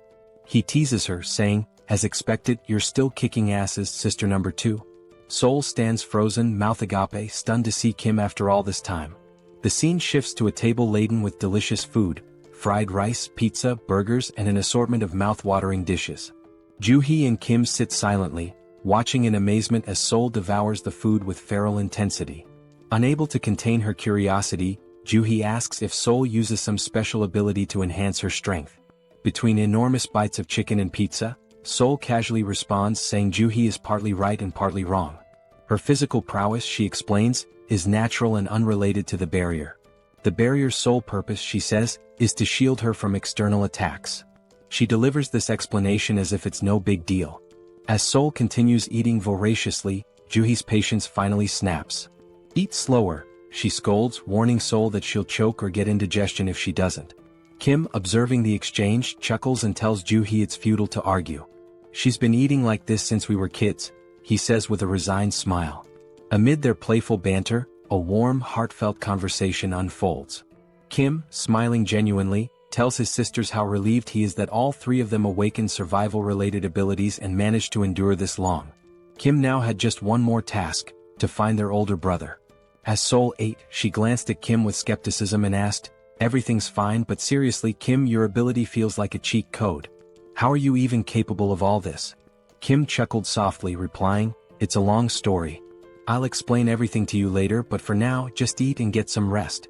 He showed Seoul how to use the packs to order anything she needed and mentioned that Young-soo's family was safe in the subspace. He suggested Seoul take a moment to say hello to them. Seoul agreed with a nod but then asked, "Are we leaving this city right now? Are we really going?" Kim rose from his chair and answered, "Yes, we need to leave immediately. The city's ceiling is closing at an alarming rate, and I'm not sure if this fortress can shield the entire city."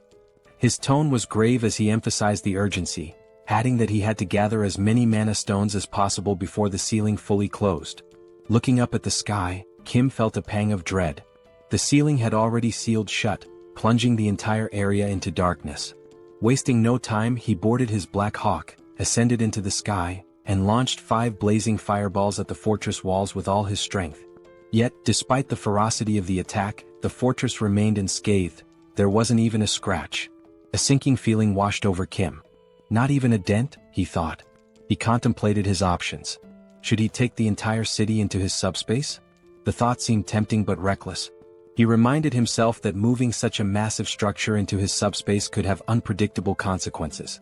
Kim had already exhausted his remaining mana stones, expanding his portal's radius to 19.76 meters, just large enough to fit the Black Hawk. Now he had no resources left. He considered hunting skeletons and monsters in the city to collect more mana stones, but he wasn't sure what would happen to the city's inhabitants if he took the entire structure into his subspace. As Kim wrestled with these dilemmas, Seoul's voice interrupted his thoughts. "This seems like a lot of trouble," she said from behind. She then recounted her encounter with the skeleton knight, explaining how he had promised to spare her life because he liked her. Before his demise, the knight had mentioned that if Seoul stayed in the city, her death would only be delayed. Curious, Kim asked for more details.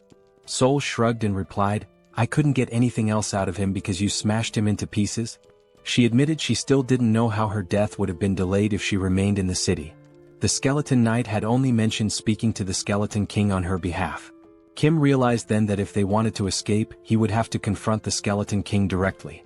The challenge was figuring out where to find him in such a sprawling city.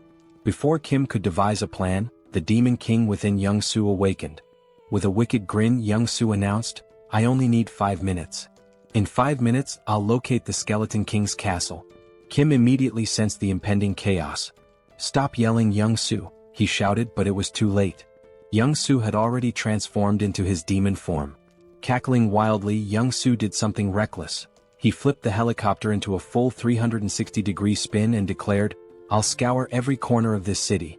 The helicopter twisted and dove like a snake, zigzagging through the air as it covered every inch of the city.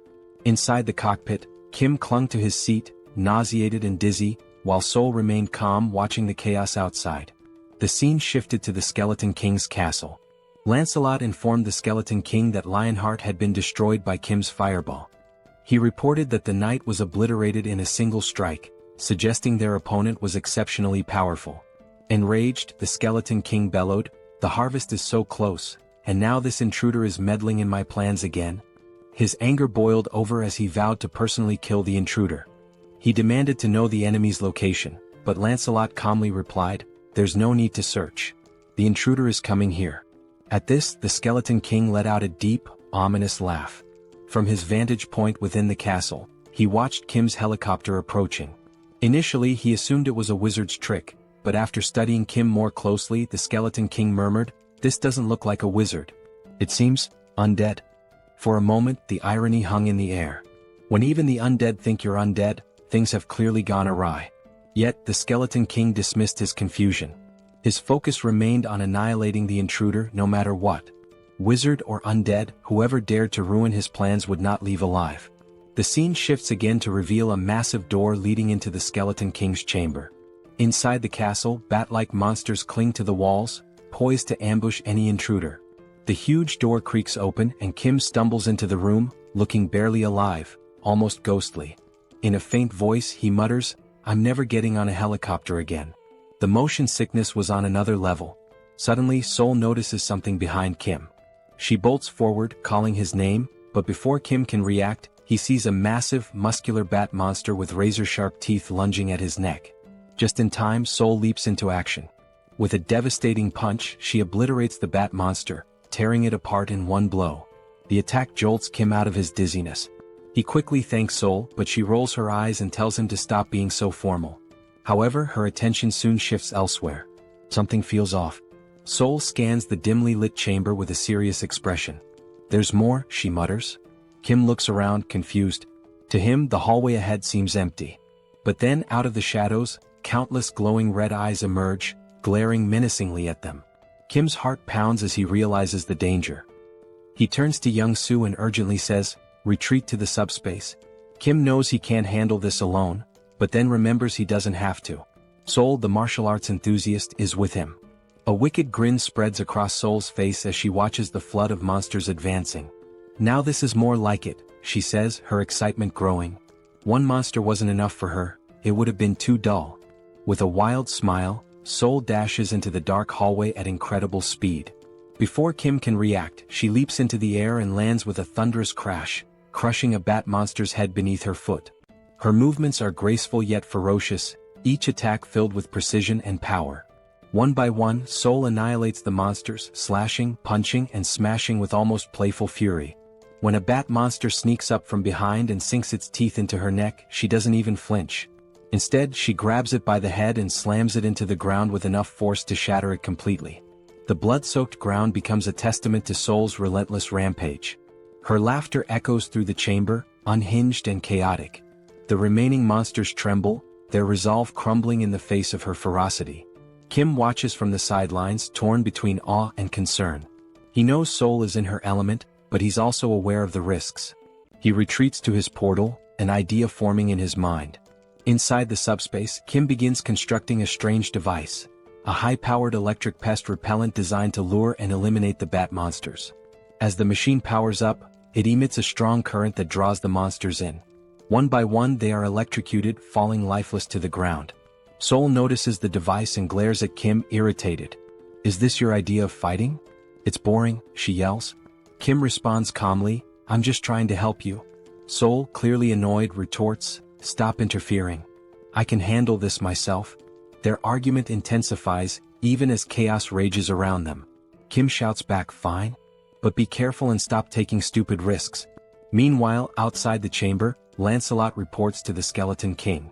The wizard is struggling, Lancelot begins, but he's not alone. "There's another warrior with him, someone as strong as I am." Lancelot adds that the wizard is using unconventional tools and seemingly limitless resources. Hearing this, the Skeleton King's irritation grows. He growls in frustration, realizing the fight is far more complicated than anticipated.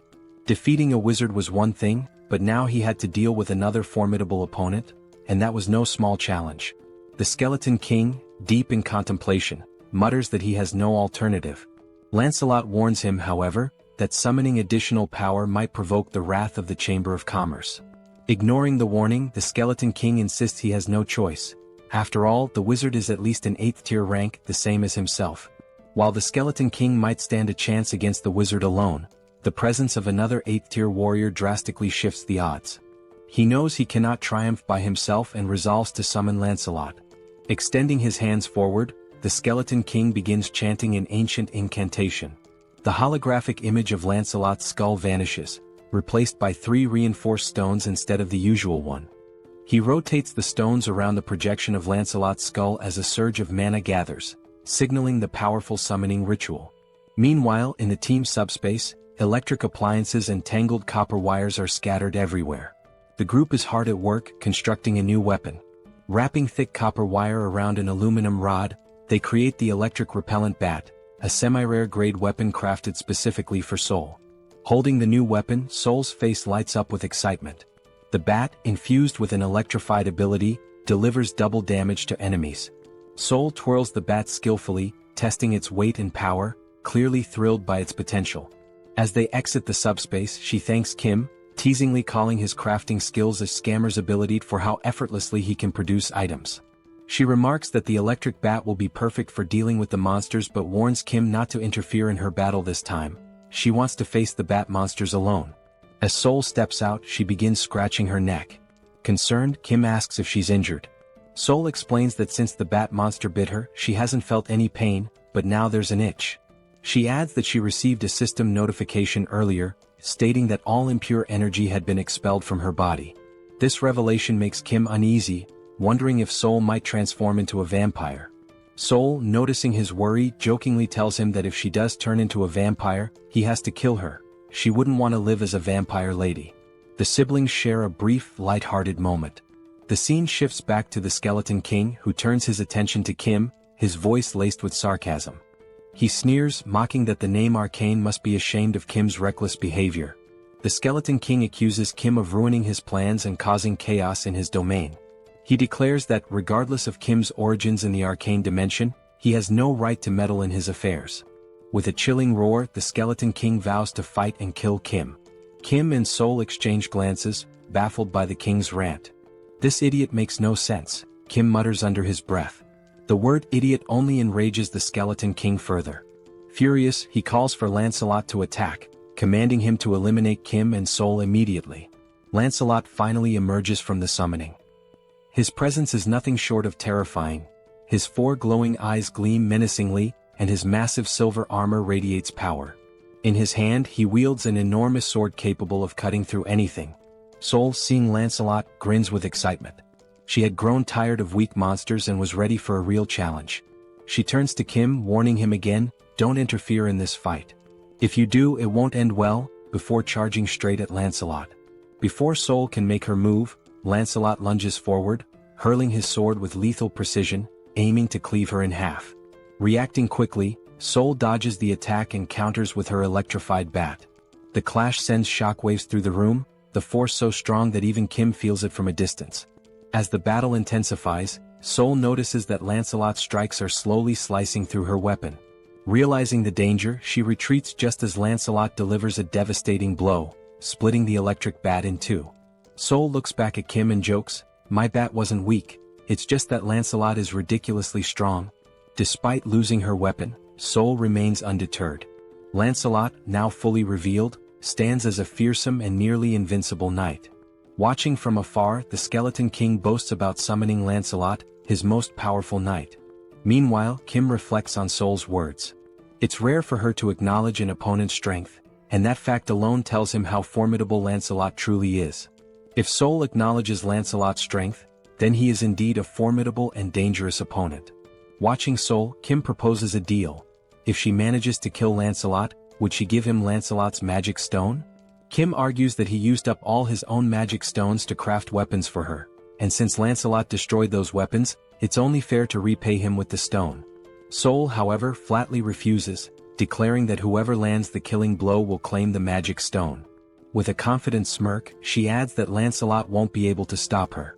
Determined to contribute, Kim activates his Ignite bowling ball and hurls 5 fiery high-speed projectiles toward Lancelot.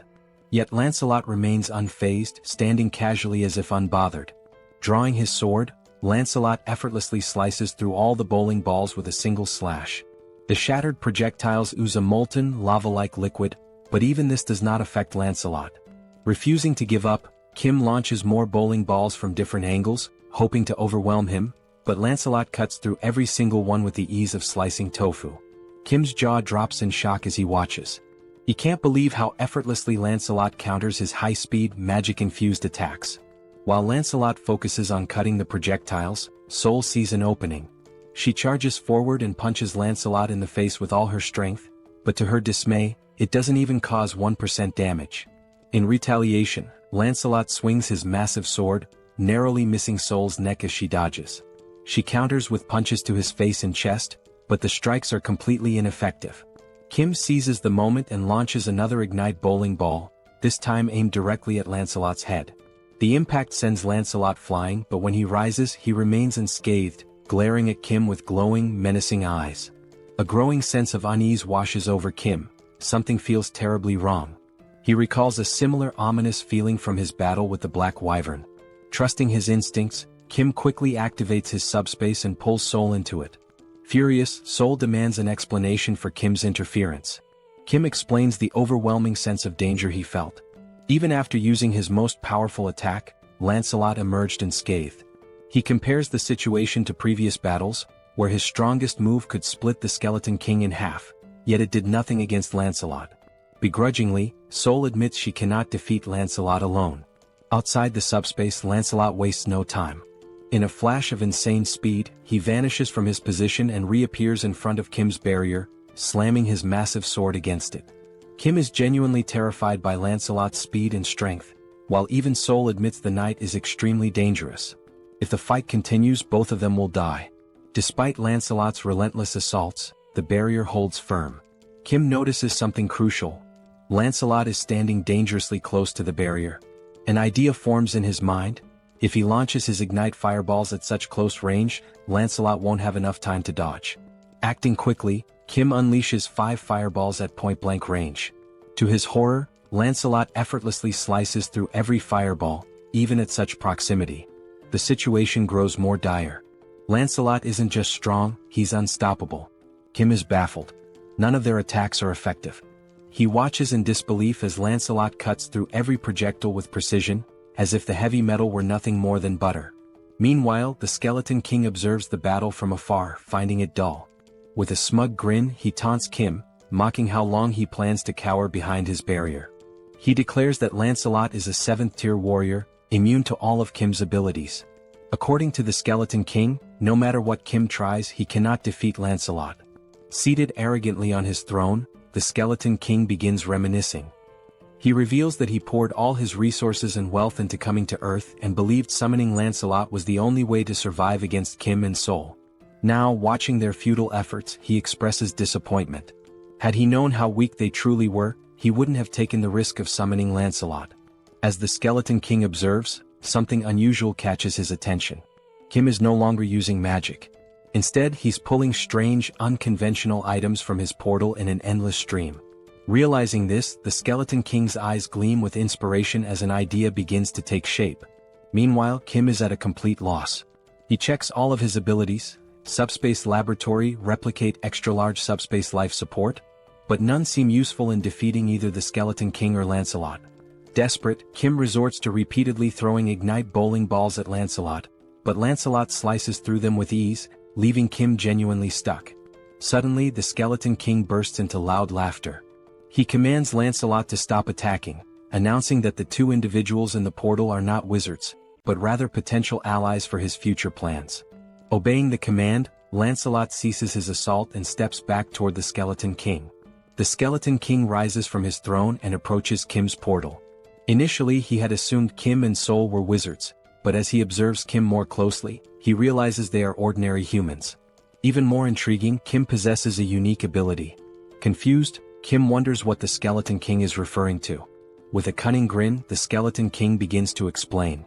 He mentions that Kim must have encountered and killed 2 skeleton knights to acquire reinforced stones. These stones, the Skeleton King reveals, can only be produced within Camelot Castle by sacrificing living beings.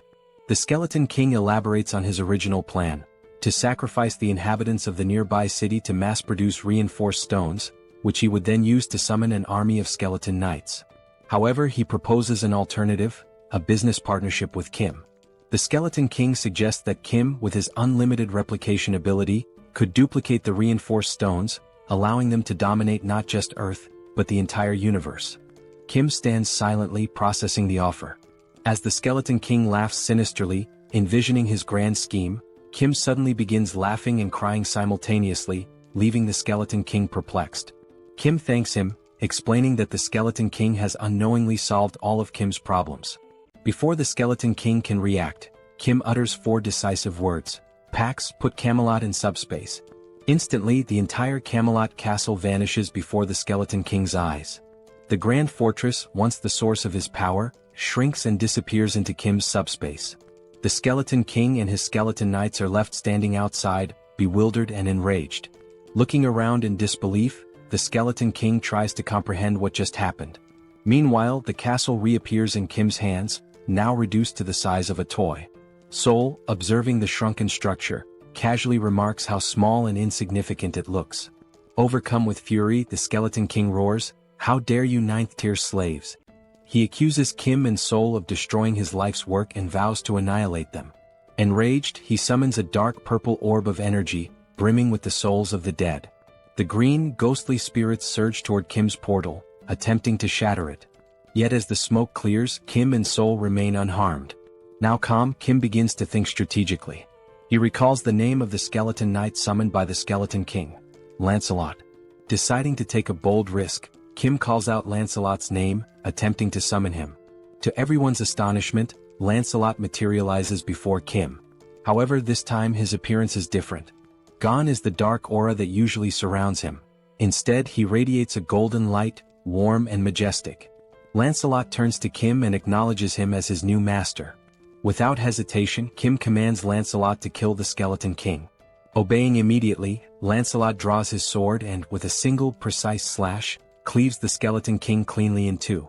The Skeleton King, unable to react or defend himself, is defeated in an instant. With grace and overwhelming power, Lancelot ends the battle in one swift motion. As soon as Lancelot struck the Skeleton King, the violet core within the Skeleton King was destroyed. It shattered into fragments with a faint explosion. Lancelot then drove his blade into the back of the Skeleton King like a royal decree. We see the Skeleton King's body sprawled before Lancelot, his jagged crown lying discarded at Lancelot's feet, and his dismembered parts scattered across the ground. As the Skeleton King's form faded, a golden mana crystal began to glow. The system alerted Kim that he had defeated the Skeleton King. When Lancelot transferred ownership of the Night King's dimensional account, it became Kim's property. Upon opening the system notification, a new feature appeared, the dimensional account. When Kim accessed it, he discovered 3,086 mana stones within. Staring at such a vast number of mana stones, Kim felt both bewildered and astonished. This meant that by defeating the Skeleton King, Kim had acquired thousands of mana crystals in one go. Despite his happiness, Kim couldn't help but wonder, what would he do with so many mana stones? As Kim stood lost in thought, Seoul placed her hand on his shoulder. She told Kim that if he had any sense of morality, he should gift his sweet little sister 1,000 mana stones. After all, she reminded him, she had saved his life when they entered the Skeleton King's castle. Did he forget that? Kim sighed and told Seoul that 1,000 mana stones was too much. He accused her of acting like a mob boss and exaggerating her role in saving his life. Kim pointed out that he had also given her a weapon, which allowed her to fight Lancelot on equal terms for a brief time. Shouldn't she repay him for that? Seoul looked at Kim and retorted that they had both helped and saved each other, so it would only be fair to settle on 500 mana stones instead. Kim smirked and said that if she wanted to assign a price to everything, then she should also start paying rent for living in his subspace free of charge. Did she think she could live and sleep safely without contributing anything? Taken aback, Seoul called Kim a miser. She asked if he was so stingy that he couldn't even spare 500 mana stones. Frustrated, Kim finally handed over 500 mana stones to his sister, not wanting to argue further. Seoul smirked, thanked Kim and declared the argument over.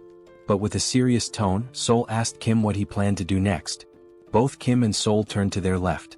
From Kim's subspace, Lancelot emerged. Towering at 10 feet tall with eyes glowing red, Lancelot approached them with heavy, deliberate steps. Seoul glanced at Kim and asked what he intended to do with Lancelot. Meanwhile, Lancelot reached Kim and in a deep, resonant voice, called him his lord. Lancelot informed Kim that he had carried out his command and cleaved the Skeleton King in two. Now he awaited Kim's next order. Kim stood silently, pondering what to do with Lancelot. The scene shifted, and Kim narrated that no one could have foreseen what happened next. We saw Lancelot standing still. Sitting atop his helmet was Young-soo's daughter, clutching tightly to one of its feathers. Lancelot gently moved to keep her entertained while, from behind, Kim, Joo-hee, and Seoul watched in astonishment. Kim thought to himself how unimaginable it was that one of the most fearsome knights could end up in such a situation. Meanwhile, Young-soo and his wife stood in front of Lancelot. Young-soo's wife was beaming with joy as she watched her daughter play happily with Lancelot. She apologized to Lancelot, explaining that her daughter was usually shy and didn't enjoy playing with strangers. But this was the first time she had played so freely with someone she had just met. To her, this meant her daughter genuinely liked Lancelot. While Young-soo's wife was overjoyed, the same couldn't be said for Young-soo. He stood there, stunned, his mouth agape as though his entire world had crumbled. His face reflected despair, like someone who had just received a dire sentence. Lancelot, meanwhile, continued playing with Young-soo's daughter. He calmly assured Young-soo's wife that aiding the Lord's companions was equivalent to serving the Lord himself. She apologized repeatedly, worried that her daughter would keep bothering Lancelot to play. But Lancelot, in his commanding voice, reassured her that it was no bother at all. He said he loved children and saw her as if she were his own. From afar, Kim, Joo-hee, and Young-soo watched this touching moment. Joo-hee, with a warm smile, turned to Kim and remarked that it was impossible not to admire someone so considerate. She commented that Lancelot wasn't just strong but also kind and compassionate, someone anyone would look up to. But Kim didn't share her sentiment. With a side eye, he muttered that calling Lancelot a person felt strange. After all, Lancelot was a skeletal knight, and no one really knew what lay beneath his armor. Yet, after a moment of reflection, Kim admitted that Lancelot was never truly evil. He realized that Lancelot had simply been following the Skeleton King's orders. The true villain had been the Skeleton King all along. Now, with Lancelot under Kim's command, away from his former master's dark influence, Kim saw that Lancelot displayed qualities of goodness and loyalty. This made Kim reconsider his initial judgment, allowing him to trust Lancelot at least for now. Joo-hee, noticing Kim's thoughtful expression, turns to him with a serious tone and asks, "Are you planning to go to Daebongu City right now?" Kim glances at Joo-hee and replies that he intends to head to Daebongu City immediately since their older brother's new home is located there. Hearing this, Joo-hee looks visibly concerned. She tells Kim that she has observed from the start how tirelessly he's been working, without taking proper rest for days. With a worried expression, Joo-hee warns Kim that, while she understands his urgency, what if he collapses or falls ill? She pleads with him to prioritize his health, cautioning that overworking himself could lead to severe problems. If that happens, she asks who will look after him. Joo-hee insists that it's already too late to leave tonight. She advises Kim to rest and wait until sunrise to set out and rescue their brother. Kim listens to her advice and nods in agreement. He then turns to look at his wife and daughter. His daughter is still perched atop Lancelot's head, while Young-soo is trying all sorts of ways to coax her down. With a mix of exasperation and humor, Young-soo tells his daughter to climb down from Lancelot and sit on his shoulders instead. He even volunteers to play the role of a brave knight. However, Young-soo's daughter begins playfully hitting Lancelot's head and declares that her father is boring. She loudly proclaims she wants to play with a real knight, not a pretend one. Hearing this, Young-soo feels a bit hurt, though he hides it behind a strained smile. Meanwhile, Young-soo's wife teases her husband, joking that even she wouldn't want to play with a fake knight like him. Instead, she quips she'd rather choose Lancelot, the real deal. And yet, despite the humor, Kim finds himself momentarily distracted by a ridiculous thought. Why, of all things, is he imagining Lancelot playing with Young-soo's wife? Kim shakes his head, silently cursing his own wandering mind. Watching this heartwarming scene, Kim pauses for a moment, his face softening into a warm smile. He announces that they will take the night to rest, enjoy the moment, and set out in the morning to rescue their brother. The scene shifts to Young-soo carrying his now sleeping daughter on his shoulders, her face peaceful after hours of play with Lancelot. Young-soo wears a contented smile, as if this moment alone fulfills him completely. Kim suggests that Young-soo take his wife and daughter to a private room to rest for the night. Young-soo agrees, nodding appreciatively before leaving with his family. As time passes and the room empties, Saul smirks mischievously. Slowly, he removes his shirt and walks toward Kim, suggesting with a sly grin that now, with everyone asleep, they can begin their real work. Kim responds with a knowing smile and turns to Lancelot, asking if he needs a place to rest. Kim summons the Camelot Castle, and a miniature version of the castle materializes in his hand. The system notifies Kim that this artifact is a unique grade item known as the Palace of the Cursed Knight. It explains that the castle's size depends on the number of mana stones invested. The system further details its 3 powerful abilities. Blood Sacrifice. By sacrificing livestock, Kim can create reinforcement stones. Summon a Ghost. Using mana crystals, Kim can call forth ghosts from the castle. Knight Investment. By combining ghosts with reinforcement stones, Kim can forge knights as powerful as Lancelot. Kim marvels at the artifact's capabilities, deeming them both overpowered and fascinating. However, he notes that the castle's size scales directly with his investment. For example, 500 mana stones would result in a 500 square foot castle, while 1,000 stones would yield a 1,000 square foot one. After some deliberation, Kim decides on a size sufficient for housing 12 knights, opting for a 300 square foot castle. He invests 300 mana stones, and the Camelot castle grows and expands to its new dimensions. The now enlarged castle stands before Kim, Lancelot, and Saul. As Kim observes the structure, a slight unease creeps in due to its eerie appearance. He turns to Lancelot and asks if the castle's size is adequate for 12 knights like him. Lancelot, with a calm demeanor, responds that he doesn't care about the size as he can adapt to any space. Then, with a wry sense of humor, Lancelot jokes that the castle is as tiny as the Skeleton King's little PP, adding that, compared to Kim's vast subspace, this castle is nothing. Lancelot explains that when Kim summons more skeleton knights in the future, they will reside in his subspace, while Camelot Castle will primarily serve as a summoning hub. Saul meanwhile looks stunned. She realizes how large the Skeleton King's castle must have been, at least 30 times the size of Kim's. This revelation leaves her wondering just how many mana stones the Skeleton King had used to build his massive fortress. Lancelot, overhearing the conversation, confirms that while he doesn't know the precise number, he remembers the Skeleton King using tens of thousands of mana stones to construct Camelot Castle. Hearing this, Saul is even more astonished, realizing the immense effort and resources the Skeleton King devoted to building his massive fortress. Meanwhile, Kim begins to reflect. Even though he stored such a large structure in his subspace, there were no side effects. Kim wonders if it's because the castle is initially small, but this thought leaves him uneasy. Camelot Castle is practically a city in itself, yet storing it caused no disruptions in his subspace. Deciding to set aside his concerns for now, Kim turns to Saul and asks why she hasn't gone to rest yet, mentioning that the night is long and she should take a break. Saul, however, explains that she has something personal to ask Lancelot and has been waiting for the right moment to do so. That moment, she declares, has finally arrived. With an eager gleam in her eyes, Saul turns to Lancelot and, striking a confident pose with her hands on her hips, announces her request. She wants to learn his swordsmanship. Saul boldly asks Lancelot to teach her his techniques. Kim, overhearing this, is taken aback.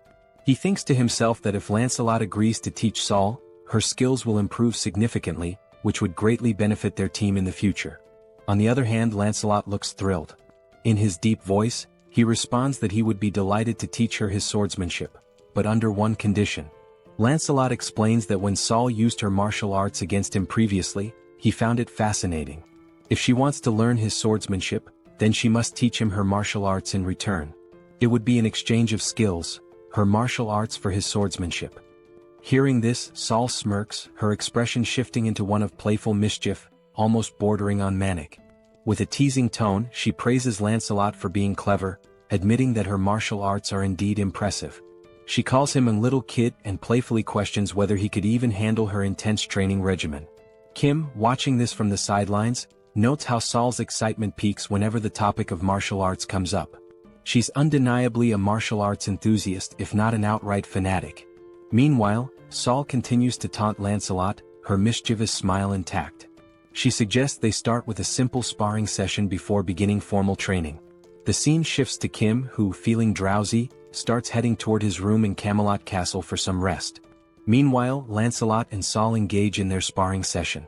Saul enjoys the match immensely, pushing Lancelot to his limits. By the end, Lancelot earns his place as a true member of their group, fully integrated into their family dynamic. The scene shifts again, this time to Kim and Young-soo observing from Kim's subspace. Both are surprised to see numerous military officers in the vicinity, communicating through walkie-talkies and appearing to scout the area. Confused, Young-soo asks, "Are there other people besides us planning to travel in the morning?" Kim, however, finds the situation suspicious. Just as he is about to voice his concerns, the sound of a helicopter echoes in the sky. Looking up, they spot the aircraft flying toward Kim's subspace. Young-soo, recognizing the helicopter, exclaims, "That helicopter looks very familiar." Kim realizes it too.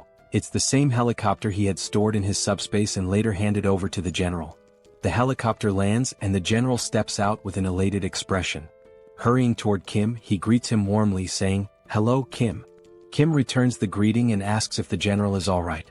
The general replies that he's fine but shares that he's been searching for Kim for a long time and has finally found him. He explains that when the wall of Yeoljoro City vanished, he suspected it was Kim's doing. Kim, now irritated, cuts to the chase, asking if the general is here to convince him to join the military. With a firm tone, Kim makes it clear that if that's the case, his answer is no. His priority is finding his family. The general quickly reassures him, saying, "Kim, you've misunderstood." He explains that he hasn't come to recruit Kim but rather to deliver critical news. In a serious tone, the general warns Kim that traveling by helicopter is not safe. He explains that a faction that betrayed the military has seized a base and now controls air defense systems. If Kim and Young-soo were to travel by helicopter, especially a military one and a general's at that, they would be targeted and shot down. Both Kim and Young-soo are stunned by this revelation. The general provides detailed information, elaborating on how the rebel faction captured the military base and now commands a significant portion of air defense forces. He also shares that he had sent a scouting team in the same helicopter Kim had given him. That helicopter was destroyed mid-air, leaving the general without any information on those individuals. Growing increasingly concerned, the general reminds Kim that he mentioned traveling through the city to rescue his family. The general warns that if Kim had chosen to travel by helicopter, it could have placed him in extreme danger. Upon hearing this, Kim realizes that if they had used the helicopter, their deaths would have been almost inevitable. Acknowledging the severity of the situation, Kim thanks the general for providing such vital information. At this point, the general shifts the conversation. He brings up how the wall surrounding the city vanished last night, suggesting that Kim must have defeated the Skeleton Knight. However, Kim's focus drifts away from the general's words. Instead, he contemplates the mention of the next city being under military control. Kim understands that if the military has already taken over the next city, it's only a matter of time before they dominate other cities as well. Even if he travels through the entire city to save his family, the looming military presence will remain a significant threat. Adding to the peril is the Black Wyvern, a formidable force capable of annihilating helicopters, intensifying the danger. Kim resolves that to save his brother, he must head to Donggu City, a city now under military control. This means he must obliterate the enemy camp to secure his brother's safety. With a resolute and determined expression, Kim takes immediate action. He summons the Lord. From the subspace, a dark shadow emerges, causing the general to grow visibly uneasy. Kim, maintaining a calm yet intense demeanor, addresses the general. In response to the earlier question about whether he defeated the Skeleton Knight, Kim affirms, "Yes, I defeated the Skeleton Knight and took him captive." As Kim speaks, the Skeleton Knight appears. Towering 10 feet tall, the figure has glowing red eyes, wields a massive sword and carries a formidable iron shield. The knight stands ominously behind Kim. The general stares in pure horror and disbelief. He realizes that this knight is far stronger, at least 10 times more powerful, than the previous Skeleton Knight. And now, this terrifying entity is under Kim's command, ready to follow his every order. The general struggles to process the sheer weight of what he is witnessing. Kim, undeterred, confidently declares that his older brother's new residence is in Donggu City, the very city housing the military camp. This leaves Kim with no alternative, he must go there. With a sly, confident smile, Kim turns to the general and asks, "So, how about we take down all those military forces?" Overcome with joy and relief, the general feels tears welling up in his eyes. We are now introduced to another location, seemingly destroyed, which appears to be some kind of base. In this base, goblin soldiers, clad in military uniforms, are seen wielding rifles and equipped with heavy artillery. Behind one of the goblins, a human hand becomes visible, revealing humans imprisoned in cages under the watchful eyes of the goblin soldiers. As the goblin squints to focus, it notices something unusual ahead, though it cannot determine what it is. From a distance, we see Lancelot's ghostly head infiltrating the goblin base, investigating how it operates. Noticing that the goblin is approaching, Lancelot decides to retreat to avoid alerting the enemy. While flying to gather more information, he overhears a conversation between two goblins but cannot understand their language. However, upon observing their movements more closely, he notices that even within the goblin army, there is a ranking system that dictates the level of importance and influence each goblin holds over the others. Still concealed behind a tree, the ghostly head concludes it has gathered enough information and decides to return to the command center to report his findings. As he departs, the system screen reveals how the summoning ability for this ghostly form works, named Phantom Summon. This ability allows the summoning of Camelot's ghosts, with specific costs associated with each invocation. It is also shown that while knights are in their ghostly forms, they cannot physically interact with the environment, but they are also immune to physical interference. Moreover, this ability enables them to pass through walls and even fly freely. Summoning a ghost consumes 1 enhancement stone and 500 magic stones, the same cost as summoning a knight. Although not explicitly stated in the description, once summoned as a ghost or knight, they can switch forms without incurring additional costs.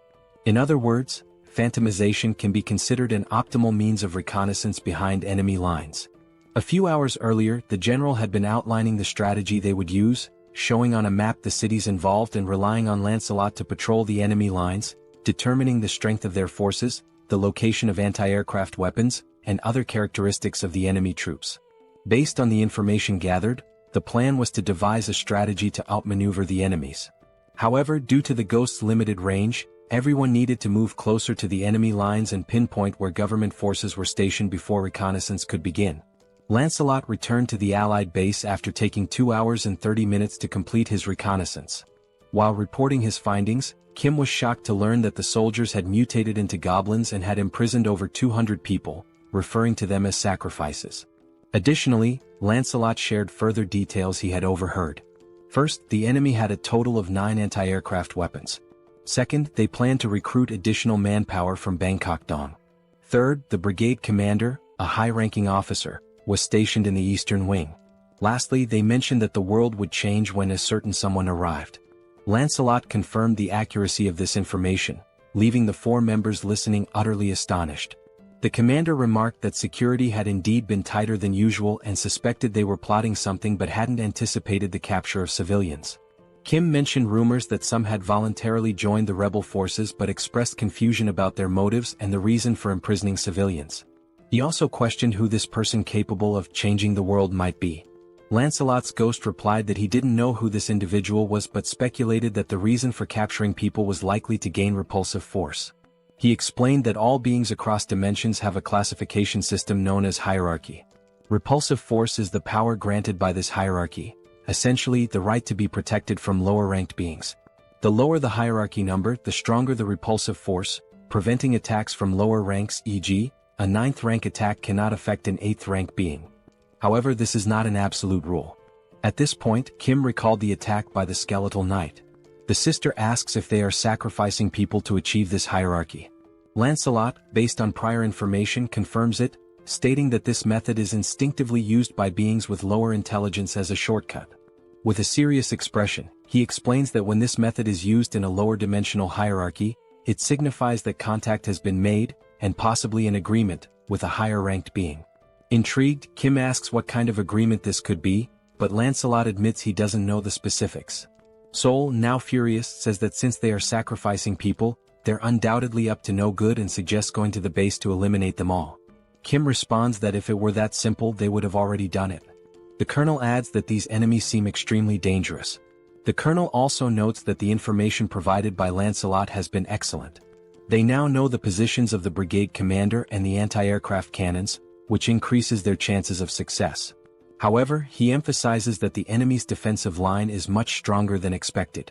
Once the operation begins, the enemy will likely call reinforcements from the 1st Legion, potentially escalating this into a large-scale war.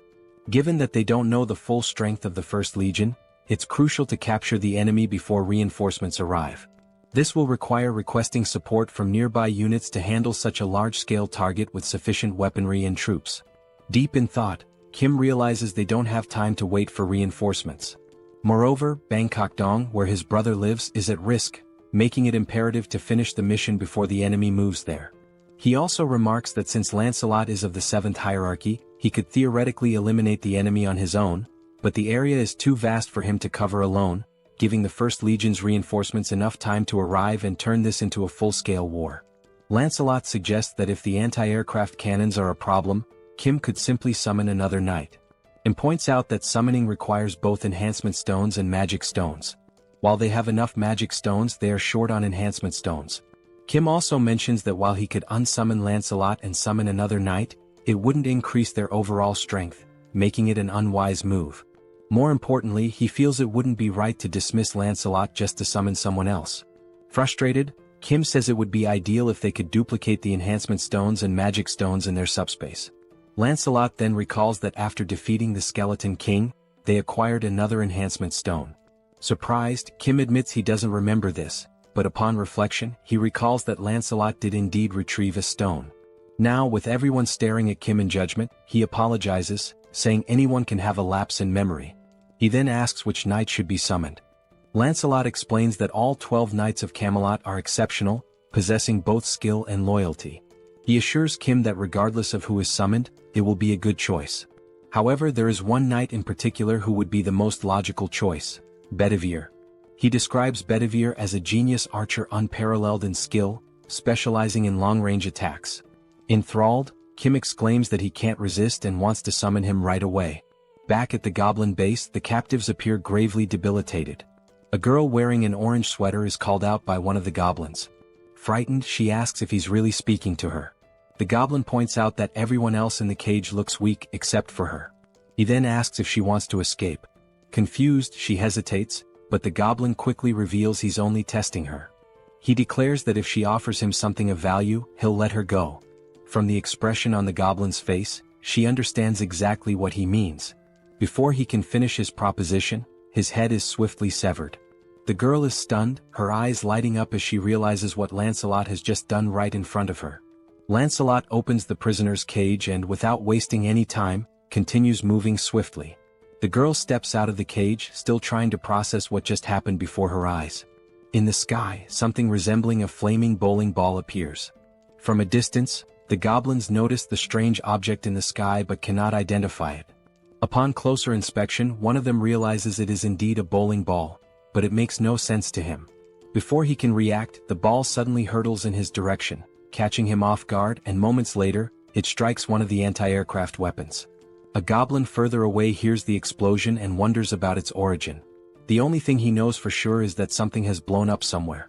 From a distant viewpoint, we see the explosion and, coincidentally, also a hand gripping another flaming bowling ball. Yes, the summoned knight is hurling bowling balls at the enemies, already contemplating his next target. Moments earlier, Lancelot reveals something he hadn't mentioned before: Bedivere has only one arm. Kim is taken aback and confused, as Lancelot had described Bedivere as an archer. He questions how Bedivere could possibly be an archer with just one arm. Lancelot confirms that Bedivere was indeed an archer, but that is a story from the past. He explains that long ago, Bedivere served as a knight under the Duke's command but lost his arm to a commander jealous of his exceptional talent. From that point on, Bedivere adapted, mastering throwing techniques using a leather strap. Thus, he earned his place among the 12 Knights of Camelot. Still skeptical, Kim asks if Bedivere can truly destroy anti-aircraft cannons from such distances. Lancelot reassures him, stating that he fought alongside Bedivere for a long time and knows the full extent of his abilities. Additionally, Lancelot confirms that after scouting the enemy lines, only he and Bedivere will be needed for this mission. Back in the present, we see Bedivere launching more flaming bowling balls at the enemies from afar. The ball soars through the sky and strikes another anti-aircraft cannon. As the goblin base is a large area, a goblin from a distance notices the explosion and wonders what is happening. Turning around, he sees another goblin soldier being attacked and flung away by someone. Alarmed, he asks his officer what's going on, but then hears the distinct sound of a sword. When he looks closely, he spots Lancelot calmly walking in his direction. The goblin, trembling with fear, stammers that this is a restricted area where unauthorized individuals are not allowed. Lancelot remains silent, continuing his steady approach toward him with an air of calm authority. Meanwhile, we see Kim's system sending him notifications. The first shows he acquired 4 magic stones, bringing his total to 2,686. Shortly after, another notification appears, adding 12 more magic stones, increasing the total to 2,698. Kim, staring at the system screen in surprise, reflects that owning a dimensional account eliminates the need to collect magic stones manually, as they are gathered automatically. Still, he finds it hard to believe how quickly the stones are being accumulated and wonders if this is really correct. Moments later, 3 more notifications pop up, one with 5 more magic stones, another with 8, and yet another with 5, bringing the total to 2,788 magic stones. Young, Seoul, and Kim stand idly waiting for a signal to act, and Kim continues to question whether this situation is as it seems. Young reassures him, suggesting he look up at the sky, stating that it is likely the source of the multiple notifications. Above, 2 flaming bowling balls launched by Bedivere collide mid-air, creating a massive explosion that draws everyone's attention to the sky.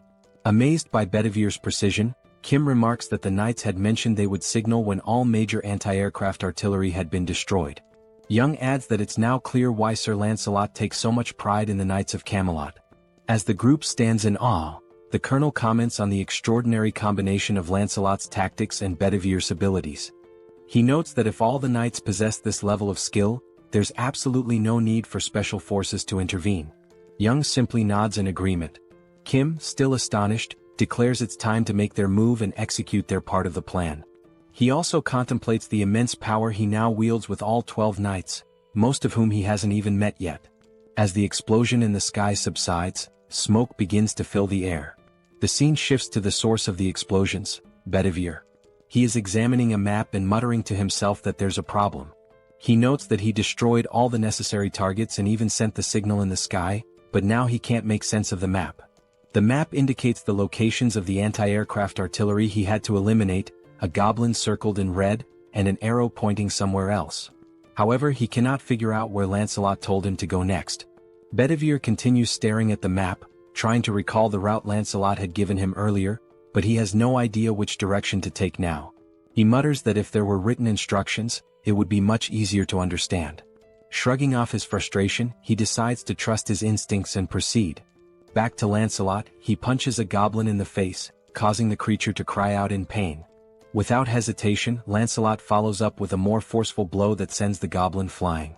Unapologetic, he steps on the goblin with enough force to make it scream in agony. Still pinning the goblin underfoot, Lancelot states that controlling his strength is exhausting and warns the goblin to speak the truth before he accidentally kills it. He demands to know who informed them about using this shortcut, sacrificing humans to climb the hierarchy. He also presses for their plans and the strength of the First Legion's forces. The goblin chuckles, commenting on how much Lancelot seems to know about their operations. Eventually, the goblin gives in, revealing that the one destined to change the world is named Tonediu. He calls Tonediu a bastard of the 8th class, a giant compared to himself. Lancelot, unfazed, replies that he has never heard of this being and asks what Tonediu wants with the goblins and what exactly his plan entails.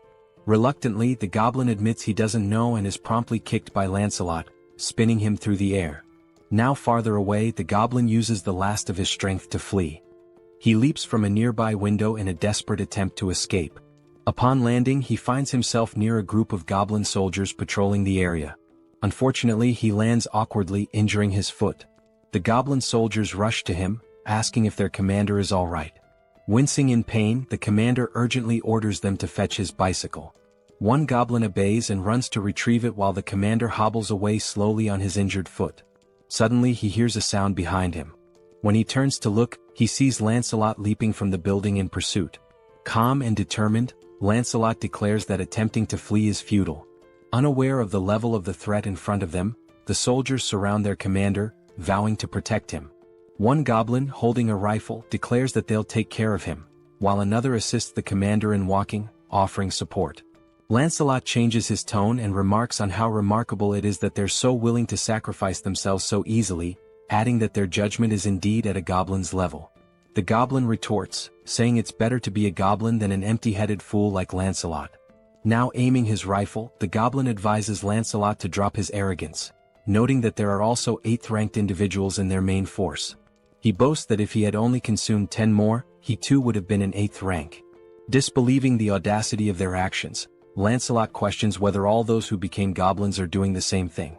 The goblin, with a sly grin, affirms this. He adds that he is one of the intelligent ones, adapting to a changing world. Before he can finish his sentence, Lancelot swiftly lunges forward and drives his sword through the goblin's neck. Lancelot coldly remarks that knowing this will make it easier to decide whose lives to take. The fleeing commander glances back to see what is happening, only to witness blood spurting into the air.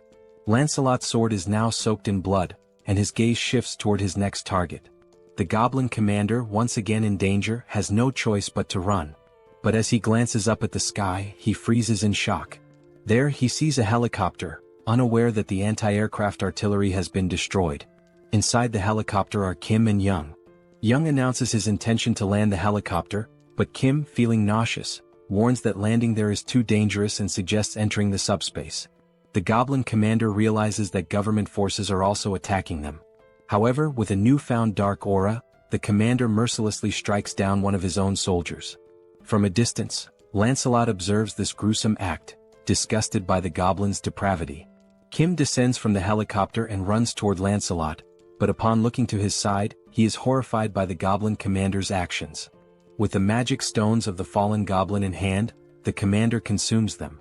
Lancelot curses him, calling him a bastard and accusing him of becoming an 8th rank because of the stones.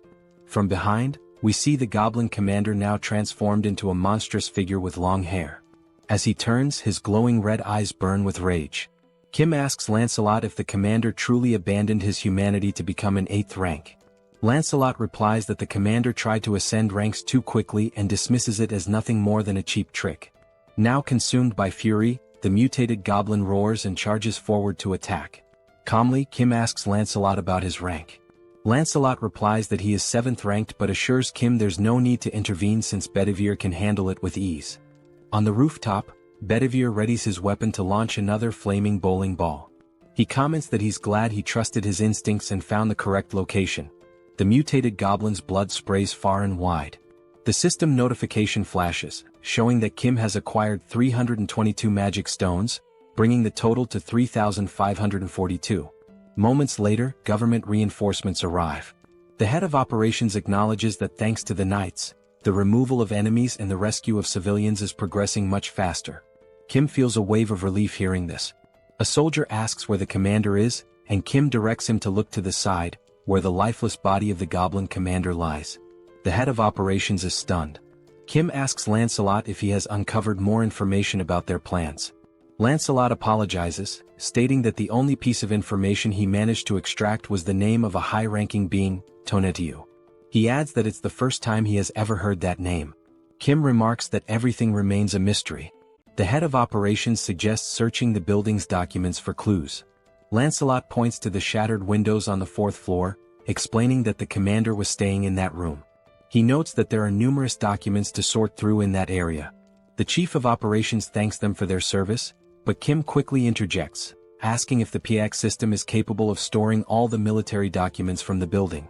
Pax confirms and immediately begins calculating the number of documents and the cost to process them. The system reveals there are 5,086 documents, with a cost of 120 magic stones. Kim gives the order to proceed. The chief of operations remarks that such measures weren't necessary, but Kim explains that PX will handle it efficiently, and he needs to locate the family as quickly as possible. Soon after, the system alerts him that an unsuitable document has been detected among the military files, labeling it as an incompatible item. Confused, Kim tries to understand what an incompatible item might be. Now holding the document, he attempts to read it. It turns out to be a registration form for dimensional beings. Lancelot clarifies that it's a document capable of increasing someone's rank. Examining the two documents in hand, Kim notes that one is in poor condition. Lancelot explains that the pristine document is the official form, while the damaged one is a shortcut. He further elaborates that the soldiers likely turned into goblins because they failed to register properly using the official method. To add to this, Sir Lancelot explains that registering a dimensional being requires magic stones and a dimensional account. He states that Earth's dimension is still in its early stages of exploration, and no one currently meets these conditions, except for Master Kim, who defeated an 8th rank being possessing a dimensional account. Kim and the Colonel fail to grasp much of what he says, but Lancelot continues, emphasizing that despite the oddity of the document's existence, Kim should register since he meets the requirements. This suggestion catches Kim off guard. However, Lancelot assures him that by completing the official form, Kim will avoid becoming a goblin. He also explains that dimensional being registration is automatically adjusted for each dimension, and the reason Kim can read it in a standard language is that it's the official document. Holding the document, Kim scans the fine print and notes that the process would consume only 1,000 magic stones. Without hesitation, he signs his name on the form. The system announces that the dimensional being registration is complete, leaving Kim with 2,422 magic stones. After signing, the document begins to glow and disintegrates into dust. Jokingly, Kim remarks that he's curious to know where the system wants him to submit the documents. Outside, someone arrives on a motorcycle, calling out to the commander and apologizing for the delay. The individual explains that the holdup was due to something being incredibly heavy to carry. However, upon taking a closer look around, they are baffled by what happened to the goblins in the area. From atop the building, Bedivere watches the scene with curiosity, wondering aloud if the vehicle the goblin is riding might be a horse. Meanwhile, back in the document room after the PX scan, they manage to retrieve not only the contract but also approximately 40,728 pages of military documents. Kim informs the colonel that he remains worried about his family and won't be able to review the documents himself since he's heading out to search for them. He adds that the director of operations will handle the verification and assures the colonel that once he finds his family, he will return to assist the government forces. The colonel thanks him and wishes him good luck. As they leave, Kim tells Lancelot that the plan is to enter without the rebels mistaking them for government troops. However, they learn that Dobonggu has been occupied by the rebels, making it too dangerous for Yong-soo to drive. Kim decides to take the wheel instead. He considers that, for now, it's safer for him and the two knights to travel in unassuming vehicles to avoid drawing attention and being identified as enemies. However, a significant problem arises. Upon inspecting the SUBSPACE inventory, they discover that only military vehicles are available, which completely disrupts the plan. Kim wonders how they will resolve this issue, convinced there must be a non-military vehicle somewhere. Determined, he decides to search thoroughly to find something usable. Descending the stairs, he acknowledges that the task will be slow and dangerous but accepts that there is no other option. He also expresses hope that they will locate a drivable vehicle. As they step outside, they are startled by the sound of a roaring engine. Looking ahead, they see Bedivere perched atop the motorcycle previously owned by the goblin. Suffice it to say, he looks incredibly stylish. Stunned, Kim, still processing what he's seen, asks why Bedivere is on a motorcycle. The newly self-proclaimed rider explains that he thought it was a horse. Pointing to the goblin's corpse on the ground, Bedivere says the goblin had been riding this modern horse, and he found it amusing, so he decided to learn how to use it. It wasn't even that difficult, he adds. Kim, still surprised, recognizes the vehicle as the brigade commander's motorcycle and hatches an idea. Opening the system, he learns it will cost only 22 mana stones to store the motorcycle under the military unit category. With 2,400 stones remaining, he approves the storage. A while later, goblin soldiers armed with rifles notice something unusual approaching them. One goblin, puffing on a cigarette, asks what the hell that thing is. As it gets closer, the goblins realize it's a motorcycle, but they don't feel alarmed. Another goblin asks if they're expecting any visitors, to which the first responds he hasn't heard about any.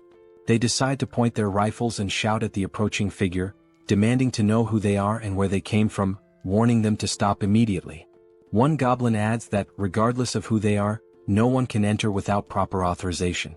Seconds later, before the goblins can react, one of them is struck by a bowling ball, leaving only the cigarette burning in his hand.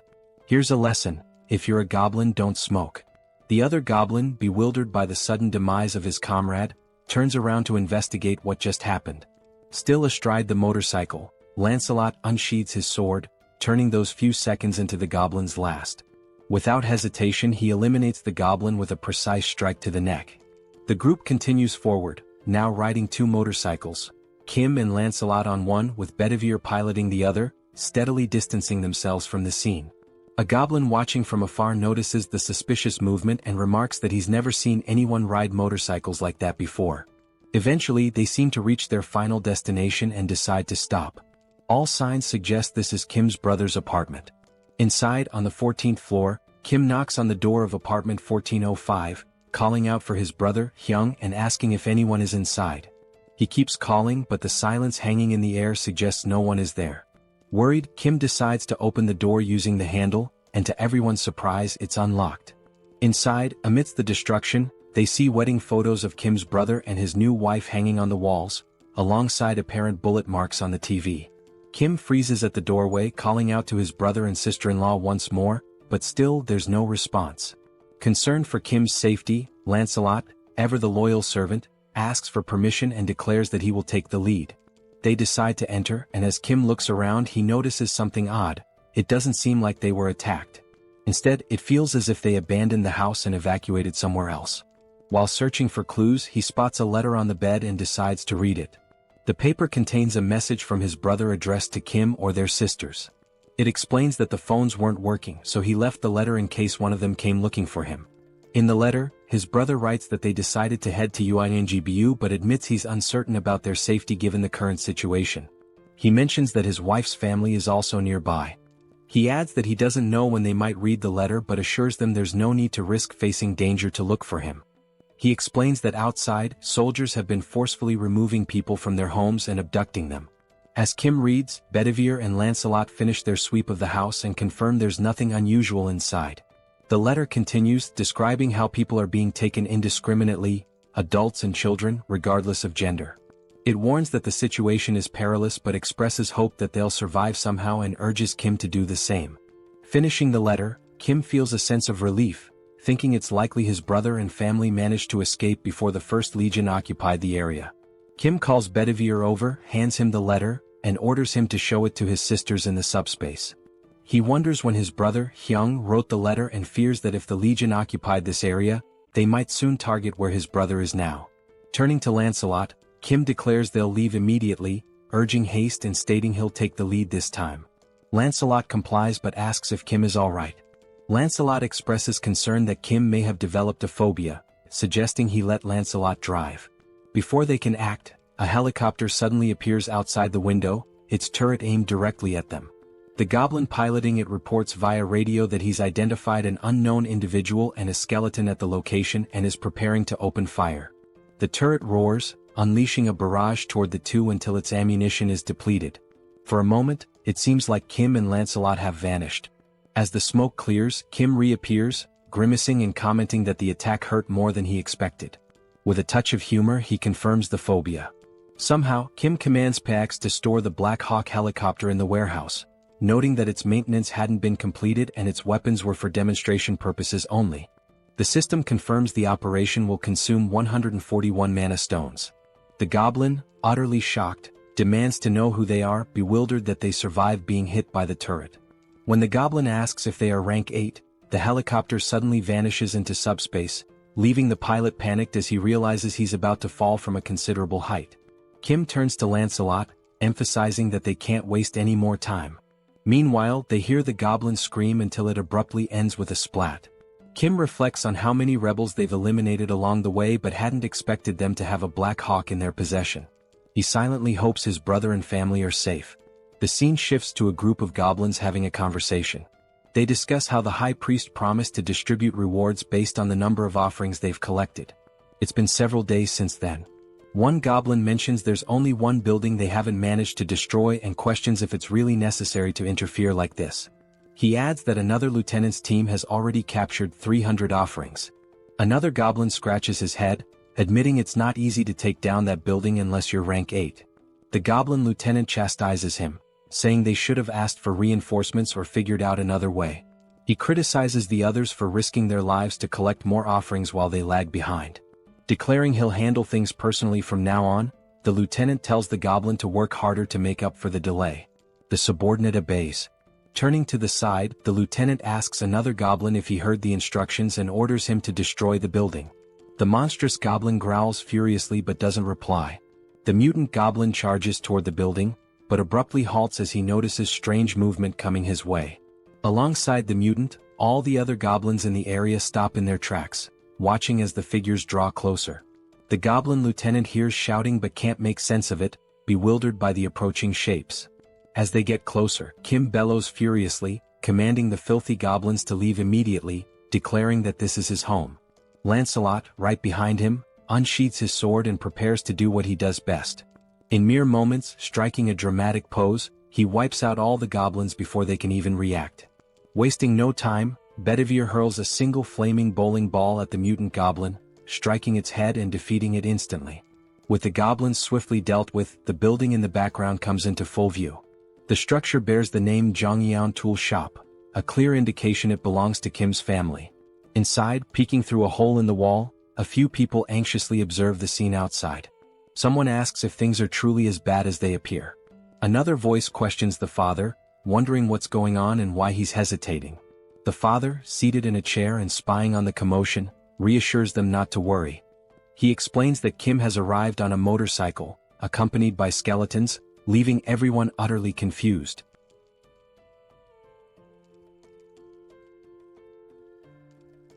Then we are shown a flashback of his father reminiscing about when he was young. His mother used to say that good and bad things only happen because of people, and this idea had fascinated him. Having survived many challenges, he realized that not a single word his mother had said was wrong. Even when his business failed, the reason he was able to get back on his feet was because of the people who stood by him, and love.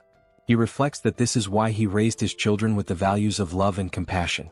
Watching them grow up from small children into capable adults, he felt like a dream had come true. A scene follows of Kim losing to his sister in a video game. The father continues, sharing his dream of building a large, spacious home where he could live with his family. To pursue this, he began studying civil construction, something he had never done before and found immensely difficult and complex. The financial burden made the dream seem unattainable. In the end, his children all grew up well.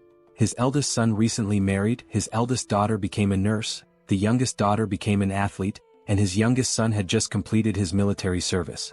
Their futures seemed so bright, until the monsters appeared. He recounts how, luckily, as the manager of a tool shop, he survived the monster attack using hammers and other tools. However, even with that resourcefulness, the situation was dire. They had to constantly worry about food and water. He often pretended not to be hungry to give his wife the little food they had. On top of that, there were neighbors who raided for food and monsters roaming about, forcing them to hide as silently as mice. Amid this catastrophic situation, the first to arrive at their refuge were his eldest son's in-laws. Shortly after, his eldest son and his daughter-in-law made it there as well. Looking at his eldest son's face, stained with tears and blood, he could guess what they had been through to get there. He simply embraced him and silently wept. Another blessing came when his daughter-in-law awakened a new ability to generate water, eliminating one major concern in this apocalypse. He recalls how, over time, soldiers mutated into goblins and began wandering around. These goblin soldiers started abducting civilians regardless of age or gender, isolating their family even further. It was utter chaos. The very soldiers who were meant to protect them were now capturing people. He wished deeply for the safety of his children amidst such disorder. At one point, a system screen appeared before him, and he awakened an ability of his own. The ability was named Architect, and the system indicated that he now possessed exceptional skills in architecture and could build freely. He doesn't fully understand how his long-dormant dream suddenly became a reality, but he feels grateful that it did. With this newfound power, he immediately got to work reinforcing the tool shop. Thanks to his daughter-in-law's water ability and his own architectural skills, they managed to survive. Even for the goblins armed with weapons, breaking into their fortified location was no easy task. Peering through a hole in the wall, he noticed that a group of soldiers had been stationed outside their home since the day before, and they had brought a monster with them. It was clear now that they were determined to destroy their refuge this time. But he had prepared for this possibility and retreated to plan. Seated in his chair, he called for his eldest son and instructed him to gather the family and escape through the tunnel. His son hesitated, asking what would happen to him. The father explained that the tunnel was an emergency passage meant for situations like this, though he couldn't guarantee that the other end was safe. At the very least, it's better than staying here and dying, he said. His wife, looking concerned, asked if he intended to stay behind. With a confident smile, he assures them he will leave as soon as everyone is safely out, telling them not to worry. In the meantime, a strange noise from outside catches his attention, sparking his curiosity.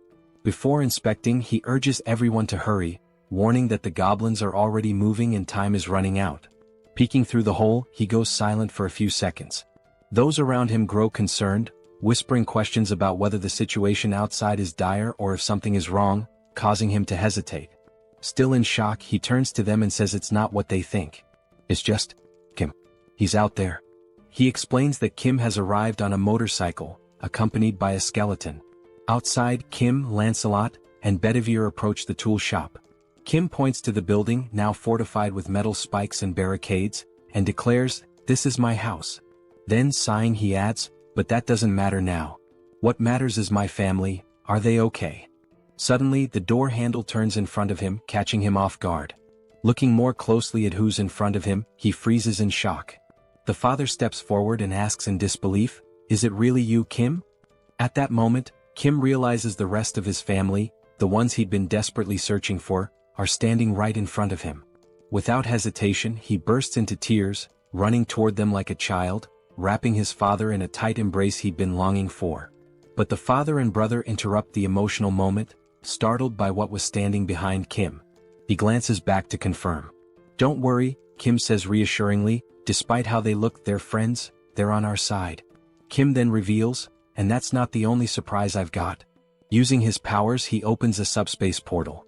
Inside, his two sisters are safe and enjoying a hearty meal. Seeing them eating brings tears of relief and joy. His sisters, realizing what's happening, break down, sobbing uncontrollably. Inside Kim's subspace, the reunited family sits down for a meal they haven't had in ages. For the parents especially, it's a heartwarming moment. Tasting the food, the mother is taken aback. She thinks to herself, "No matter where I go, I always trust my cooking. But this grilled mackerel is on a whole other level." She turns to Young-so's wife and asks if she's a professional chef. The wife thanks her for the compliment, smiling. The mother declares, "Now that you've set the bar with such a delicious meal, I can't back down." She takes it upon herself to make a dessert worthy of matching it. The dessert consists of thinly sliced green grapes placed delicately atop whipped cream on a cheesecake, arranged with care. When it's ready, she presents it as a token of gratitude, naming it Mom's Green Grape Tiramisu with whipped cream. Young-so's wife tries it and is overwhelmed by the burst of flavor, reminiscent of something out of Shokyuji no Soma. She asks how the mother managed to make something so divine, and the others eagerly agree as they taste it. Elsewhere in Kim's subspace, someone is hammering iron. It's an elderly man, the father of the eldest son's wife, tinkering with Lancelot's armor. The old man asks Lancelot for his name. "I'm Lancelot," he answers. The man abruptly cuts him off, asking, "Do you know how to play Jengi?" Lancelot pauses, confused. "Are you sure you mean Jengi?" Clearly misunderstanding, Lancelot begins explaining how, in his hometown, they were famous for dismantling monster corpses, so he's dealt with organs before. The man interrupts again, asking what nonsense he's talking about. In the foreground, a reinforcement stone comes into view as the old man remarks, "Seems like you don't know how to play. Grab a chair, I'll teach you." The reinforcement stone, held by the eldest brother, is handed over to Kim. Kim asks his brother why he has such a stone. The system identifies it as a Tier D reinforcement stone, with attributes of penetration and explosion. The brother explains that he found it after witnessing a battle between a rhino-like monster and a griffin. The griffin one tore off a chunk of the rhino's flesh and flew away. He found the stone in the rhino's remains. Still offering the stone, he says, "You'll probably need this more than I do." Kim gratefully accepts, promising to put it to good use. Completing his thought, Kim mentioned he should express his gratitude and reminded them that, as he had said before, if anyone needed anything, whether it was furniture or something else, they should just let him know. He also added that his sister-in-law's family should feel at home here too. His brother was touched by how Kim was looking after his in-laws as well. Reflecting, he remarked how much Kim had grown since being discharged, recalling that when they were younger, Kim used to cry every time Seoul hit him. Laughing, Kim admitted he would probably still cry if Seoul hit him now. His brother joked that the best thing about being born before Seoul was avoiding her wrath. He thanked Kim sincerely before excusing himself, saying he was going to check in with his in-laws. As Kim noticed the scar on his brother's face, he commented on how they had managed to survive so far with the help of their father's and sister-in-law's abilities. He couldn't imagine how hard it must have been. Suddenly, someone approached Kim from behind. Turning, he realized it was his father. The father spoke, saying how happy he was, not only because the family was safe but also because of Kim's abilities, which gave everyone the chance to eat in a secure place. Then his father asked if Kim knew that good and bad things, but Kim interrupted, completing the saying, "Can only happen when there are people." Kim nodded, saying he understood. He added that no matter how powerful his abilities were, he wouldn't have made it this far alone. He shared that this realization hit him when he started helping people cross a tunnel filled with wyverns. Young-soo had told him that even with awakened abilities, the challenges were the same for everyone. That was when Kim understood the real reason people help each other. It's because everyone wants their family to be safe. People help with the hope that someone else might assist them in return, especially in an apocalypse where empathy is essential. Smiling, Kim concluded, after all, we're all human. Everyone feels pain when they're hurt and everyone fears death. We help each other because we're in the same situation. Otherwise, it would be unbearably cruel. Looking at his father, Kim asked, "Am I right?" His father, now smiling with pride, replied, "I couldn't be prouder to have you as my son." Kim smiled back, saying he was grateful to have him as a father. Kim then suggested that his father rest as he must be tired, and mentioned that he would have to leave soon. His father cautioned him to be careful, and Kim reassured him, joking, "I can't even get hurt now, even if I wanted to." Meanwhile, back at the headquarters, the commander was sorting through documents that had piled up, finally feeling some relief that half of them had been taken care of. Thanking the soldiers for their efforts, he told them to take a short break. One of the soldiers joked, saying his eyes felt like they were about to fall out from all the reading.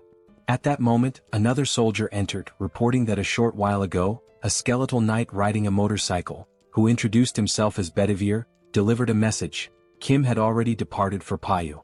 The colonel, puzzled, asked why Kim would go to Payu.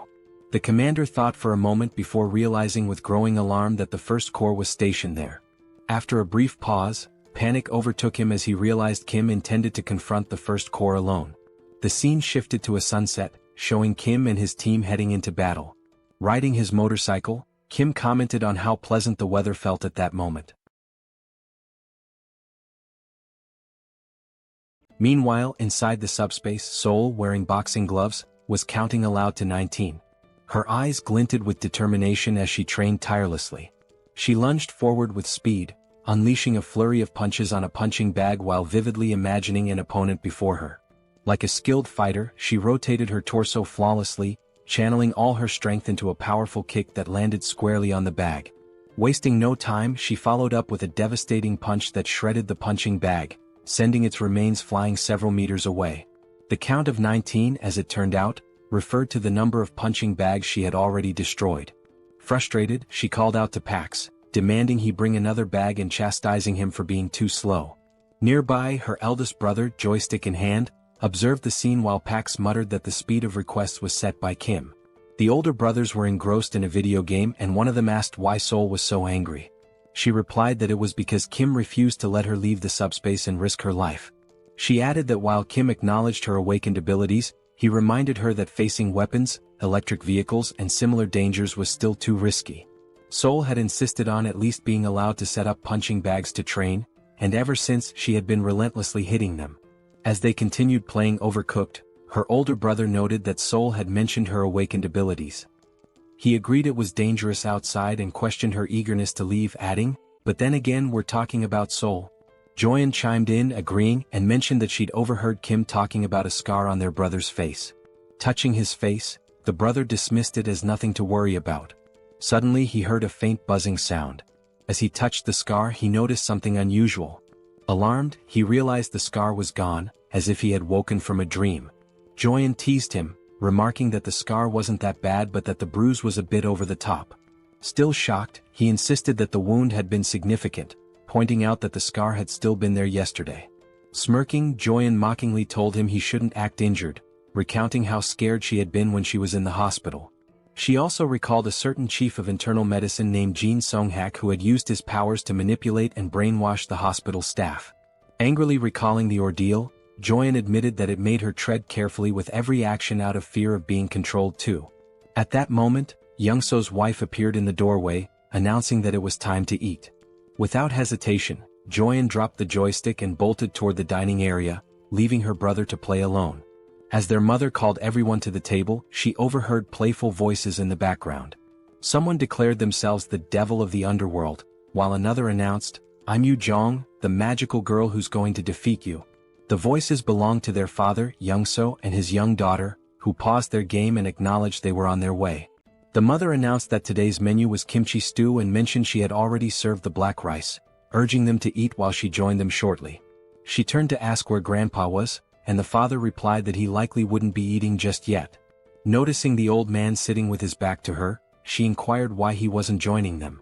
He was focused on the board game he was playing with Lancelot, visibly intrigued. It was the first time he had ever encountered such a game. He marveled at how Lancelot, despite never having played before, could be so skilled. No matter how hard he tried, he couldn't find a single weakness in Lancelot's strategy. He resolved to ask Lancelot to explain his methods when he returned, impressed by the brilliance of his gameplay. Back on the battlefield, the scene shifted to war tanks rolling steadily toward an unknown destination. Suddenly they stopped and opened fire, their shots striking a target ahead. Another volley followed, resulting in a massive explosion at the impact site. From the devastation, a radiant blue light emerged, illuminating the entire area where the tank's shells had landed.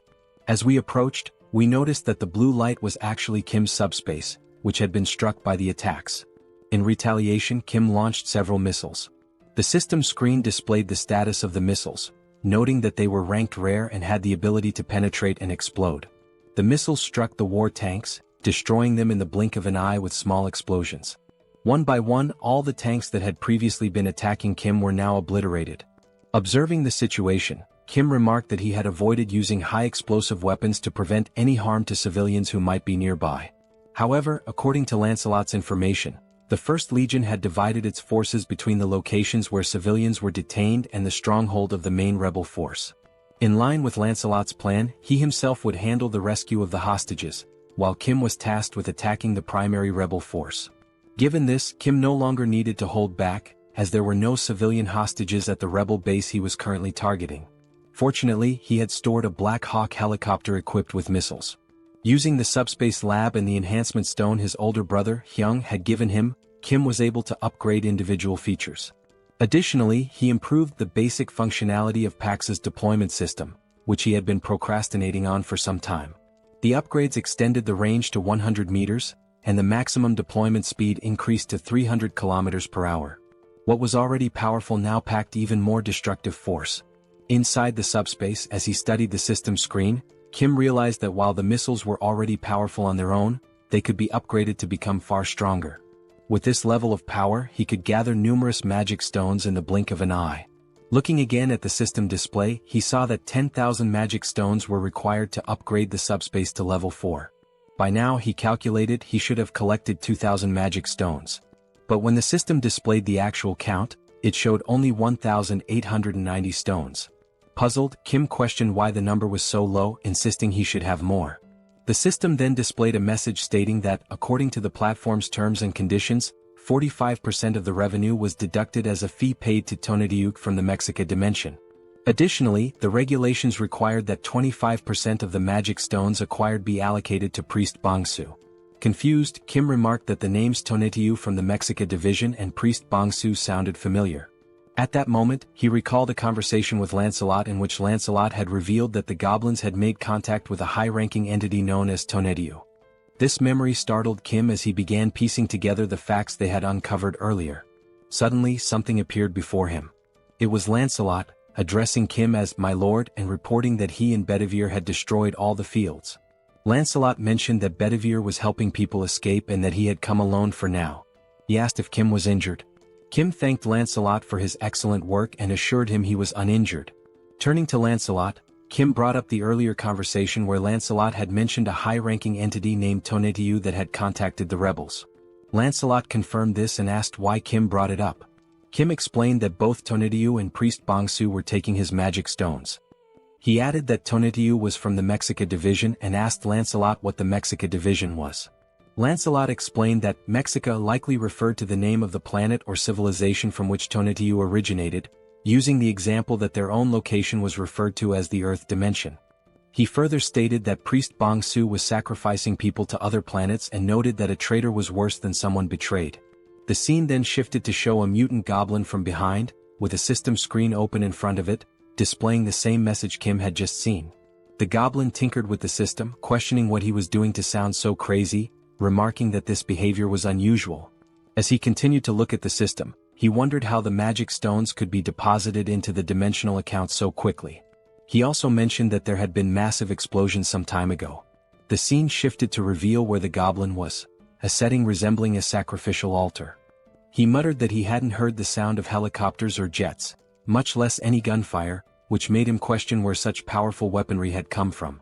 As a light approached him, He commented that, despite everything, none of his soldiers had come to report anything amiss. That light turned out to be a missile launched by Kim, which pierced the goblin's body like a donut. Due to the upgraded missile speed, the goblin had no time to react. After being struck, the goblin was hurled backward, landing hard on the ground. Moments later, Kim arrived, calling the goblin by his name, Priest Bongsu. Lancelot and Kim climbed to the altar, with Kim exhausted and joking that the stairs had nearly killed him. Kim also remarked that he had long wondered who Bongsu was, then asked if he was the commander of the legion. The goblin lay on the ground, pierced like a donut, with smoke rising from the hole left by the missile. While writhing in pain, the smoke seemed to have a regenerative effect, beginning to heal the goblin's wounded body. Kim, astonished by the sight, asked what was happening. Lancelot explained that the goblin was recovering from his injuries. As the goblin rose to his feet, Lancelot remarked that he had been curious about the blackish red smoke that had been rising throughout the camp. Kim, still stunned, asked if such a thing was possible. Now fully healed, the goblin smiled and revealed his sharp claws. He yelled at the two, saying this was more surprising than he had imagined. In front of him stood a human and a skeletal knight, with the latter being loyal to the former. Kim, equally surprised, remarked that he didn't know goblins could talk. The mutant goblin responded, saying that they must have already encountered his goblin soldiers. He explained that the goblins had recklessly consumed magic stones, transforming themselves into goblins. This transformation was a side effect of trying to gain power too quickly before their bodies could adapt. He added that he had given them guidelines, but their greed had led them astray. The goblin then speculated that since Kim had a dimensional account, he must be an 8th level hierarchy user. He questioned where Kim had obtained all the investment for it and proposed a deal. The deal was simple.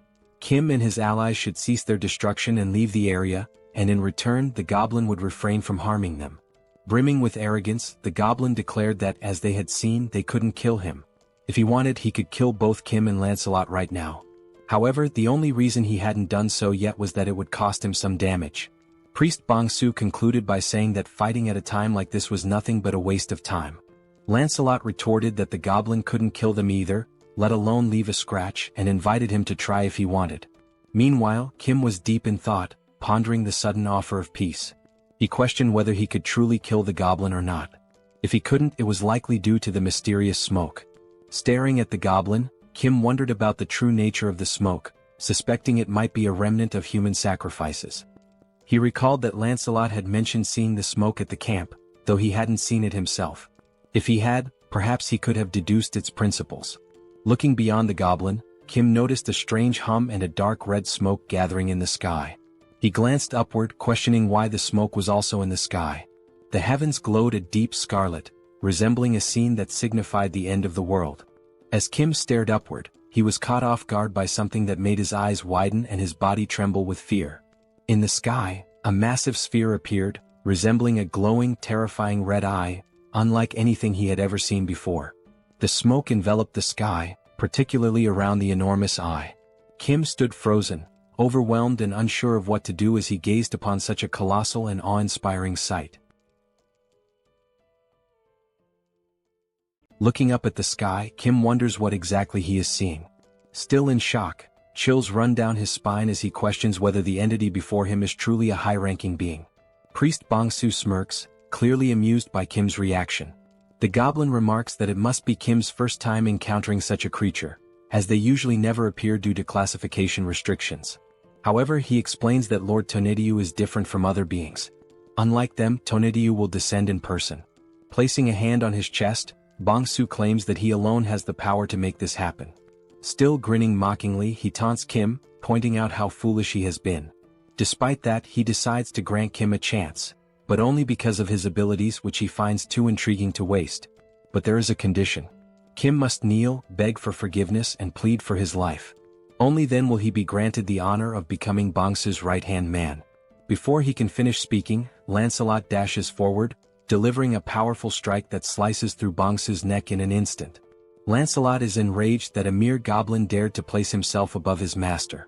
The goblin's severed head flies several meters away, yet even as his body collapses, he erupts into laughter, knowing his regeneration ability will soon restore him. Seconds later, the goblin's head begins floating back toward his fallen body. Smirking, he tells them to stop wasting their time, as they should already realize how pointless these games are. With Tonedyu watching from above and Bongsu rapidly recovering, the goblin declares that no matter how many times they kill him, he will simply return to life. His expression darkens as he mocks Lancelot, questioning if his brain is so empty that he still cannot grasp such a simple concept. He also adds that Lancelot has no idea how useful he could be.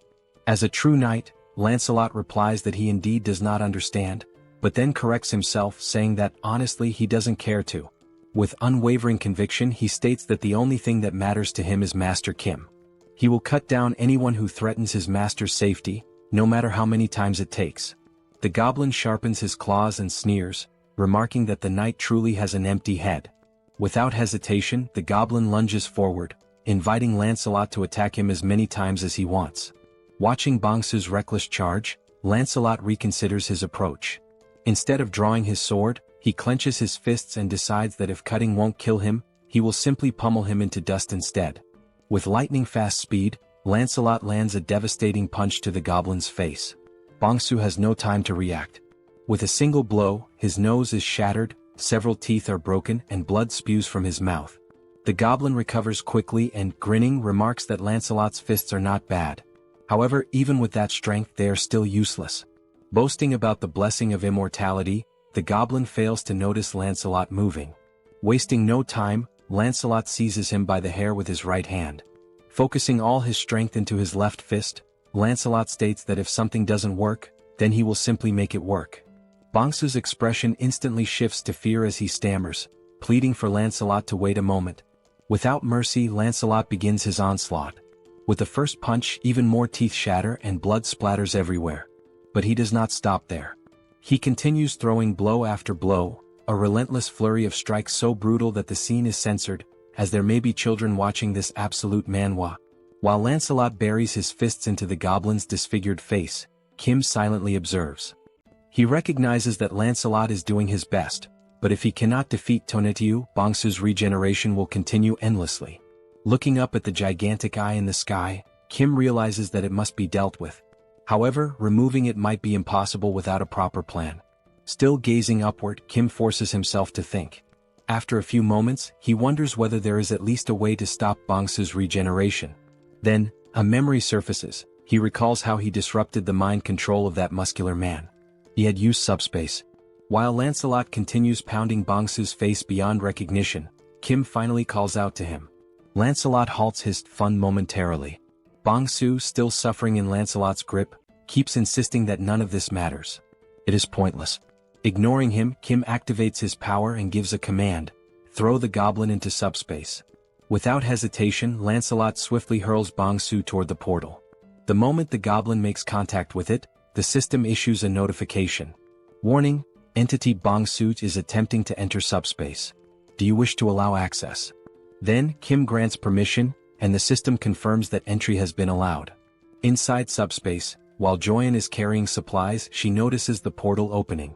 Instinctively, she assumes that Kim, her third brother, has returned faster than usual this time. However, before she can finish her thought, the system issues an alert. An unidentified energy attempting to enter from the outside has been blocked. Her eyes widen in shock as she sees what is now before her. A scream escapes her lips as a malnourished goblin comes flying into SUBSPACE, hurtling directly toward her. Before the goblin can crash into her, potentially causing harm, someone catches him midair. It is Seoul who, with a sharp glare reflecting her frustration at being trapped in SUBSPACE, declares that this is not number 3 and demands to know what exactly it is. Lifting the goblin by the head, she catches sight of something beyond the portal that immediately grabs her attention. She spots Kim and, still holding the goblin up, asks if this creature is one of his friends. With a demonic grin, Seoul surges forward, dragging the miserable Bongsu toward Kim. Kim, eyes wide with panic, shouts for her to stop. Terrified and drenched in sweat, he quickly defends himself and orders the system to shut the SUBSPACE portal immediately. Only then does he issue the command to remove Bongsu's registration from SUBSPACE. The system notifies that it is canceling Bongsu's registration. A moment later, the malnourished goblin is forcefully ejected, thrown out of SUBSPACE, losing one of his teeth in the process. In the background, Seoul watches the scene unfold, her expression filled with hatred and amusement. As the portal closes, she speaks again, asking if Kim sees what just happened. because that will be his future. Bong-soo, now sprawled out on the ground, remains motionless. Meanwhile, Kim is still shaken, not by the goblin but by what Seoul might do to him. With a shudder, he mutters that, for a brief moment, Seoul was more terrifying than Tonetiyu has ever been. The system then sends another notification. The ownership of a dimensional account has been transferred. Since Kim already possesses a dimensional account, the mana stones will automatically merge.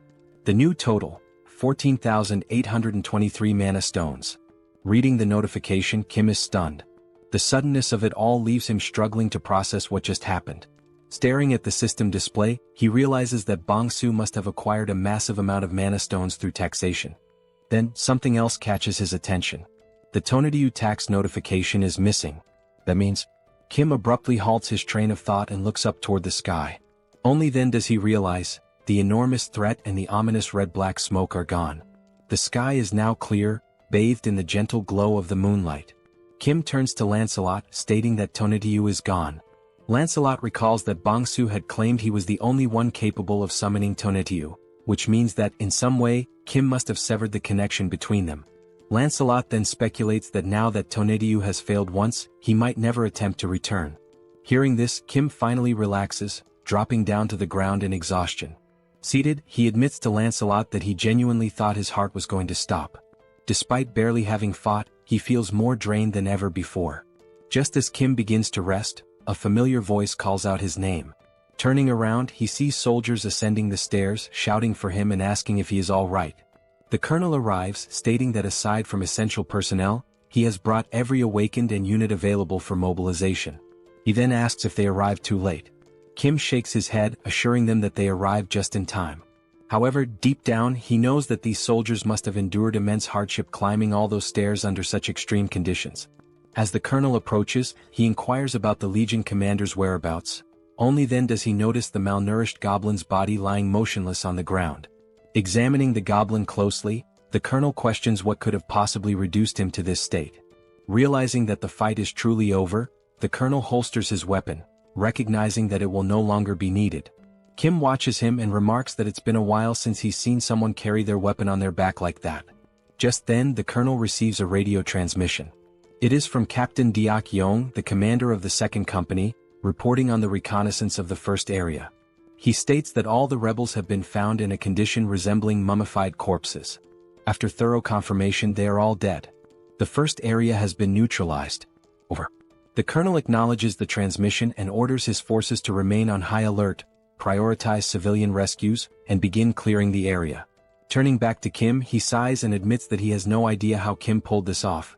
But in the end, Kim was the one who resolved the situation once again. Long live the power of protagonism. Kim states that he was the one who put an end to the situation, but he lacks sufficient knowledge about the mummified transformation the rebels underwent. The colonel bows and expresses his gratitude to Kim for everything he has done so far, acknowledging that his contributions have been immeasurable since the very beginning. Kim, caught off guard by the sudden gesture, widens his eyes in surprise. Turning toward the colonel, Kim gestures and tells him that such formalities weren't necessary out of nowhere. The colonel responds that he should have said something much earlier. Continuing, the colonel admits that when he initially asked Kim to join the military, he now realizes how foolish that request was. At the time, they believed they were offering Kim something beneficial, but in reality the so-called benefits meant nothing to him. They had underestimated his power and influence, viewing him merely within the framework of military service. As Kim decides to stand up, the colonel continues, stating that the military should not have been this incompetent. Even if it is shameful to admit, he remains bowed and asks if Kim is still willing to help the people, even though requesting such aid now is undeniably disgraceful. Many people are still in dire situations. Some have lost loved ones, others are gravely injured, and many remain anxious due to their inability to awaken their abilities. Kim extends his hand, and the colonel firmly affirms that the damage was worsened by the government's incompetence, which is precisely why he seeks Kim's help. With the composure of a gentleman, Kim clarifies that this is not a deal, but a voluntary act of assistance. He insists on doing it from the front lines without any intention of joining the military. Moreover, whether he chooses to help or not is his own decision. He adds that he only says this to make everything clear, all while keeping his hand extended toward the colonel. Upon hearing this, the colonel smiles, realizing the depth of Kim's kindness. his willingness to help without expecting anything in return. Only then do the two shake hands, signifying mutual agreement. The colonel reassures Kim that he doesn't need to worry. Reaching for his radio, the colonel pauses before activating it and asks Kim to wait for a moment, promising to ensure that he will always have military support whenever needed. Activating the radio, the colonel makes an official announcement to the troops. In recognition of Kim's significant contributions to strengthening the armed forces and neutralizing the rebel army, he declares through this broadcast that Kim Jeong-gyeom is now granted the title of honorary colonel. As Kim listens, he becomes increasingly uncertain about everything being said over the radio. The colonel continues, stating that from this moment forward, all military personnel without exception must show full respect to the newly appointed honorary colonel, Kim Jeong-gyeom, and cooperate with him whenever necessary. He adds that a response is not required, but whenever possible, everyone who hears this message should pass it along to others. Over. Still in shock, Kim mutters that there was no need to take things this far. Then, the colonel salutes Kim and, with a cheerful tone, states that the soldiers will handle the cleanup and resolve the rest of the situation. He then orders Kim to rest, noting that it is getting late. Hearing this, Kim's face flushes red, and he protests, saying that he is not a soldier, so there is no need for such formalities. The colonel responds that if it makes him uncomfortable, he should simply ignore it, but reiterates once again that Kim has done an outstanding job. As the colonel steps back to rejoin the rest of the military personnel, Kim, still slightly flushed, comments on how exhausting everything is. He then tells Lancelot to rest as well, acknowledging that he too has worked hard. Lancelot responds by saying that Kim also did a great job and, by the way, asks if there is any news about Bedivere. Kim agrees, realizing that in his exhaustion he hadn't even thought about it. However, he suddenly smiles upon remembering that the SUBSPACE has a recovery function for lost items. He immediately gives the command for the system to retrieve the items. The system then notifies him that the recovery function does not work for items that have been moved beyond a certain distance, instructing him to stay close to the item and use the ability again. Disappointed, Kim realizes the limitations of the ability upon reading the system message. Thinking back, he recalls that when he used it with Seoul, she was practically right next to him. Since he cannot use the ability at the moment, they need to move. Calling out to Lancelot, Kim asks him to come along, suggesting that on the way they can also upgrade Pax's level. Lancelot nods in agreement, saying he understands. The system then confirms that 10,000 mana stones have been used to level up the SUBSPACE, noting that abilities can still be used during the upgrade. The remaining mana stone count is now 4,823. Meanwhile, in another area, soldiers begin mobilizing to assist the survivors, instructing them to form slow and orderly lines. They reassure the survivors that if they need anything else, they should speak up, as the military can provide food and water as necessary. At the same time, Kim turns to Lancelot, mentioning that he just thought of something. Since the soldiers are focused on helping the survivors, he wonders what Bedivere might be doing at this moment. The scene shifts to Bedivere, who is holding a document in his hands. While examining it, he mutters that he has found it, admitting that it was a good idea to change routes. After all, who would have guessed that entering a random building out of boredom would lead to the discovery of documents like these? Now crouching as he reads through the papers, Bedivere remarks that Kim will definitely be pleased when he brings these findings back. However, he can't help but wonder what kind of place this is, given the sheer number of documents. This is already the third one he has come across. Some time had passed, and in the meantime the system continued displaying the progress of the SUBSPACE upgrade, now at 45%. The documents that Bedivere had found all turned out to be dimensional being registration requests. Now holding the documents in his hands, Kim asks Bedivere if he was the one who found all of them, to which Bedivere confirms. Kim thanks him, thinking that these might have a good use after all. He spends some time considering what exactly he can do with them. Then he opens a portal to the SUBSPACE and sees Seoul waiting for him inside. However, just like the last time, she still has a terrifying expression and immediately tells Kim that she has been waiting for him, asking if he is ready. Joyeon, noticing Seoul's intent, urges her to hit Kim, saying that he left everyone worried. Seoul smiles and agrees to do just that. Kim quickly tries to calm them down, presenting the dimensional being registration document to Seoul, who at first does not understand what it means. Kim explains that he prevented her from leaving and kept her confined because he feared she might get hurt. However, with this document, she can now fight alongside him without any worries. He also adds that he wants to see her kicking the monster's asses, making it clear that he didn't keep her locked up just to provoke her. As Seoul listens and reads the document, Kim feels relieved, thinking that saying this to her might have just saved his life. After reading it, Seoul points out a problem. For her to obtain the registration, she needs a dimensional account. Kim immediately acknowledges that she is right. As Kim admits that he had forgotten this detail, a fist slams into his chin before he can even finish his thought. Seoul punches him with full force, sending him flying and spinning through the air. But it doesn't stop there. Before Kim can even hit the ground, Seoul charges after him. Kim catches himself with one hand on the ground, preparing to run. As Seoul chases him down with an intimidating aura, Kim feels a sense of relief, because despite the sheer impact of the punch, it didn't hurt at all. Meanwhile, the system notifies that the subspace level up is complete. New items and additional upgrade options have been unlocked, along with a new ability, Subspace Life Support System. This ability enhances healing effects within the subspace. As Seoul continues chasing Kim, in the background, Lancelot, Bedivere, and Joyeon are watching the scene unfold. Joyeon bursts into laughter, saying that Kim deserves this. She then tells the knights that they should not interfere, as this is simply a demonstration of love between the sisters and their younger brother. Joyeon also notes that Kim is now at level 8, meaning no matter how much Seoul hits him, it won't hurt. Lancelot agrees, but Joyeon notices something is off about him. Looking back at the two knights, she realizes that they are trembling. Concerned, she asks if they are okay. As Seoul puts Kim in a rear naked choke, he starts thinking about how heavy the hold feels, even if it doesn't hurt. However, Joyeon suddenly interrupts their scuffle, shouting that something is wrong with the knights and calling for help. Kim immediately tells Seoul to let go and rushes over, asking about their condition. The knights are so weakened that they can't even stand.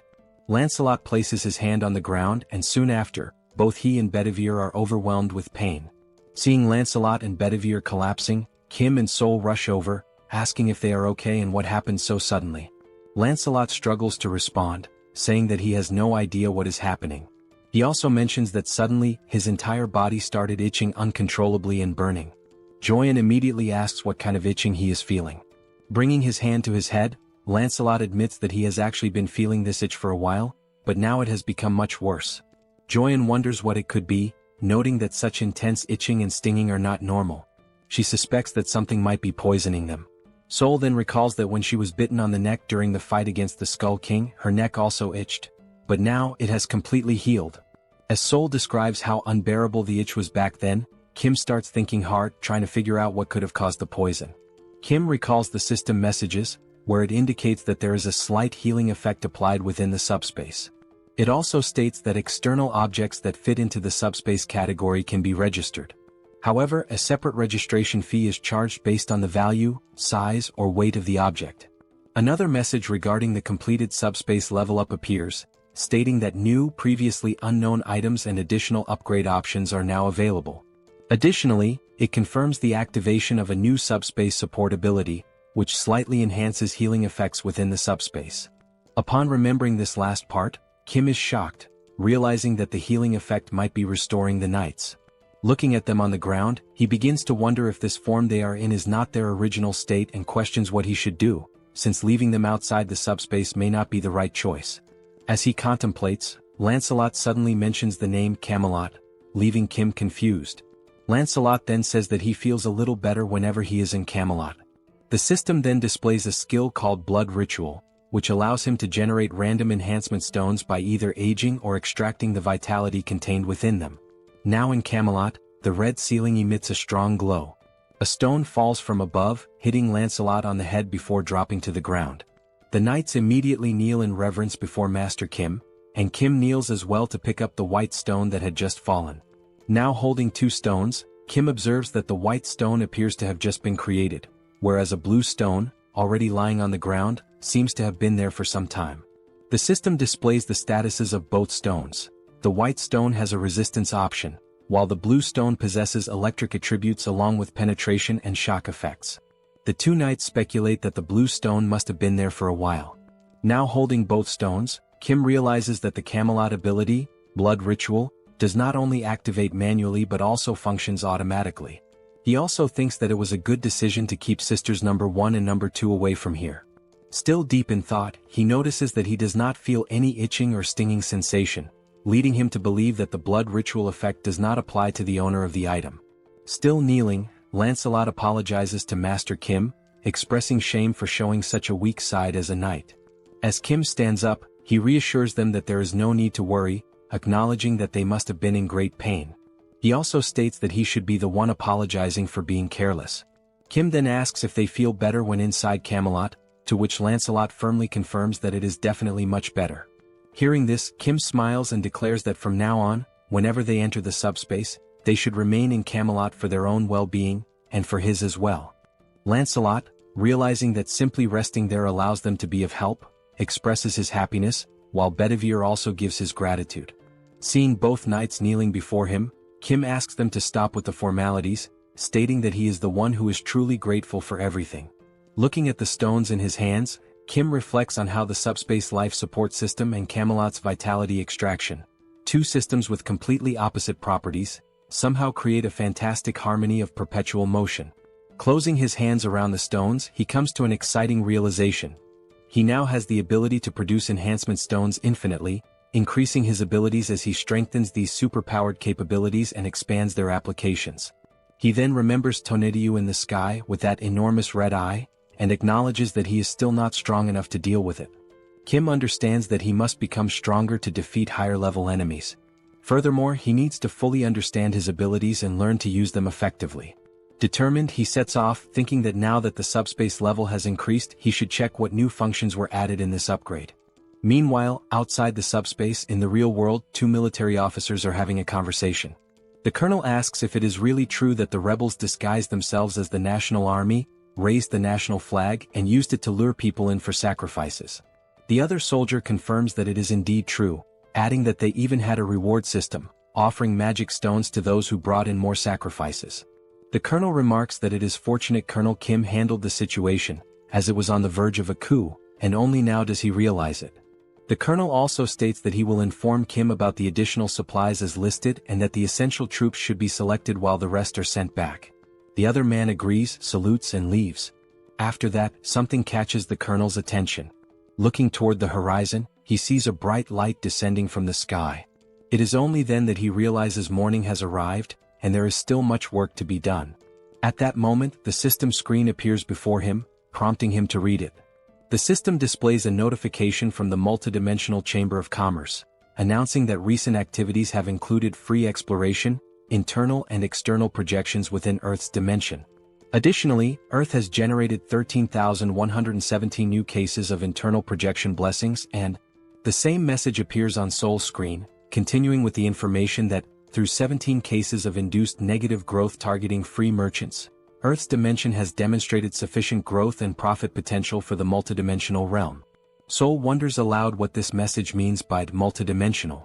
The system continues, stating that, as a result, the multidimensional Chamber of Commerce has evaluated Earth's growth as grade BB-. Based on this assessment, the second exploration proposal has garnered significant attention. Another message reveals that, according to the detailed opening strategy of the multidimensional Chamber of Commerce, an official bidding competition for all regions of Earth will be held in 7 days. Seoul turns to Joy and asks what this means. The messages continue, explaining that residents from other dimensions and from Earth who participate in the proposal will select representatives for each region, who will then compete for potential profits according to the rules established in the bidding competition. It seems this system message has appeared for everyone, as even a mother cooking in the kitchen has received it. The system further states that if other dimensions win, they will install portals in the corresponding regions to facilitate future exploration. However, if Earth's residents win, they will receive separate rewards. Additionally, it is revealed that more detailed information about the bidding competition will be announced 24 hours before the event begins in each respective region. Finally, the multidimensional Chamber of Commerce awaits Earth's support and participation. Upon reading this, Kim tells everyone that, in other words, they are planning to come in full force. It is all pointing in that direction. The two sisters question whether this is some kind of joke, to which Kim replies that it is not, pointing out that the document that elevated him to an 8th-level entity was also issued by the multidimensional Chamber of Commerce. The mother, now visibly frustrated, asks if all the monsters sent so far could be the work of this Chamber of Commerce. She grows even more irritated, demanding to know who they are to send monsters like this and questioning if they are aliens. She continues, expressing her indignation at how they dare to talk about rights to exploration, bidding, and competition over Earth. Both Kim and Joy smile, and Kim admits that he does not know much about it either, but what he does know is that the multidimensional Chamber of Commerce does not take anything seriously, treating everything like project proposals, bidding contests, and so on. Realizing this, it becomes clear that the bidding competition, structured with these rules, is essentially a kind of game that will take place across the entire Earth. At that moment, the system reappears, but this time only for Kim, announcing that he has been identified as the entity with the highest profit in the Seoul region during the free exploration period. It further states that if he accepts the position of regional representative, he will gain access to more detailed information about the competition. However, if he refuses, the selection authority will be transferred to the second highest profit-generating entity. Reading this message, both Kim and Joy are taken aback, and Joy questions what it means, pointing out that she did not receive the same message. Kim's older brother then explains that if Kim accepts the role of Seoul's representative, he will be participating in the bidding competition. The mother asks what exactly this competition entails, to which the older brother admits he does not fully understand, but judging by the context and system messages, it is likely that they will be competing against alien life forms from other dimensions.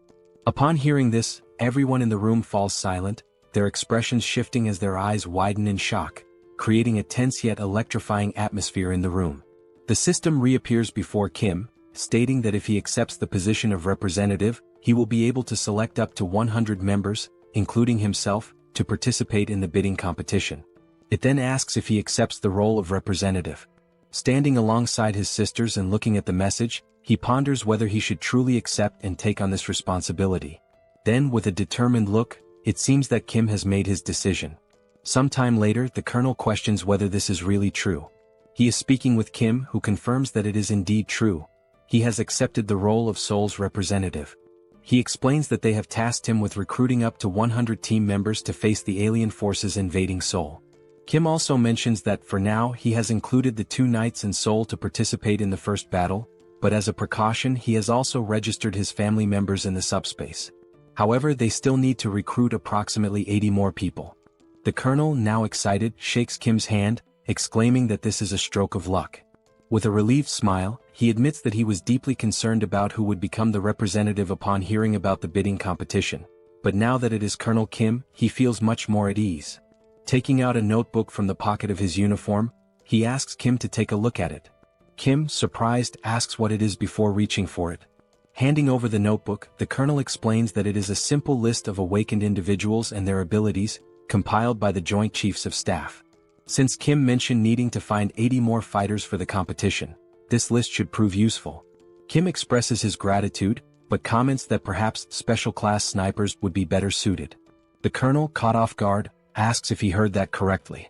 Kim confirms, stating that it is exactly as he said, regardless of whether they are awakened or not.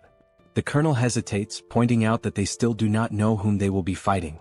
However, Kim disagrees, stating that when he accepted the position of representative, he gained access to detailed information about the bidding competition. As he navigates through the system, Kim explains that the enemies worship the goddess Eames, and their specialty lies in construction and the production of weapons infused with divine power. Instead of explaining further, he suggests that it might be better for the colonel to see it for himself. The system then displays a saved message, containing the advance warning from the Eames dimension. It states that the goddess Eames is so revered by her followers that they carry her image as a blessing upon their helmets. In their devotion to the goddess Eames, the enemies proclaim that she shines with compassion, and that the inhabitants of Earth are nothing more than barbaric and primitive beings, destined to receive the holy mace filled with the goddess's light.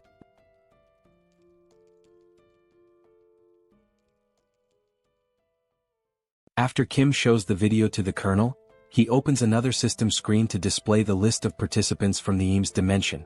The list includes 4 8th-rank knights, which means that the participants from Eames are not weak. Kim tells the colonel that the alien lifeforms they will be facing are sacred knights clad in shining armor and wielding radiant weapons. The colonel then asks how they are supposed to fight against these alien lifeforms. Kim begins explaining the details of the bidding competition, which he confirmed when accepting the position of representative while reviewing the information alongside his sisters.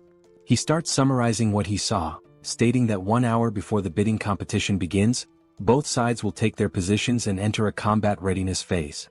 During this period, a barrier will be formed, making it impossible for either side to attack. This combat readiness phase serves as a preparation period before the battle. The Eames dimension will bring in a gate core, and once the competition starts, the gate core will automatically hatch after 12 hours. Destroying this gate core before it hatches is the victory condition for Earth's dimension, whereas the Eames dimension wins if they successfully protect it. Kim turns to the Colonel and states that, in other words, for Earth to win, they must simply destroy the gate core. He also adds that the Eames forces will not merely focus on defending the core. Kim explains that just as they can see the participant list from Eames, the enemies will certainly be able to view Earth's participant list as well. Since most of Earth's participants are 9th rank, the Eames forces will likely assume that Earth's main advantage lies in speed and attack power. The Colonel understands and states that, in reality, both Kim's team and the military must reinforce their offensive strategy to try to destroy the core simultaneously. Kim states that the attack strategy can involve his team, Lancelot, and Seoul, meaning the offensive side will not be an issue. However, the real challenge lies in defense as they need to block the assaults of 8th rank enemies. The Colonel then states that long-range weapons will be effective in holding back enemy attacks, and only then does he realize why Kim specifically requested expert snipers. However, he warns that standard military weaponry may not be effective against 8th rank alien forces. Kim gives a smile and tells the Colonel not to worry about that, explaining that he increased his ability the night before. The scene then shifts to Kim thinking the previous night about the need to become stronger, but in order to achieve that, he must first gain a deeper understanding of his ability to utilize it effectively. He opens the system and reviews possible enhancements that can be made. Options include the ability to send up to 8 products simultaneously, access information about improvement results or combinations in advance, run simulations for upgrades or product combinations, and even create new categories to be included in the logistics center, with a limit of up to 2. After examining the abilities, Kim states that no entirely new functions have been added, but there are supplementary features to enhance existing abilities, such as the 2 available options in the SUBSPACE laboratory.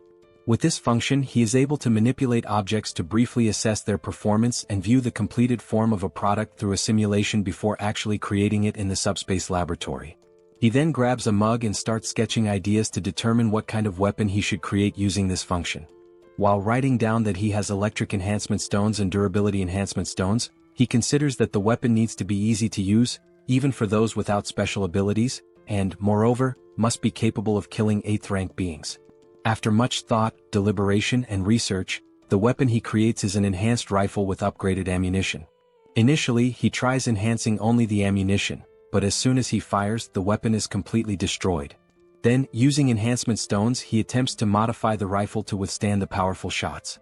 However, in the end he manages to improve the weapon just enough to barely endure 3 shots. Now, holding one of the rifles he created, Kim states that regardless, the strategy is to stack these 3-shot weapons to defend against enemy advances and destroy the core to secure victory. After hearing all of this, the Colonel, practically drooling with excitement, exclaims that he understands and that he expected nothing less from Kim. He then adds that he will send over a list of the best expert snipers and begin preparations immediately. And so, the 1-week preparation period began with the specialist snipers training their shooting skills, weapon switching, and tactical maneuvers for the competition. Meanwhile, Kim's father began discussing technical terms related to construction, quickly boring Kim. Without delay, his father used his architect skill to construct a fortress. Seoul, along with the attack team, strengthened their abilities using magic stones obtained from exterminating monsters. As a result, Seoul became capable of extending her barrier beyond her body to a certain distance, leaving Kim astonished. Additionally, Joy mentioned that she had also managed to level up her ability to level 2 and could now use healing with an area of effect impact. Seeing everyone's dedication and progress, Kim felt reassured, realizing that his team was now incredibly strong and that everyone could utilize their awakened powers. Time passed quickly, and now only 1 hour remained before the competition was set to begin. At the National Assembly building, a portal opened, and soldiers began emerging from it. Numerous warriors from the Eames dimension clad in the shining armor Kim had described earlier. However, among them, one soldier held the gate core, the key element that would determine the winning side in this battle. Observing from a distance through binoculars, Kim carefully analyzed the scene and concluded that the glowing orb was indeed the core. His father asked what he was seeing, and Kim responded that it was exactly as shown in the video he had displayed earlier, except for one odd detail. His father asked what seemed strange, and Kim pointed out that the Eames dimension forces were constructing structures beside the National Assembly building, likely to protect the gate core. Hearing this, his father asked if their constructions were superior to his own. Kim, however, simply considered the fact that the competition would begin in just an hour and questioned whether it made any sense to build something now, as there was no way they could complete it in such a short time. Setting the binoculars aside, Kim glanced downward and noticed something that took him by surprise. 5 knights from the Eames dimension stood motionless before the protective barrier. The leader among them began speaking, stating that he had reviewed Earth's participants and found that while there were a few at the 7th and 8th ranks, the majority were at the 9th rank. From above, Kim wondered if they were already preparing to attack and reach the defensive line. The knight then declared that the goddess Eames had spoken of mercy and salvation for the weak and that, in her name, they would grant such mercy and salvation to Earth. Suddenly, the knight's expression twisted into one of hatred as he proclaimed that their mercy would come in the form of tearing out the tongues of Earth's people while they were still alive, ensuring that no one could ever speak ill of them again. Their salvation would be granted by allowing them to repent for their sins through hard labor. From his vantage point above, Kim observed the scene and noted that it was quite the impressive speech, fitting for holy knights, but, glancing at the system screen, he commented that they were underestimating them simply because they were ranked 9th. The system screen then displayed a notification indicating that the bidding competition was about to begin. Down below, the leader of the Eames Knights gave the order to advance. Like primitive warriors, they charged forward, shouting that their actions were in the name of the goddess Eames. The colonel, seeing the enemies advance, immediately commanded all soldiers to open fire. The troops, armed with the rifles Kim had developed, took their positions and began shooting. A barrage of gunfire struck the approaching Eames Knights, the bullets carrying electric attributes. The shots pierced through their armor, leaving the knights stunned and confused as they struggled to understand what was happening. One of the soldiers, bewildered, questioned how it was possible for 9th-rank fighters to accomplish such a feat. Another knight shouted an order to use their shields for protection and continue advancing. One among them activated a barrier skill to block the gunfire and called for everyone to deploy their Eames barrier abilities. Their leader bellowed that, although they had no idea what kind of weapons they were up against, their shields were undoubtedly stronger. He ordered them to hold their ground and maintain their defenses. Believing himself to be insightful and strategic, one of the knights remarked that since their enemies were relying on long-range weapons, they would eventually run out of ammunition. If they could endure long enough, victory would belong to the Eames dimension. Meanwhile, up above, countless rifles were lined up, ready for use as the soldiers assisted each other in switching weapons after each rifle broke from firing its 3 allotted shots. The pile of discarded weapons had grown massive, prompting the military to inform Kim via radio that approximately 20% of the total weapon stock had already been used. Hearing this, Kim put away the radio and remarked that things were going much better than expected. He instructed them to keep up the momentum, as the attack team would soon begin their advance. The attack team, consisting of Lancelot, Seoul, and Kim, set out on 2 motorcycles to carry out their mission. The bikes moved at such incredible speed that they passed through the knights before they even had a chance to react or block their advance. One of the knights mentioned having seen 3 individuals heading toward the gate core, but another dismissed the concern, stating that it didn't matter and should be ignored since the core wouldn't be destroyed anyway. While defending with his shield, he shouted that their current priority was to hold the line and maintain their position. He acknowledged that the enemy appeared to have far more weapons than expected but reassured everyone that, once reinforcements arrived, they would be able to advance little by little. As a way to encourage his fellow knights, he urged them to endure just a little longer, assuring them that reinforcements would be there soon. Ignoring the knights entirely, Bedivere began hurling his infamous flaming bowling balls toward the battlefield. His absurd precision allowed the balls to curve perfectly through the air before striking their targets. His targets were none other than the Eames reinforcements advancing through the center of the battlefield. One of the knights, casually walking forward, noticed something unusual approaching but couldn't quite make out what it was. Then the flaming bowling ball struck, triggering a massive explosion that sent the Eames Knights flying in all directions. Upon hearing the explosion, Kim hit the brakes on his motorcycle. He already knew exactly what had happened. It was Bedivere's handiwork, expertly carrying out his task of intercepting the enemy in the middle of the battlefield. Refocusing on the attack line, the final objective remained. There they stood, Lancelot, Seoul, and Kim, stationed in front of the massive statue of the goddess Eames, awaiting the signal to launch their assault and destroy the core. Gazing up at the colossal statue before him, Kim recalled his initial thoughts when he saw them constructing something earlier. At the time, he had dismissed it as nothing important. Now, however, he couldn't help but wonder, How the hell had they managed to build such a massive structure at such an absurd speed? Still baffled by the sheer impossibility of it, he launched several missiles toward the statue. The missiles struck their target, resulting in a powerful explosion. However, as the smoke slowly cleared, the statue remained completely unscathed, not even a single scratch. Kim was taken aback. Even after being hit by enhanced missiles, the only visible effect was a radiant glow. Then he chuckled and came up with an idea. He remarked that, in moments like these, it would be rather interesting to store such an object inside the subspace. The system immediately prompted a question. Would you like to store the unfinished statue of the goddess Eames in subspace? At that moment, a soldier from the Eames army bellowed that Earth would be nothing more than pastureland for the Eames and that Kim and his people were nothing more than two-legged cattle. An elder, his voice hoarse from shouting, declared that they should be grateful and should bow to the sacred feet of Eames. He then questioned the foolishness of launching missiles at the statue. The soldiers accompanying the elder urgently warned him that it was too dangerous and urged him to retreat inside. However, the elder refused, insisting that he had to spread the words of the goddess Eames and cleanse the evils of Earth's dimension. As the elder spoke, something else caught Kim's attention. One of the knights advised the elder that, if he truly wanted to continue his speech, he should do so from inside. The elder, offended, demanded to know if he had committed some kind of sin to warrant such treatment, questioning why he wasn't allowed to speak outside. However, Kim was no longer listening. His focus had shifted to something else entirely. In the distance, Kim had spotted something interesting. While the elder argued with the knights, Kim's gaze locked onto a warehouse stocked with construction materials. A wide grin spread across his face as an idea took shape in his mind, an exceptionally good one. With a menacing aura and practically drooling with excitement, he ordered packs to store the warehouse. The system immediately responded, storing the temporary construction material warehouse of the Eames dimension in subspace. After that, the elder noticed something unusual in the surroundings. Looking back, he and the two knights realized that the warehouse filled with construction materials had vanished. Only then did he finally grasp who was responsible for this. Kim entered subspace and approached Young, who was lounging comfortably, asking if he was interested in piloting a helicopter again after so long. Young questioned the sudden request. He responded that he would love to fly and asked how he could help. Kim clarified that it wouldn't involve much flying, he just needed to ascend as high as possible. Excited, Young expressed his eagerness to give it a try.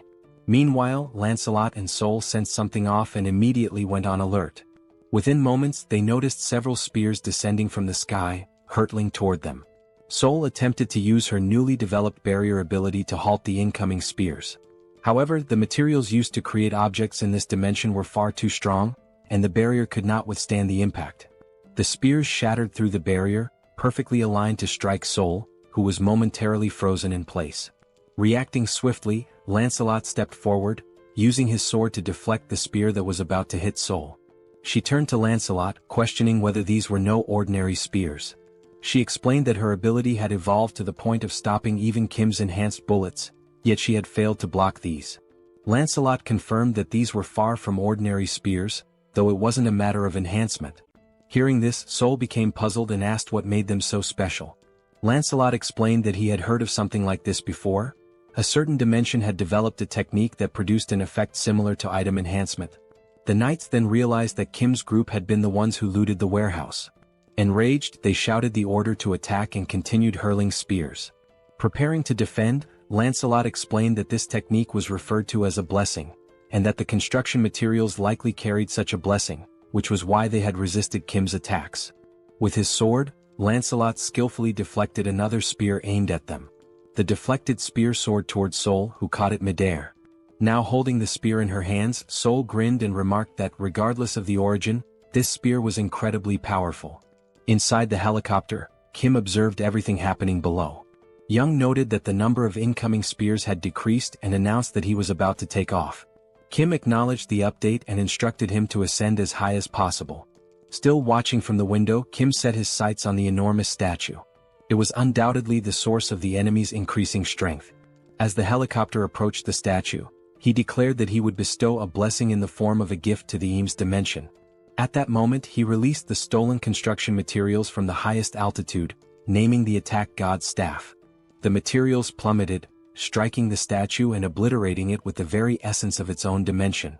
From a distance, Lancelot and Seoul observed in awe as the sheer power of these materials reduced the statue to rubble.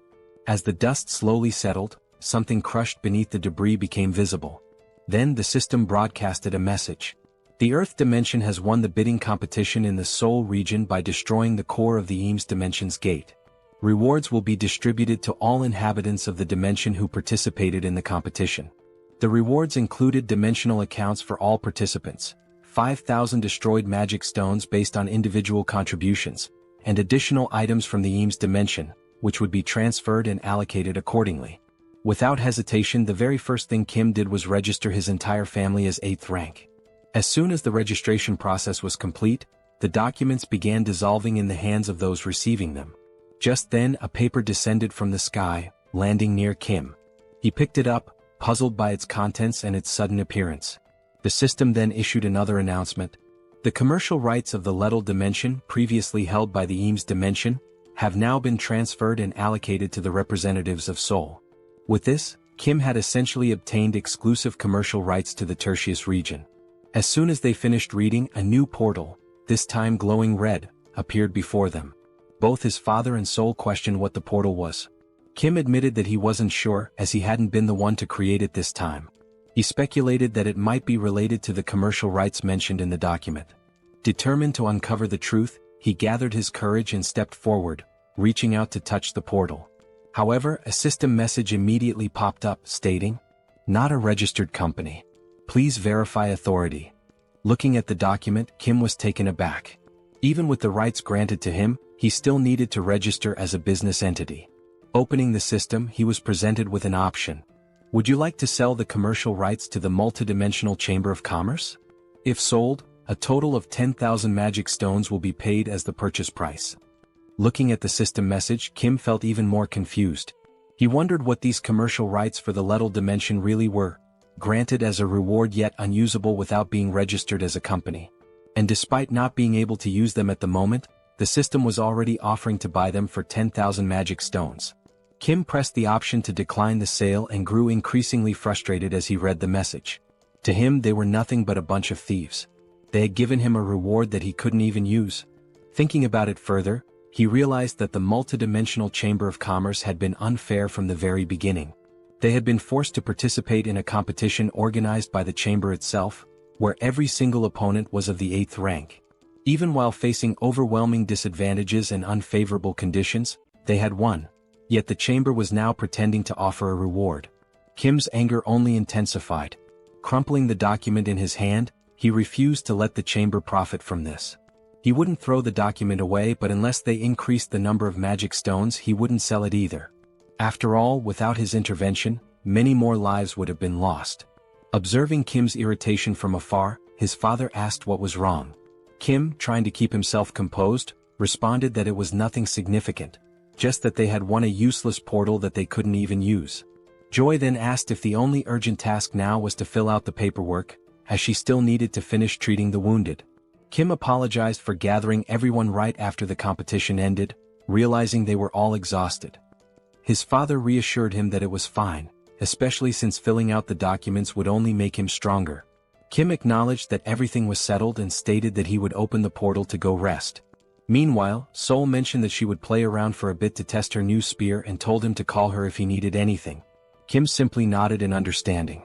Young said he planned to finish some games he hadn't completed on his console, while his father decided to rest as well, complaining that his body ached from all the effort put into building the base.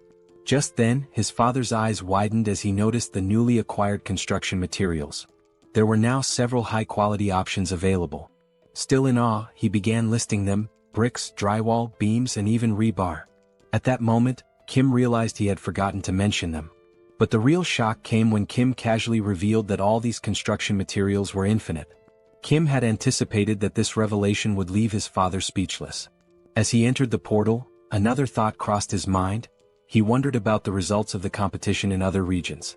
Given the 12-hour time limit, the results might be available by nightfall. When night finally arrived, the competition results were displayed, confirming that the event had concluded. The system then announced the final rankings for the Earth region's bidding competition.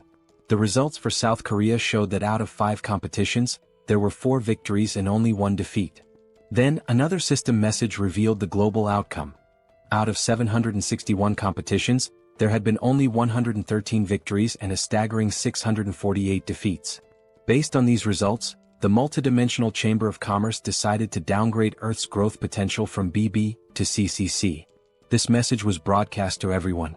Kim immediately recognized how disastrous this was, while Young admitted he hadn't expected the competition's overall results to be so terrible. Kim analyzed the data and noticed that some areas had an equal ratio of wins and losses, but the majority had suffered significantly more defeats. As a result, the global situation was dire. Even though he had anticipated this, he hadn't expected it to be this severe. The colonel pointed out that, fortunately, South Korea's situation wasn't as bad. If it came down to Incheon, they could quickly resolve the issue by concentrating their forces. He also mentioned that Incheon was nearby, so they could deploy as soon as they were ready. At that moment, a soldier rushed in, apologizing for interrupting the meeting. He handed a report to the colonel, informing him that they had just received an urgent radio transmission from the 17th Division in Incheon and that the colonel needed to read the report immediately. Scanning the document, the colonel asked why Incheon had contacted them. The report stated that they had been defeated and were transmitting urgent engagement information. The enemy force was identified as the Lizard Men from the Sabros dimension, and their portal was currently located in Chinatown.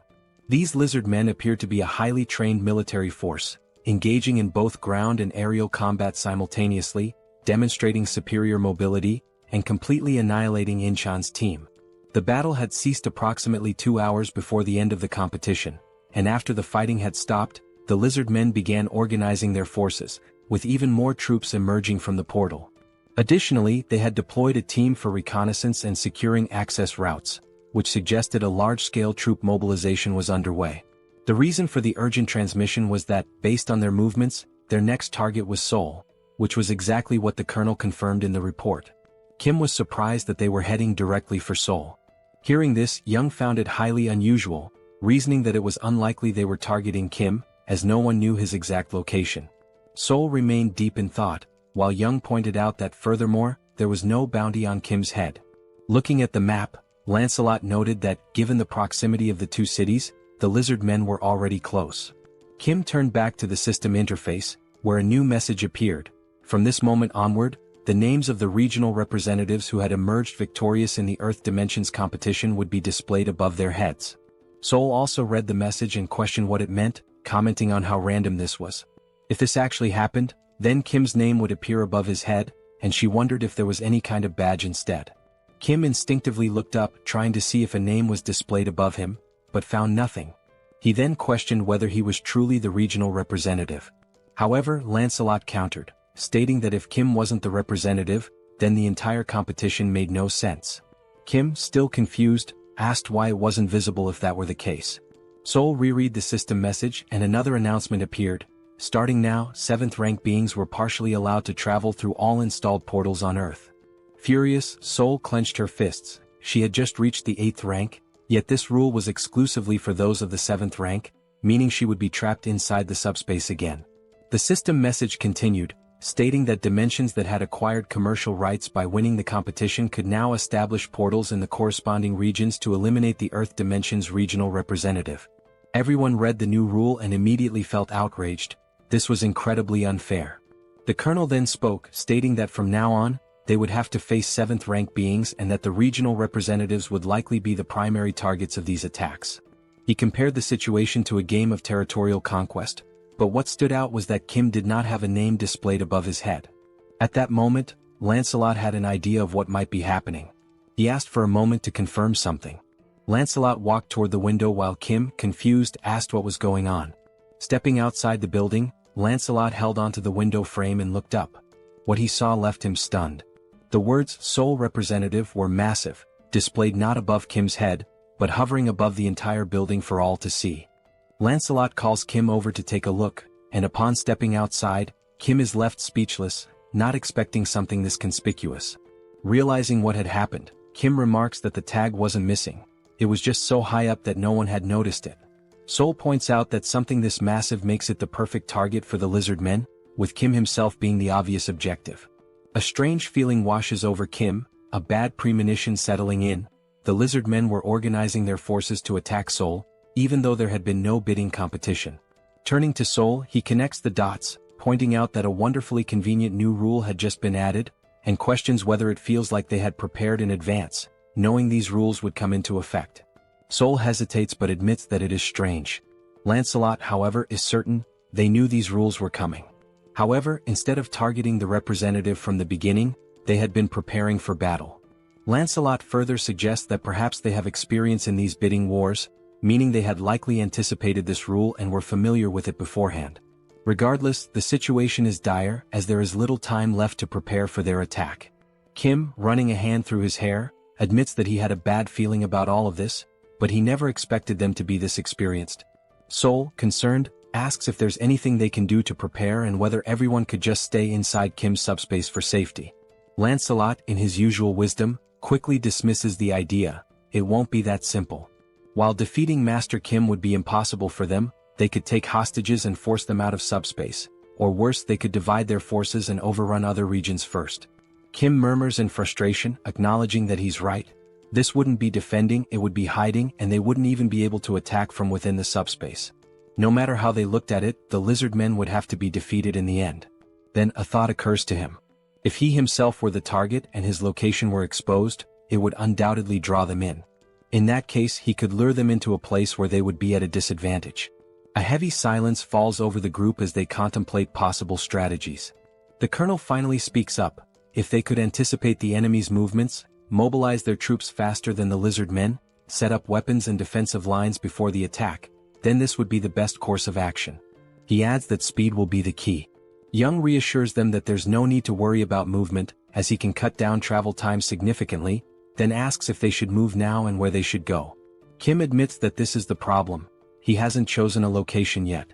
The five of them exchange thoughtful glances, trying to determine a battlefield that would give them an advantage. Then an idea strikes Kim. A place he had been to before, where he had defeated several hellhounds using refrigerators. He recalls that the terrain there could minimize damage to them while causing significant harm to the enemy. In other words, Gyeong Bridge was an ideal battleground, no civilians would be involved and its straight, narrow layout would work against the lizard men. Additionally, due to its limited space, their mobility would be restricted, and the surrounding area was an ecological park, free of residential buildings, meaning they could launch attacks at full power without concern for collateral damage. Kim further points out that even if the lizard men attempted to cross from another bridge, Bedivere could scout ahead, as there were no tall buildings nearby to obstruct visibility. Moreover, with the materials obtained from the Eames dimension combined with his father's construction skills, fortifying the area using Pax's features would be easy. On top of that, the sacred lances from Eames had arrived along with the material warehouse, and Kim's father had the idea of using them as barricades. Seoul mentions that she has already learned how to wield the lances. Looking at the sacred lances in front of him, Kim suddenly recalls that Lancelot had mentioned Bedivere's proficiency with dart throwing, which means these lances could certainly be put to good use. At another moment, Seoul grips a lance while Bedivere is already scanning the surroundings, keeping an eye out for enemy movements. The two of them stand atop the newly built defense tower, which Kim's father had constructed using the new materials. Meanwhile, his father remains hard at work, building at full speed. Given the urgency of the situation, the structure itself had been prioritized, with guards deployed first, and beams were reinforced to create defensive walls. Additionally, barricades made of the sacred lances had been erected around the tower, serving as an additional barrier to slow the enemy's advance as much as possible. Observing the preparations, Kim recalls the enemy report, which stated that the lizard men were fast both on the ground and in the air, which meant that blocking their ground approach was an absolute necessity. At this point, a total of 4 hours had passed. Kim acknowledges that his father had exceeded expectations, as these 4 hours had been nothing short of miraculous, thanks to his architectural skills and Pax's assistance. It is only then that Kim realizes they had overlooked two critical details. The first, reptiles are excellent swimmers, meaning the lizard men could approach unnoticed via the water. And the second thing is that the surrounding bushes had grown faster and were lusher than he had expected. And yes, the lizard men were doing exactly that, taking advantage of the gaps.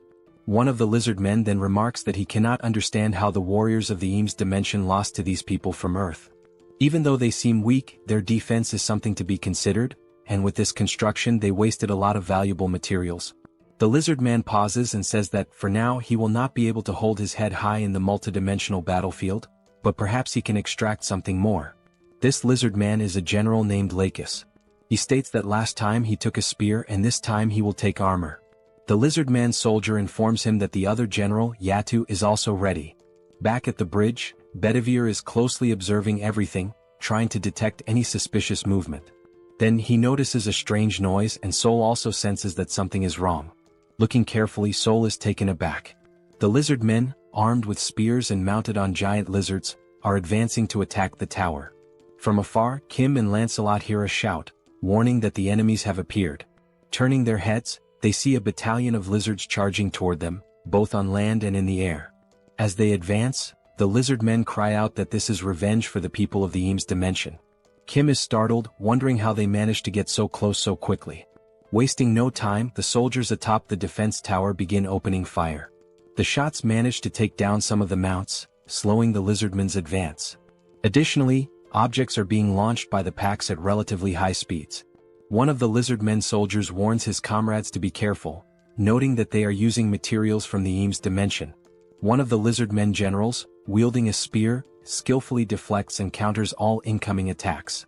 A soldier calls out to General Lakis, stating that the enemies are throwing materials from their brother dimension, Eames, and that it will be difficult for the awakened to use them effectively. He urges them not to fear and to keep pressing forward. Enduring the attacks, the lizard men declare that now is the time to persist, not to retreat. Then one of the generals, Yatu, proclaims that he only knows how to attack and will never fall. Charging forward with his mouth wide open, he challenges anyone to stop him. As he advances toward the tower, a bright light streaks toward him. A spear strikes near his snout. He simply grabs the spear, yanks it out, and scoffs that it is not enough to stop him. He continues his assault. Watching the scene unfold, Kim is alarmed that the attack did not work, while Lancelot readies himself for battle, drawing his sword. Lancelot quickly assesses that they are facing two enemies of the 7th rank, but notes that this large one fights with no particular technique, just sheer brutality. Looking toward the barricades, he realizes that the real threat is coming from that direction. Still gripping his sword, he turns to Kim and warns that this will be a tough battle. However, he adds that the previous attacks were effective against the bulky lizard. Lancelot states that he will take care of the other enemy and warns that if the large one reaches the defense tower, the battle will be lost. He instructs Kim to keep him at bay, even if it means restraining him. Kim tells Lancelot to be careful, and he assures him that he will. Without hesitation, Lancelot charges toward the enemies in the other direction. General Lakis then notices something coming toward him. He swiftly blocks a high-speed attack with his spear. Lancelot was the one who struck, moving with incredible speed, but Lakis successfully parried the blow. A lizard man soldier asks General Lakis if he is alright, to which the general replies that he is fine and orders him to keep attacking. Turning to Lancelot, Lakis states that it seems he has a personal matter to settle. Studying Lancelot, the general comments on his boldness for leaping alone into enemy lines. Furthermore, he notes that Lancelot specifically aimed for his neck, calling it a remarkable move. Lakis smirks, remarking that it has been a long time since he has encountered a warrior like this. He then asks Lancelot for his name. Lancelot introduces himself, and the lizard man is enthralled, calling it a magnificent name. Lakis introduces himself in return. Lakis acknowledges that Lancelot's goal is to keep him occupied. The only reason he is paying attention to him is because he recognizes him as a true warrior. Lakis adds that a warrior's instinct is to seek battle when faced with a strong opponent, and so he challenges Lancelot to a duel where their lives will be on the line. Without hesitation, Lancelot accepts, declaring that if Lakis does not value his own life, neither will he. Lakis laughs, praising Lancelot's fighting spirit, and declares that he will test whether his skills are as great as his resolve. Lancelot then raises a finger and tells him to wait, asking if he plans to fight while mounted on his lizard. Lakis states that this is truly unfair, as a warrior's duel to the death is meant to determine who is the strongest. Lancelot then remarks that the mount is merely a way for him to compensate for his lack of skill or even to save his own life. He goes on to say that even if he loses, he will not complain, urging the lizard man to come at him. Hearing this irritates Lakis and a tense atmosphere floods the area. Dismounting, Lakis begins walking toward Lancelot, who then asks if they are now evenly matched and ready to engage in a battle where their lives are at stake. Meanwhile, on the other side, the soldiers continue firing toward the lizard men. Their bullets find their marks, and some of the reptilian warriors are hit, tumbling from their mounts amidst the chaos. However, despite the casualties, their assault does not slow down. Determined, the lizard men keep advancing toward the defense tower, ignoring the danger and pressing forward. The soldiers, realizing that the enemy is closing in dangerously, shout to one another, ordering them to keep firing without hesitation. Suddenly, one of the mounts leaps unexpectedly and, with its sharp fangs, sinks a brutal bite into the shoulder of one of the military soldiers. The force of the attack sends him crashing to the ground, and as he falls, his comrades rush to his aid, shouting that there is a wounded man.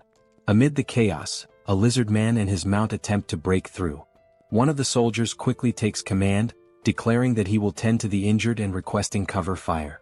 Additionally, he warns that more enemies are approaching rapidly. Before anyone can react, someone appears wielding a spear. In a swift motion, the spear is thrown, striking the mount that was about to breach the defenses. The impact is so powerful that the lizard man riding it loses his balance and crashes to the ground. He barely has time to process what happened before Seoul appears and, without hesitation, slams his head into the ground with a devastating strike, leaving him no chance to react. Seoul raises her gaze toward the soldiers and, with determination, declares that she will take care of any enemies that get close to the building. She then orders them to keep firing without stopping. A reckless lizard man, still mounted, charges straight at Seoul. Standing firm, she gathers all her strength into a single punch and, with one crushing blow, sends the enemy soaring into the sky like a ragdoll. Once again, Seoul shouts for the soldiers to keep shooting. They quickly obey, and their bullets strike the charging mount, bringing it down mid-attack. In the back line, Joy begins to act, using her healing abilities. The wounded soldier groans in pain as she works swiftly to treat him, assuring him that it will only take a little longer to finish. Meanwhile, the lizard men riding flying mounts notice a weak spot in the defense and launch a direct assault. However, before they can get close, one of them is struck mid-air by a spear, plummeting to the ground along with his mount. Another lizard man, sensing something approaching, tries to react but isn't fast enough. He too is hit, but this time the force is so great that his mount collides violently with another, creating a destructive impact. Even so, their numbers remain overwhelming. Despite those who have been taken down, many continue pushing forward, relentless in their attack. Some of the fallen remain pinned against the walls, while the others press on with even greater ferocity. From a distance, Bedivere observes the battlefield and realizes just how dire the situation is. He wonders whether he can handle such a large number of enemies alone and questions how long it will take before reinforcements arrive. Elsewhere on the battlefield, Yatu, the brute among the lizard men, slowly pushes forward, trying to defend himself against Kim's attacks. His body is already riddled with wounds, but he continues moving, grinning as he remarks that these attacks are quite impressive. Amused by the fight, he declares that this is excellent and asks if Kim has an even stronger attack that might actually affect him. Without hesitation, Kim launches several sturdy beams, the same ones he obtained during the battle in the Eames dimension.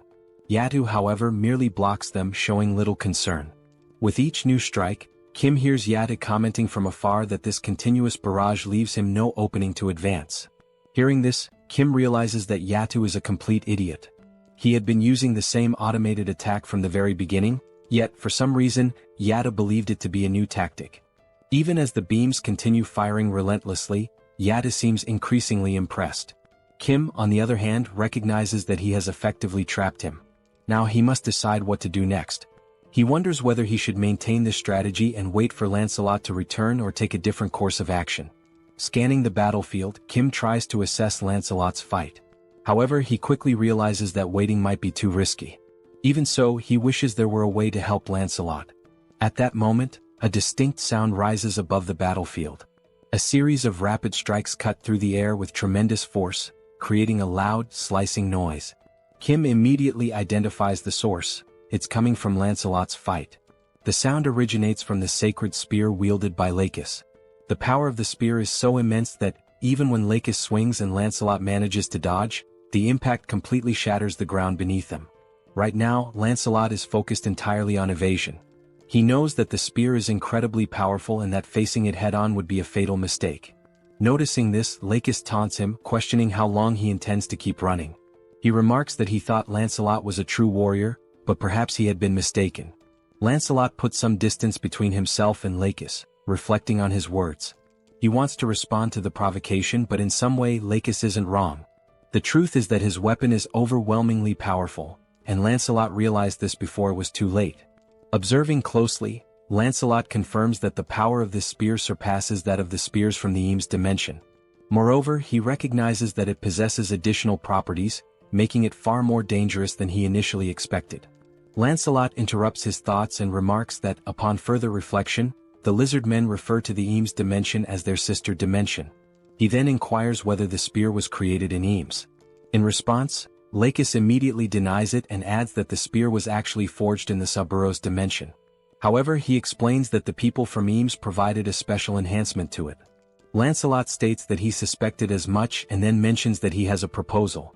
However, he quickly corrects himself, calling it a question instead, which causes Lakis to hesitate momentarily. Without missing a beat, Lancelot then taunts Lakis by questioning whether that weapon is merely a means to conceal the lizardman's lack of skill. Hearing this, Lakis gives a faint smile and calmly states that he is not foolish enough to fall for Lancelot's provocation a second time. Without a moment's hesitation, Lakis charges forward, aiming to strike Lancelot with his spear. Lancelot evades the attack with ease. However, in the midst of his assault, Lakis abruptly alters the direction of his strike. Yet, as if anticipating this maneuver, Lancelot is already prepared and successfully defends against the blow. The sheer power of the spear proves overwhelming, pushing Lancelot several meters back upon impact. Not allowing him a chance to recover, Lakis presses the attack, determined to prevent Lancelot from regaining his footing. However, Lancelot is already prepared, kneeling on the ground with his sword pointed forward in defense. Lakis deflects the strike effortlessly with his spear. Seizing the opportunity to counterattack, Lakis declares that Lancelot may be a warrior, but his life will end here. Lancelot remains still, watching the incoming strike without any visible reaction. Just as the attack is about to land, ending the fight once and for all, something entirely unexpected occurs. The spear begins to tremble violently, as if resisting the act of striking Lancelot. With an immense effort, his face flushing red from the strain, Lakis demands to know what is happening to the sacred spear. Suddenly, the spear wrenches itself free from Lakis's grasp, leaving him utterly shocked. This has never happened before. To his astonishment, the spear then soars through the air in a completely different direction. This was Kim's doing. The spear had been pulled into subspace. A notification from the system appears, stating that 238 magic stones were used to store the spear under the category Eames Dimension Construction Materials. Kim stands momentarily stunned, realizing that his plan had actually worked under such circumstances, and that, in doing so, he had also saved Lancelot. Even so, he does not fully understand why such a powerful weapon has been classified under construction materials. Regardless, he expresses his gratitude and resolves to make good use of it. Back on the battlefield, Lancelot remains kneeling as Lakis turns his furious gaze toward Kim, struggling to comprehend what has just happened. Frustration growing, Lakis demands to know why Kim has chosen to disgrace a duel between sacred warriors in such a manner. Redirecting his anger back toward Lancelot, Lakis accuses him of speaking so much about lacking skill, when in reality, Lancelot himself is the disgraceful one. Lancelot swiftly denies the accusation and explains that Sir Kim took the spear because he clearly had a purpose for doing so. He then warns Lakis not to speak so recklessly. Lakis's irritation only intensifies. His voice dripping with anger, he asks whether Lancelot is making a joke out of this situation. With a smirk, Lakis then raises his index finger, pointing it directly at Lancelot. His voice is laced with mockery as he questions whether this so-called master whom Lancelot follows is truly so dishonorable that he does not even understand the concept of honor. Lancelot, unshaken, demands that Lakis take back his words. His tone shifting, Lancelot declares that he now fully understands his opponent. He states that the reason Lakis is so enraged is not because of the duel itself but because he fears losing his spear. However, Lancelot reassures him that there is no need to worry, after all he himself is a warrior. With that, Lancelot drives his sword into the ground, proclaiming that whether he perishes by decapitation or by being beaten to death, the end result remains the same. Now raising his fists, ready for a hand-to-hand battle, Lancelot asserts that one fact remains unchanged: Lakis will die. The lizard man smirks, remarking that Lancelot has quite the nerve for someone who was nearly killed just moments ago. Accepting the challenge, Lakis takes a step forward. Lancelot stands firm, calling his enemy to battle. And so, the two warriors prepare to engage in a fight to the death, this time with their bare hands. From another perspective, the remaining lizardman soldiers continue their advance toward the defense tower, their numbers pressing forward relentlessly. Meanwhile, following his acquisition of the sacred spear, Kim watches the system while Seoul effortlessly cuts down every lizardman that dares approach the tower's perimeter. While observing the system, Kim notices something peculiar and wonders what exactly it could be. The system then displays the spear, along with its status information. It is identified as the Lakis' Sacred Spear, Enhanced Level 3. The classification is marked as Epic, with enhancements provided by God Eames. The listed attributes include plus 31 penetration, plus 31 acceleration and purification. Reading through the details, Kim immediately realizes that this spear is on an entirely different level. The scene shifts back to the lizardman Yatu, who remains trapped within the beams launched by Kim. With a smirk, Yatu questions Kim, asking why he has suddenly stopped attacking. His gaze filled with arrogance, he assumes that Kim must have been overwhelmed by the sheer might of the great Yatu. He convinces himself that this must be the case. After all, his body is incredibly resilient. Kim must have exhausted himself trying to attack, realizing that he simply cannot bring Yatu down. He then asks Kim if he is aware that, in the 7th hierarchy, there are only two individuals, Brother Costes and the other lizardman, Lakis. They are the only ones who have ever succeeded in halting Yatu's advance. Never in his life has he encountered warriors like them. Given this, Yatu assures Kim that it is inevitable. Kim will die without ever being able to stop his advance. However, at the very least he made an attempt. Once again Yatu grins, declaring that for a warrior, death is an honorable fate. He asserts that Kim should feel proud to perish by his hands, as once the dust settles, he will end this battle swiftly. As Yatu revels in his own strength, something suddenly strikes his hands, rendering him completely speechless. His eyes widen in shock. Looking down at his now pierced hand, he stares at the wound and realizes that it is the sacred spear of Lakis embedded within it.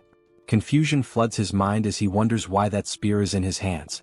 Before he can even comprehend what is happening, multiple strikes follow. His body is pierced in several other places, leaving him unable to react. Kneeling to the ground, Yatu's strength quickly fades, and with one final breath, he collapses, succumbing to the devastating assault of the sacred spear. As his eternal rest begins in the background, Kim's subspace remains active, launching the spears at an astonishing speed.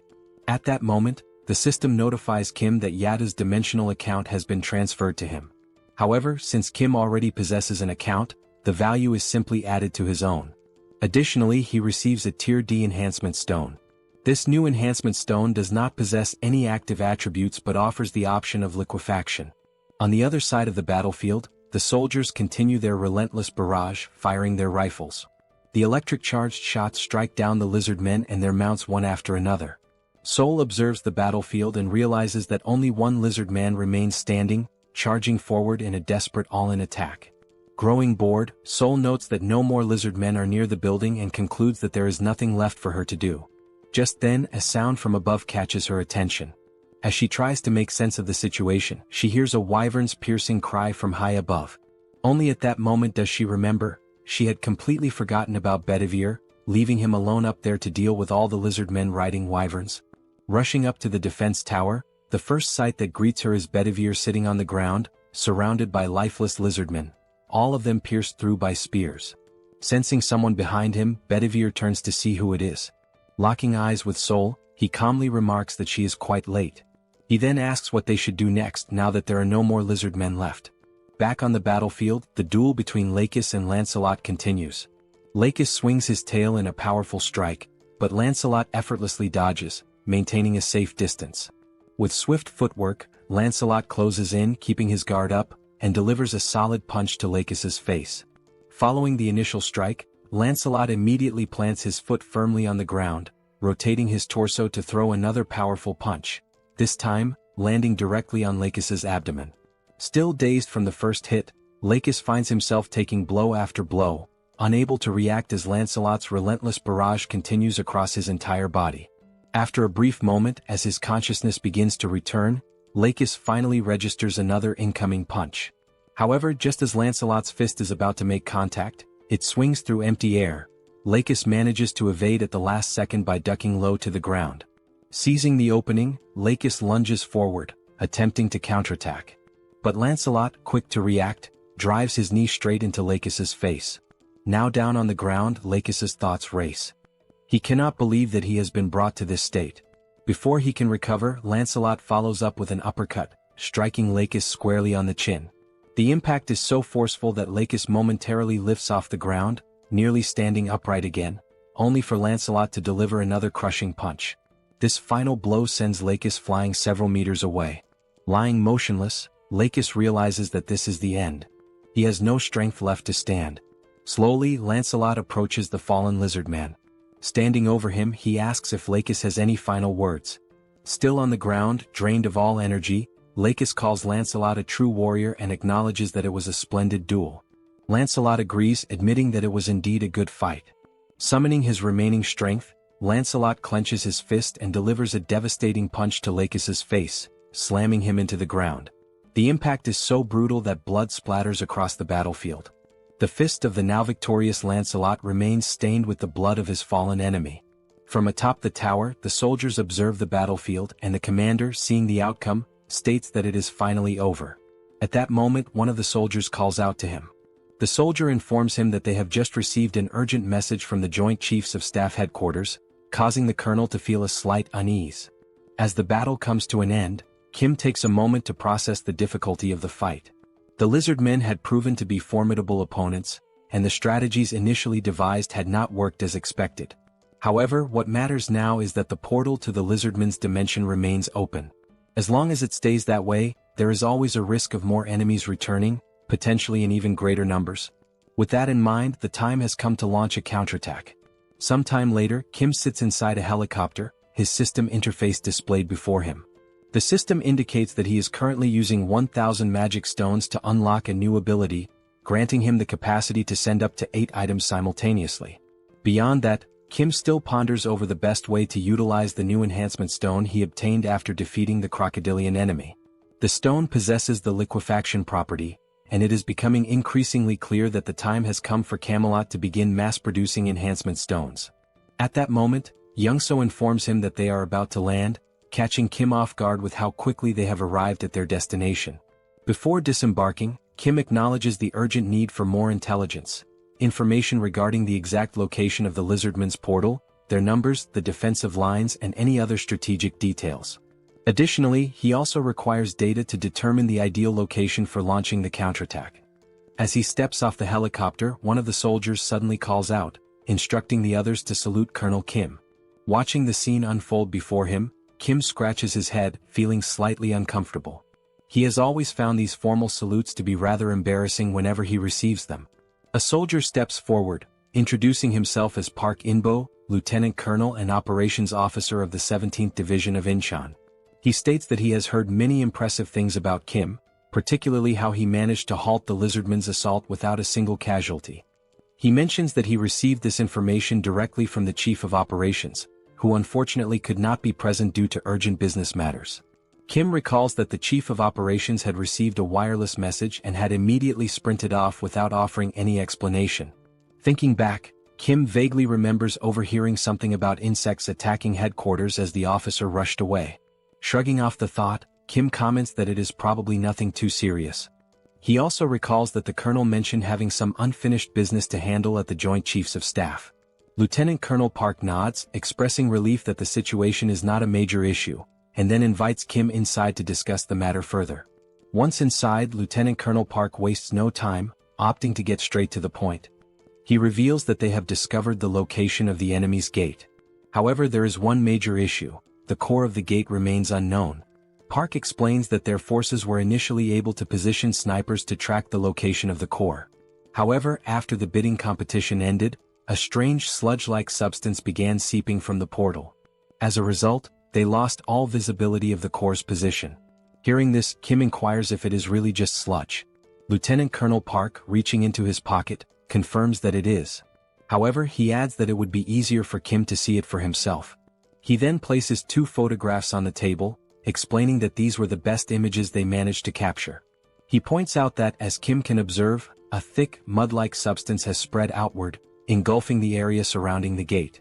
Park further clarifies that this sludge does not cause any harm upon contact with the skin. However, it makes movement incredibly difficult, almost impossible to traverse normally. The lizard men have taken advantage of this terrain, using it both as a means of concealment and free movement, treating it as if it were a swamp. Examining the photographs, Kim remains unfazed. He remarks that this is not a problem. Kim states that he has allies capable of traversing and gathering intelligence within this swamp freely, summoning Lancelot. Lancelot takes the photographs in hand, carefully analyzing the situation depicted. Without hesitation, he immediately apologizes, admitting that this will be difficult, leaving Kim momentarily uncertain. Lancelot then elaborates, explaining that movement itself would not be an issue due to the phantom effect. However, if the entire area is submerged in the swamp, their presence would be easily detected as there would be nowhere to hide. Kim acknowledges that he had not considered this factor. However, Lancelot, as always, reassures him that there is still a way. He states that he knows someone who is both swift and stealthy. Kim, curious, immediately asks who fits that description. Moments later, the system interface activates, notifying that an enhancement stone and 500 magic stones have been consumed. As a result, Mordred has been officially appointed as one of the 12 Knights of Camelot. At that very instant, a portal materializes before them, heralding the arrival of a new warrior. The figure steps forth and, without hesitation, announces that he has arrived in response to Lord Kim's summons. Introducing himself, the newly summoned ally declares his name as Mordred, one of the 12 knights under Lancelot's command. With unwavering resolve, he swears to serve Lord Kim with his life.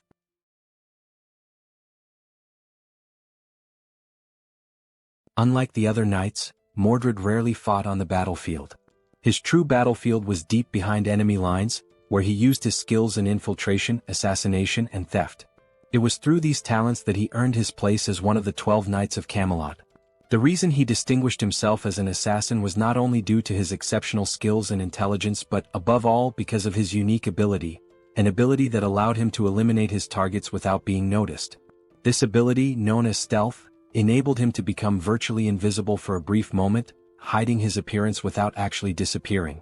However, this also meant that he was still susceptible to external factors. Despite this, Mordred used his talent to become an extraordinary assassin, and the very fact that he survived proves his strength. Furthermore, the enhancement stone used to appoint Mordred, a materialization enhancement stone, revealed his ability to avoid physical interference, although this ability could not be maintained for extended periods. In simpler terms, a great assassin became even greater thanks to the enhancement stone.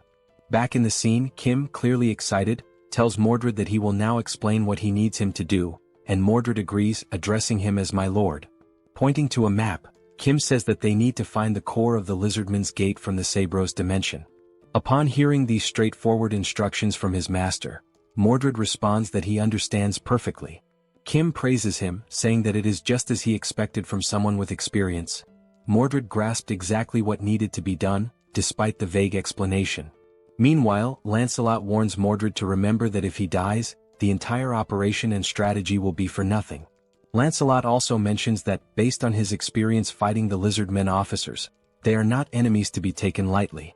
Even if Mordred fails to gather any information, he must return alive no matter what. Mordred once again reassures them that he understands and announces that he will begin his mission, turning with the conviction of a superhero ready to infiltrate the enemy lines. Watching this, Kim smiles, thinking that Mordred seems to be someone truly trustworthy.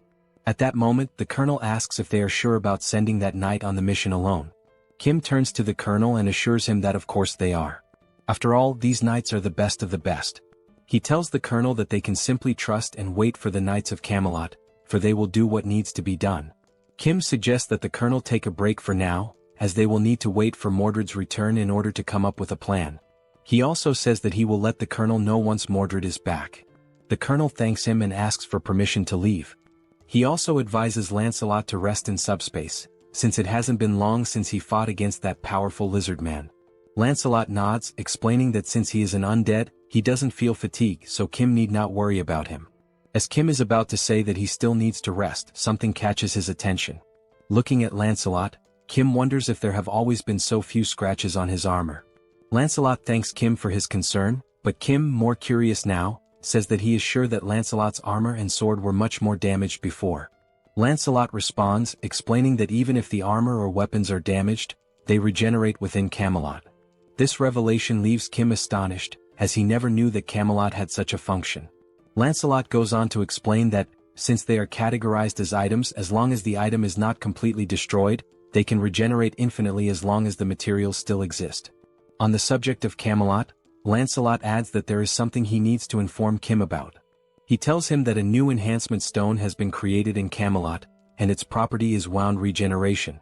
Upon hearing this, Kim remarks that the stone sounds useful just based on its name.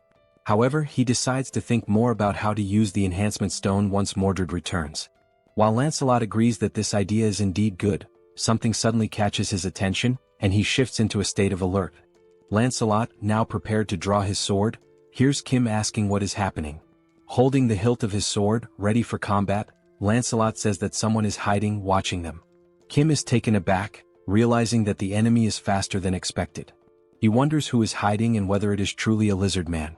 Lancelot admits that he can only sense the presence of this unknown figure and cannot pinpoint their exact location or identity. He urgently advises Kim to enter SUBSPACE immediately. At that moment, Lancelot hears a noise coming from somewhere. He quickly spots the figure who had been secretly observing them. Lancelot disappears in an instant with a swift movement, stating that he will resolve the matter quickly and return shortly. From the spy's perspective, he watches as Kim remains alone, wondering where Lancelot has gone and whether the other person who had been with him also disappeared. However, due to Lancelot's exceptional speed, he was already behind the man, holding a sword to his neck. Lancelot began to speak to the spy, explaining that the only individuals he serves are Lord Kim and Lord Kim's allies. He emphasized that just because the man was human did not mean he was to be treated as friendly. Upon hearing this, the man slowly turned around. Still with the sword pointed at his neck, Lancelot declared that the man's answer to the question he was about to ask would determine whether he would live or die. With a killer aura, Lancelot proceeded to ask his first question, demanding to know why the man had been secretly watching them. At that very moment, Kim heard a noise that sounded like screams for help. He decided to rush over to see what was happening. As he approached the scene, Kim could only see Lancelot holding the man by the neck, the man screaming in pain. Lancelot calmly explained that it was this man who had been watching them. He assured Kim that if he waited just a bit longer, he would find out who was behind all of this. Still gripping the man's neck and tightening his hold, Lancelot warned the man that this was his final chance, stating there was no more time to wait. He asked the man if the lizard men had sent him there to spy on them. Crying and struggling to breathe due to the pressure on his neck, the man attempted to speak but he couldn't. However, upon seeing Kim, he managed to call out Kim's name. Lancelot, visibly angered, demanded to know how the man dared to call out Lord Kim's name in this situation. He informed the man that he would now die in agony and that he would make sure he suffered before his death. Kim, looking perplexed, told Lancelot that he didn't know what was going on, but the man Lancelot was strangling was actually one of his friends. Lifting the man by his neck, now turning purple from lack of oxygen, Lancelot asked if that was truly the case. Meanwhile, in the enemy area, the entire area was covered by something that looked like sludge. All the buildings, cars, and even some lifeless lizard men lay scattered on the ground. At that moment, Mordred realized that the lizard men were a warrior race that considered dying in battle an honor, meaning they were often exposed to the smell of blood and became desensitized to it. As he observed a lizard man lying on the ground, Mordred thought that, based on this, if he covered himself with blood, it would make it much harder for the lizard men to track him. He also knew that erasing his trail was a vital skill. Pouring the lizardman's blood over himself, he made his way toward a tunnel, thinking to himself that now that his scent was gone, it was time to begin the infiltration. Moving slowly and carefully to avoid drawing attention, Mordred noticed that the place was enormous, with unusually large corridors. He wondered why they had built something so vast. As he ventured deeper into the area, he commented that this place seemed terribly inefficient, especially since the size of the lizard men varied greatly. Some were very large while others were quite small. Having realized this, Mordred speculated that the corridors were so large because there was one exceptionally large lizard man, and if that were the case, that giant must be a key figure. Trying his best to avoid touching anything, he thought that if this giant wasn't important, there would be no reason to create such an inefficient structure. At that moment, a lizard man stopped beside him, preventing Mordred from making any move. Realizing he had almost been discovered, Mordred was forced to use the power of the immaterialization enhancement stone. It dawned on him that this situation was truly dangerous, as if it weren't for the power of the stone, he would certainly be dead by now. And he couldn't afford to fail on his first mission. He recalled how Lancelot had been very specific about returning alive, and how his task was to find the core of the gate and return quickly. The deeper he went into the facility, the more he noticed that the lizard men seemed to be stronger and more organized. However, there was a creature unlike anything he had seen before. This new creature was purple, with an enormous round head and only one eye. Hidden and observing everything, Mordred muttered to himself that he had finally found it. He saw the one-eyed creature conversing with a bald man who was reading some kind of book. The bald elder called the creature filthy and asked if it was trying to interrupt his magical studies. The elder warned that if the creature continued to disturb him, he would be forced to imprison it. At that moment, another voice suddenly emerged, expressing irritation at the elder's words and asking if Solzen had forgotten about the agreement between them, addressing him by the name Solzen. Solzen, the elder, responded that he had only agreed to protect the core of the gate, but at no point had he agreed to allow anyone to enter there. Closing the book he had been reading, the elder said that he would seal the core of the gate without causing any damage to it. He added that if he had time to worry about the core of the gate, perhaps he should start thinking about the subordinates who had already died. The voice replied once more, stating that it understood that, a long time ago, Solzen had indeed been an incredible arcane mage, but now he had been exiled and was desperately clinging to them in order to survive. As something moved towards him, Solzen remarked that there was no need to bring up such a topic so suddenly. The thing, which resembled a tail, started wrapping around the elder's neck, and the voice spoke again, warning Solzen to understand his place, unless he wanted every bone in his body to be crushed to death. At that moment, it became clear that the voice was coming from a giant lizard man, who was the leader of all those present there. After this, Solzen acknowledged the situation, stating that he understood and perhaps had misspoken. He then asked the giant lizard man not to be so harsh. Still hidden and observing everything that was happening, Mordred noted that just by looking, it was evident that this was no ordinary lizard man. He wondered whether this elder, Solzen, was truly an arcane mage. Mordred then reflected on what the giant lizard man had said, that Solzen was an arcane mage but was no longer one. Mordred began to ponder the connection between the arcane mage and the lizard men, especially considering that Solzen had been entrusted with guarding the core of their portal. Unable to see everything clearly, he questioned whether the elder was talking to a tail or a tentacle. Not noticing what was beside him and listening to the conversation, Mordred could tell by the tone of the voice that it was authoritative and oppressive, clearly indicating that the giant creature must be the leader of the lizardmen. A giant chameleon had blended into the environment so well that even Mordred hadn't noticed it, leaving him vulnerable. At that moment, Mordred realized that, from where he was standing, he could not fully see the entire shape of the massive creature, but it was enormous, and he speculated that the large corridors might exist solely because of that creature. Mordred mentioned that the lizardman's defenses didn't seem so strong, so perhaps he could move a little closer to confirm the size of the creature. But just then he sensed something strange. Despite not being able to see anything or notice the giant camouflaged chameleon, he felt something pressed against his leg. The chameleon then launched its enormous tongue in Mordred's direction. A strange sensation made him turn to look, trying to understand what had just happened. By the time he realized it, something had already wrapped tightly around his arm, leaving him no chance to escape. As he was dragged by the chameleon's tongue, Mordred understood in that instant that everything had gone horribly wrong. The chameleon hurled the stealthy knight against the wall, giving him no opportunity to react. Upon impact, Mordred's camouflage began to fade, leaving him exposed in enemy territory and completely vulnerable. At that moment, the enemies also noticed something unusual and turned to investigate. The giant lizard called out to the arcane mage, demanding to know what was going on. Solzen, who had already understood what needed to be done, responded without hesitation, stating that someone had infiltrated their domain and had been spying on them. The bald elder then activated one of his red aura spells, summoning several scrolls into his hands. Unrolling one of them, he prepared to unleash an arcane spell. Without hesitation, he cast a magic missile, sending multiple powerful projectiles, imbued with a crimson aura, flying straight toward Mordred, who was still in the process of recovering. Seeing the attack rushing toward him, Mordred tried to react quickly. His eye gleamed, possibly as he activated his materialization ability to avoid being hit.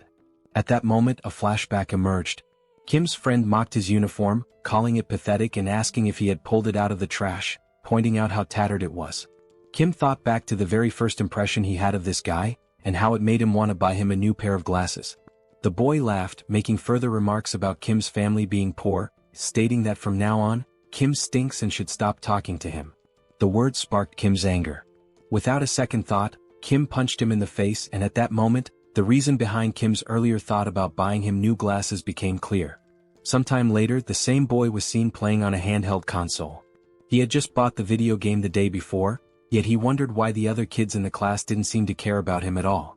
Sitting alone in the room, the boy, comfortable in his privileged life, subtly boasted about it, trying to draw attention from his peers. However, the only thing the others could think was how annoying it was that he kept flaunting his wealth. Some even remarked that money wasn't everything, and despite his attempts, no one envied him. Kim, reflecting on the situation, considered that the boy had been young at the time, so it was understandable that he didn't know how to properly connect with his friends. But Kim also thought, I was young too, and I still found him incredibly irritating. What started as a small, random incident eventually led to something much worse. Some kids snatched his console and began fiddling with it, commenting on how he had some good games. As they took the handheld from him, they laughed, saying that since he was rich, losing something like that shouldn't be a big deal. At that moment, the boy tried to protest, saying that it wasn't right. But before he could finish, they punched him in the face, knocking him to the ground and continuing to beat him mercilessly, despite him being completely defenseless. The bullies sneered, telling him they hadn't asked for his opinion. However, one of them suddenly noticed something approaching from behind. When he turned to look, it was Kim rushing toward them with his backpack in hand. Without hesitation, he swung the backpack directly into the bully's face, momentarily halting the one-sided beating. Caught off guard, neither the boy who got hit nor his friends reacted immediately. But then Kim spoke up, making it clear that what he had just done wasn't out of a sense of justice. He reminded the group that this guy had always mocked his family's situation whenever they were around friends. Kim had only stepped in to prove that he wasn't an easy target and to show off in front of everyone. The delinquents quickly realized that the two of them might be friends and asked Kim if he wanted to take a beating in his place. At that moment, Kim regretted trying to act tough because the tables had turned. Now he was the one getting beaten up. Meanwhile, the boy with glasses watched, realizing that everything was his fault for having acted like a jerk. As the bullies continued their onslaught on Kim, someone suddenly grabbed the wrist of one of them. It was Seoul, their dear sister, arriving at the perfect moment to intervene. Without saying a single word, her terrifying presence alone was enough to make Kim realize something. For the first time, Seoul actually seemed kind of cool. And only then did Kim remember that Seoul was somewhat famous in the area for being incredibly tough. As Kim grinned with relief at being saved, Seoul simply stated that this was unacceptable and that from now on, Kim would be doing morning training with her as well. Hearing those words, Kim was left in shock, fully aware that this was not going to be easy. While still holding the delinquent's arm at that moment, Kim responded, saying that he wasn't even part of a sports club, so he had no intention of doing those exercises. Seoul, however, dismissed his protest, stating that it didn't matter and that she would speak with the coach immediately. The other members of the club started asking if Kim was Seoul's younger brother, commenting on how adorable he was, while the delinquent stood there, completely unaware that he had just messed with her little brother. The other members patted Kim's head and he thanked them for everything, while Seoul took the opportunity to lecture the delinquent, ordering him to go home. As Kim was leaving the scene, he turned around to take a final look and noticed that the rich kid was still standing there. Curious, he asked what he was doing and told him to hurry up and leave as well. Tears streamed down the boy's face, and at that moment, the only emotion filling his heart was gratitude. From that incident onward, the two of them grew close remarkably fast throughout high school. They began spending more time together both at school and outside of it, watching promotional fights featuring famous fighters, cheating on tests, and laughing when Kim got annoyed for still scoring lower than his friend despite his efforts. Even after going to different schools, they remained in frequent contact, constantly checking in on each other's academic performances and sharing updates about their lives. Then, after graduating high school, they ended up enrolling in the same university, and over time their bond grew even stronger. Now, they were not just close friends but the kind of best friends who genuinely influenced each other's lives. The two even played League of Legends together, where the glasses-wearing friend would come up with wild builds. At some point during one of their matches, he casually mentioned that he had been thinking about joining a kendo dojo. Kim, caught off guard, asked why he suddenly had that idea. His friend explained that watching Kim and Seoul train had looked really cool, and it made him want to try a sport of his own. Since there was a kendo dojo near his house, he figured it would be a good place to start. Still shocked that his friend found that kind of training cool, Kim jokingly asked if he had hit his head recently. His friend simply responded that not all training was as brutal as Seoul made it seem. At that moment, Kim realized something. That was the exact moment Manhwa started training kendo. Thinking back, before that, he would have never even considered joining a dojo. Returning to the present, Manhwa suddenly said something that left Kim completely stunned. Manhwa repeated himself, revealing that he had awakened swordsman abilities, leaving Kim wide-eyed with shock. Manhwa, noticing Kim's reaction, questioned why he looked so surprised. After all, Kim was the one who should be more shocking. He had become Seoul's representative after all. Manhwa even admitted that, at first, he wasn't sure if it was really the same Kim he knew. The sight of Kim's skeletal companion had terrified him so much that he hadn't been able to approach. Explaining further, Manhwa admitted that he had hidden himself, waiting for the skeleton to leave before stepping out. Even though it had been dangerous, he understood that Lancelot had simply been doing his duty. Turning to the side, Manhwa then asked Kim to call off his skeletal friend, saying that he was too intense. Meanwhile, Lancelot had pressed his own head into the ground, bowing deeply as a sign of apology. Kim, observing this, explained that even if he told Lancelot to stop, he wouldn't listen. For a knight, honor was something personal, and this was a matter of self-discipline. It was about not being able to forgive himself, something that only he could atone for. At that moment, the only thought running through Lancelot's mind was how pathetic he was for having wronged Lord Kim's dear comrade. Beyond pathetic, it was tragic. With that heavy realization, Lancelot declared that he no longer had the right to call himself a knight. Manhwa, observing his posture, couldn't help but ask where Lancelot had learned such a stance.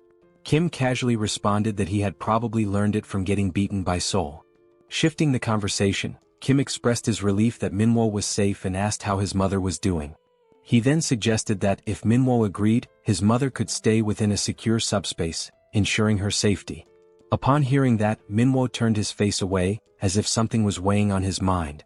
After a moment he responded, probably she was fine, maybe. Kim, now feeling uneasy, realized that Manhwa didn't even know for sure if his mother was safe.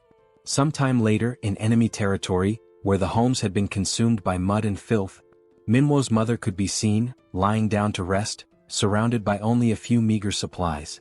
A noise from nearby caused her to wake up. Alerted, she got up and decided to check what it was. As she turned around, her eyes widened at the sight of Lancelot standing outside her window, his fist raised, ready to strike.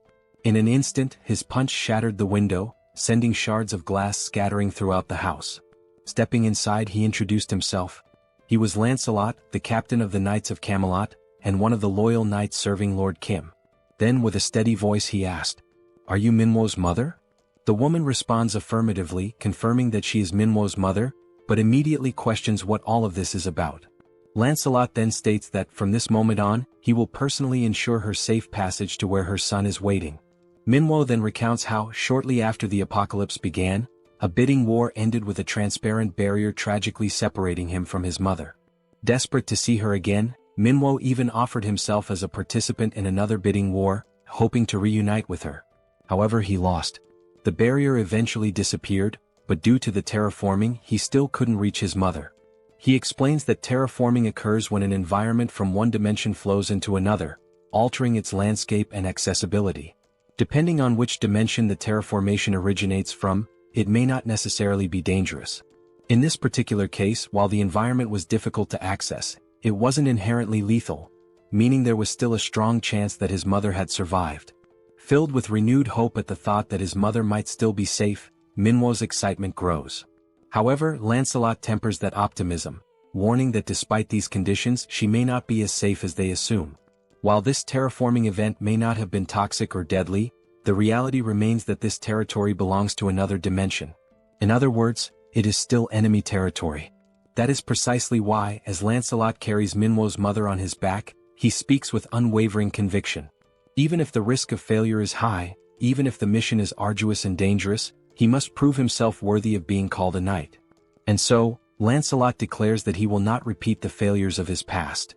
At that moment, Lancelot notices a sudden increase in noise nearby. Glancing to the side, his eyes catch sight of someone running while shouting his name. The voice grows clearer as the person calls out, addressing him as Captain, while sprinting toward him. Focusing on the approaching figure, Lancelot recognizes Mordred, running frantically and yelling that he doesn't know why Lancelot is here, but that he needs to hurry. Mordred, looking increasingly desperate, pleads once more for Lancelot to run and look behind him. For a brief moment, Lancelot struggles to process the urgency in Mordred's words. Then, making the decision to turn around, he finally sees it. A wave of enemies surging toward them at full speed. The advancing enemies, their voices filled with pure hatred, declare that under no circumstances can they let that rat escape. It is only now that Lancelot fully realizes the grim reality before him. The plan to rescue Minwo's mother quietly has completely fallen apart. Irritated by the situation, Lancelot turns his frustration toward Mordred. Fuming, he snaps at him, calling him a useless idiot, blaming him not only for failing the stealth mission but also for making the rescue significantly more difficult.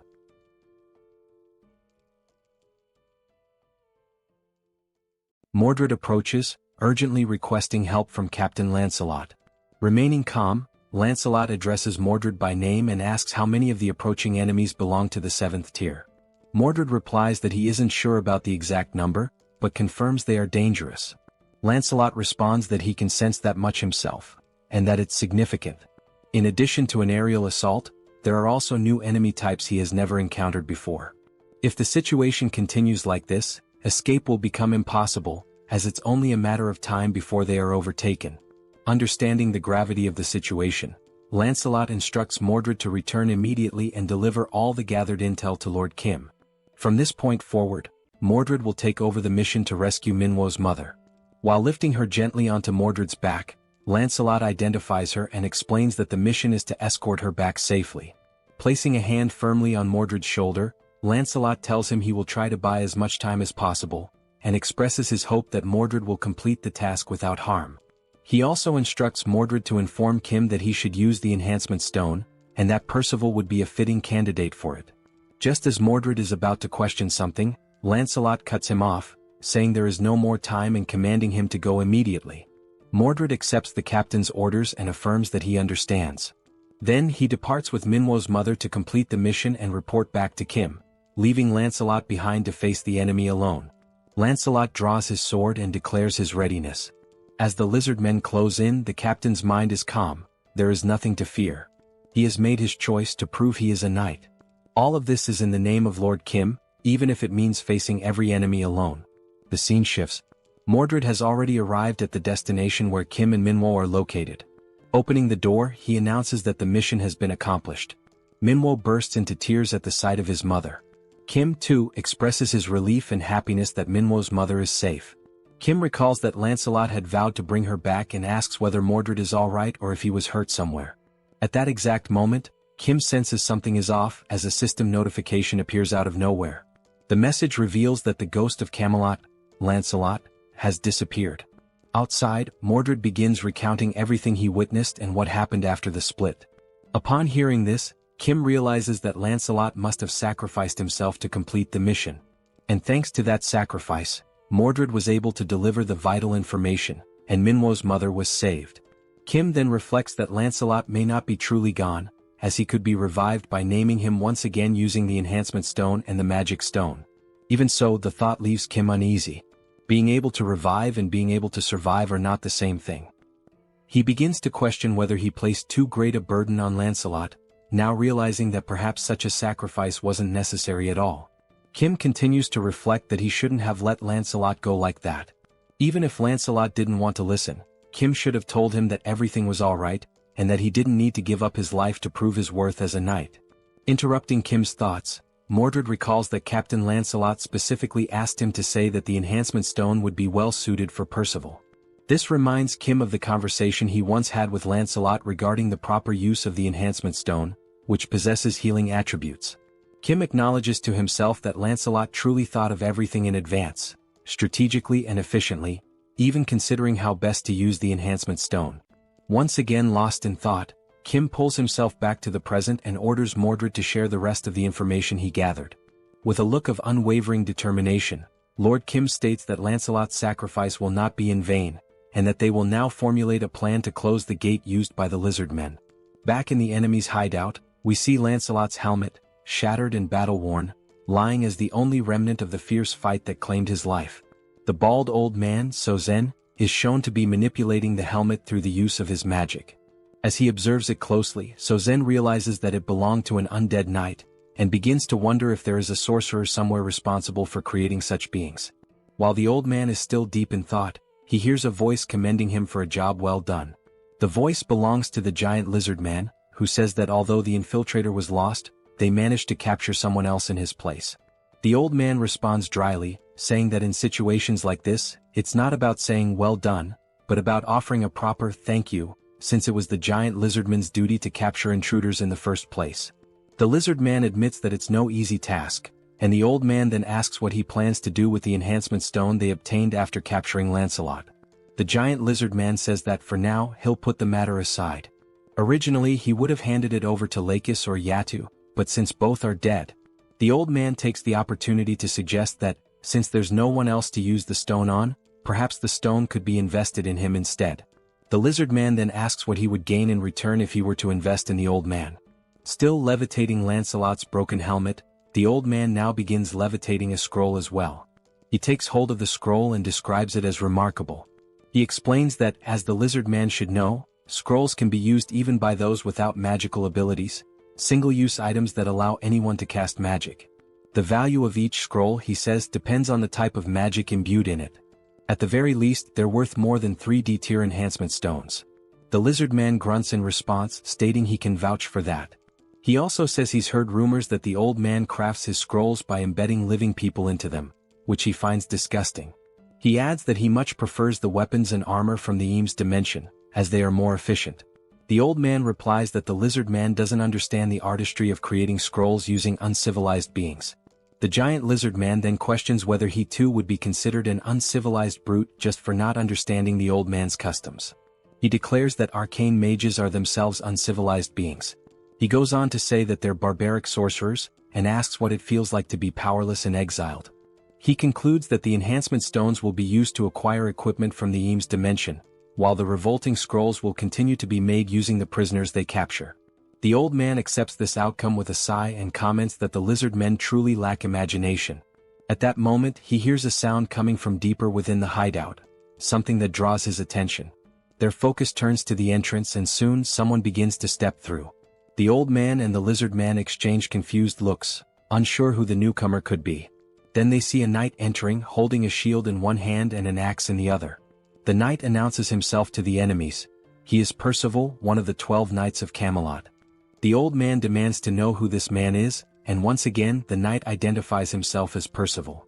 The old man scoffs, saying it doesn't matter, and asks if he's come to avenge his fallen comrade. Wasting no time, Sozen casts a flame spell using one of the scrolls and tells Percival to try and endure it. A fireball crashes into Percival, but after the blaze dissipates he stands completely unharmed, having blocked it entirely with his shield, without even taking a step back. Seeing the hulking figure standing firm before him, Sozen mutters that Percival is far tougher than he expected. Then, wondering whether the knight can withstand the next spell, Sozen prepares another attack, moving his fingers to control more scrolls. But nothing happens. Turning to look at the scrolls, he sees a portal sucking them all in, every last one of them at once. Sozen freezes in disbelief. This is the first time he has ever seen scrolls behave this way. At that exact moment, the system sends a notification to Kim, stating that all magical scrolls have been stored, at the cost of 3,914 magic stones, leaving only 1,843 remaining. Kim, currently inside a helicopter with Yong-soo, confirms that the scrolls have all been safely stored and says he'll leave the rest to the team. The message is transmitted to a radio device, one that is in Percival's possession. Upon hearing the message, Percival raises his voice and asks if Mordred just heard that. The old man, completely confused, asks who this Mordred is that Percival keeps referring to, and whether he's the one who stole the scrolls. Before anyone can react, Mordred deactivates his camouflage right behind Sozen. Without wasting a moment or giving Sozen time to respond, Mordred swiftly swings his weapon, slicing the old man's head clean off with a single blow to the neck. And with a cold finality, he declares, "Mordred is the name of the one who killed you." A short while earlier, during the planning phase, Mordred had described the characteristics of the enemies they were about to face, mentioning that there was even a mage among them. That mage's name was Sozen, an old arcane sorcerer who had been exiled from Arcane. Kim then recalled how the man who used to be called the King of Knights had once mistakenly referred to Kim as an arcane. Bedivere took the opportunity to explain that arcane is the dimension of the most powerful mages. According to what he remembers, there are 3 levels of mages there, and even the lowest ranked among them is classified as 6th tier. Seoul, surprised, pointed out that if even the weakest mages from that place are ranked 6th tier, then they must be incredibly powerful. Mordred then added that, for reasons still unknown, perhaps due to his exile, Sozen, the bald old man, was unable to use magic freely and immediately. Seoul commented that if a mage cannot use magic at will, then maybe he isn't as dangerous as they had initially thought. Once again, Mordred said that Sozen certainly lost both his status and magical strength after being expelled, and that there was no reason they shouldn't be able to kill him. However, since he was unable to cast spells normally, Sozen had devised a way to use magic through the creation of scrolls. Seoul asked what exactly a scroll was. Mordred explained that a scroll is a piece of paper capable of storing magical energy. In theory, it can only contain relatively simple spells, but because it can be used by anyone, regardless of magical ability, it's considered a valuable item due to how easily it grants access to magic. He also stated that Sozen almost certainly crafted the scrolls himself and stored them in bulk, giving him a distinct advantage in battle by allowing him to unleash magic when needed without relying on real-time casting. Thinking about the situation, Kim pointed out that there were 2 key questions they needed to answer. First, whether any of the lizard men also had access to these scrolls, and second, what types of magic those scrolls actually contained. Mordred admitted he hadn't been able to determine that yet, but he mentioned that during the moment he was discovered inside the hideout, Sozen had fired some spells at him. The spells consisted of 3 red magical blasts that detonated upon impact with the wall. Mordred had been saved only thanks to the materialization of the enhancement stone. The only thought running through Mordred's mind at the time was why a mage would be so dependent on scrolls instead of simply casting spells himself. At that moment, the sound of the explosion drew the attention of a nearby lizard man, who came running and asked what was going on, inquiring whether the commander was safe. The commander, who happened to be a chameleon, responded that there was an intruder in the area. The lizard man then asked where the intruder was. The chameleon said the intruder could disguise himself and that they needed to warn the others as quickly as possible. The soldier responded with a nod, saying he understood. Mordred considered the idea of simply slipping away and escaping undetected, but he couldn't bring himself to leave without understanding why a mage wouldn't use his own magic. The lizard man stated that the first priority was to block the entrance to prevent the intruder from escaping. The chameleon agreed, saying they needed to act quickly. As soon as the chameleon finished speaking, Mordred revealed himself and swiftly decapitated the lizard man. As Mordred's camouflage gradually faded, the chameleon stared in horror, realizing that the intruder was still there. Mordred thought to himself that he needed to gain some sort of strategic advantage and gather more information. Without wasting a moment, he struck again, this time slashing the chameleon's throat with a clean swipe of his dagger. As the chameleon collapsed to the ground, convulsing and gasping for his last breath, Mordred turned his head upon hearing a voice shouting insults at the fallen lizardmen, calling them idiots and bastards. It was the bald old man, Sozen, floating in the air and ranting that the lizardmen were too stupid to catch a single intruder. Still hovering, Sozen complained that he had to take matters into his own hands and write a new scroll himself, which was a difficult task. He looked at Mordred and stated that he was also unlucky because regardless of what happened, he would eventually be caught. At that moment, Mordred didn't quite understand what Sozen meant by that. Reflecting on the past, Mordred later explained that what surprised him the most was that Sozen had been able to track him even after he'd successfully escaped the cave. It was only because of this pursuit that Mordred was able to learn the extent of both the lizardman's and Sauzen's abilities. Mordred bowed his head slightly, apologizing and admitting that the pursuit had been more intense than expected, and that as a result, Captain Lancelot had made a great sacrifice. Kim responded by telling him not to blame himself. Without Mordred, none of them would have even known there was a mage among the lizard men. Kim went on to say that Mordred had taken action not only to gather information but while being fully prepared to die in the process. No one, he added, had the right to judge that. And once again he told Mordred not to feel guilty, because it was Kim's responsibility to act and make decisions. Right now, the top priority was to shut down the lizardman's gate. Bedivere then commented that it was very likely Sozen was reluctant to produce more scrolls, possibly because they were not simple to create. Because of this, Bedivere believed the probability of scrolls being distributed among other lizardmen was quite low. The military officer then confirmed the names of the enemies and of the bald mage, stating that they were likely hiding in a cave because it would be easier to conceal the portal's core there. He went on to say that Sozen was almost certainly the main defensive force guarding the portal, which meant he would not be leaving the cave. And this indicated two things. First, that the strength of the enemy forces was insufficient, and Sozen had no choice but to step forward himself. Second, that the full power of the Guardian mission needed to be deployed, and that the leakage of any information had to be avoided at all costs. Kim then pointed out that if they could just take out the old mage, the rest of the operation would become significantly easier. The real issue, however, was figuring out how to neutralize such a mage. The officer agreed. Kim said that, in his opinion, there was a good way to deal with that, and it involved using his newly unlocked level 3 subspace abilities. He referred specifically to the category skill, which allowed all items stored in the subspace to possess their own distinct properties and to be automatically classified according to specific criteria. The categories were of a higher tier, but the downside was that it was not possible to create or edit new categories at that level. Kim remembered a time when he tried to register a car as a categorized item, but the system didn't allow it as there were no matching categories available. So, only items that already fit into one of the existing categories could be stored, and even then only by paying a cost. He also recalled that he was only able to store the Sacred Spear of Lakis because it fit under the Eames Construction Materials category. It hadn't been long since he had managed to evolve the subspace to level 4, after killing the traitorous goblin Bongso.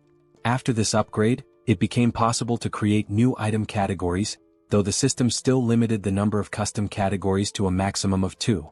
At that moment, Kim realized that since the mage couldn't use magic freely and relied on scrolls instead, there might be a workaround. While adjusting the system, he thought about adding a new category for the scrolls, with the intention of removing Saozen's access to them. Kim mentioned that Pax's ability could be used from a relatively long distance, and that even if Sozen was hidden deep inside a cave, the ability would still be able to reach him. Once the plan was finalized, an assault group was dispatched to the cave. This group was composed of Seoul and Percival, the newly appointed tank knight. Seoul teased him, asking whether he was the leader of this operation, to which he answered affirmatively. She said she was eager to see what he was capable of, and Percival also added that he was looking forward to it. However, as soon as the action began, Percival realized that Seoul never really had a chance to take the lead, and Kim decided to keep her inside the subspace to avoid any unnecessary complications. Inside the subspace, Seoul was furious, yelling that she wanted to fight too. Kim responded by saying that her time would come, and asked her not to be too upset. Meanwhile, the lizard men within the cave were communicating among themselves. One of them announced that there was an intruder and that everyone needed to be alerted. Another said he would go report this new invasion to Sozen.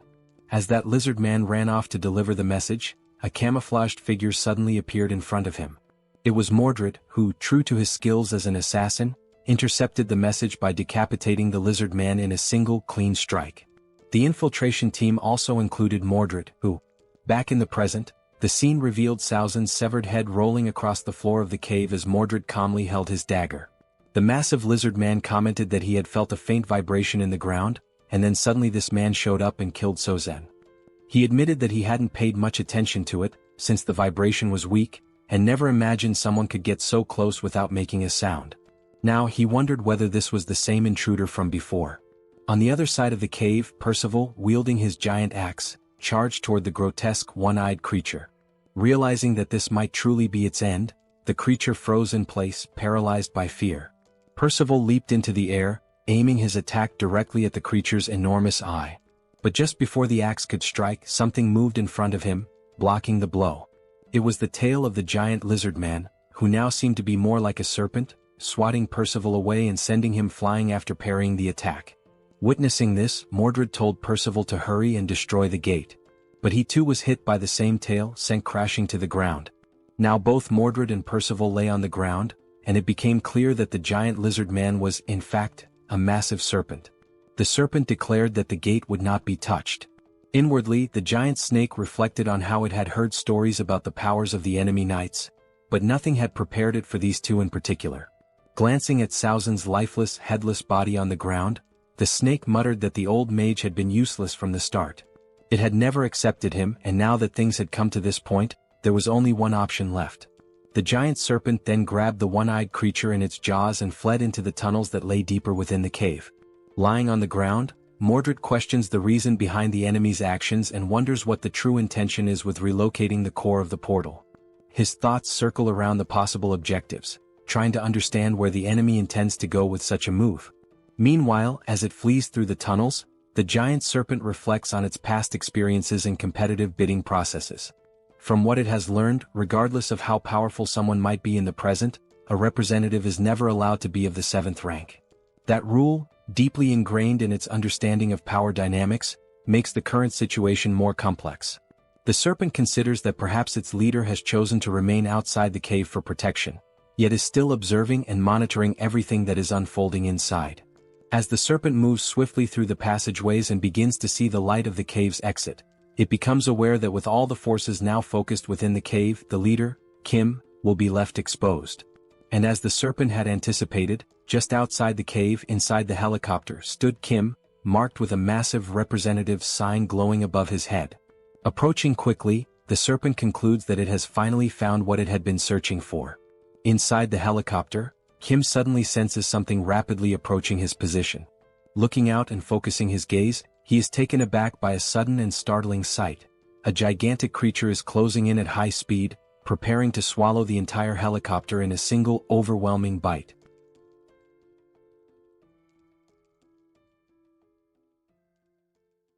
If you enjoyed this video, don't forget to give it a thumbs up, it really helps. And for more content like this, make sure to subscribe and hit the notification bell so you don't miss any updates. Let me know in the comments if you'd like to see another part. I'd love to hear your thoughts. See you next time. Bye-bye.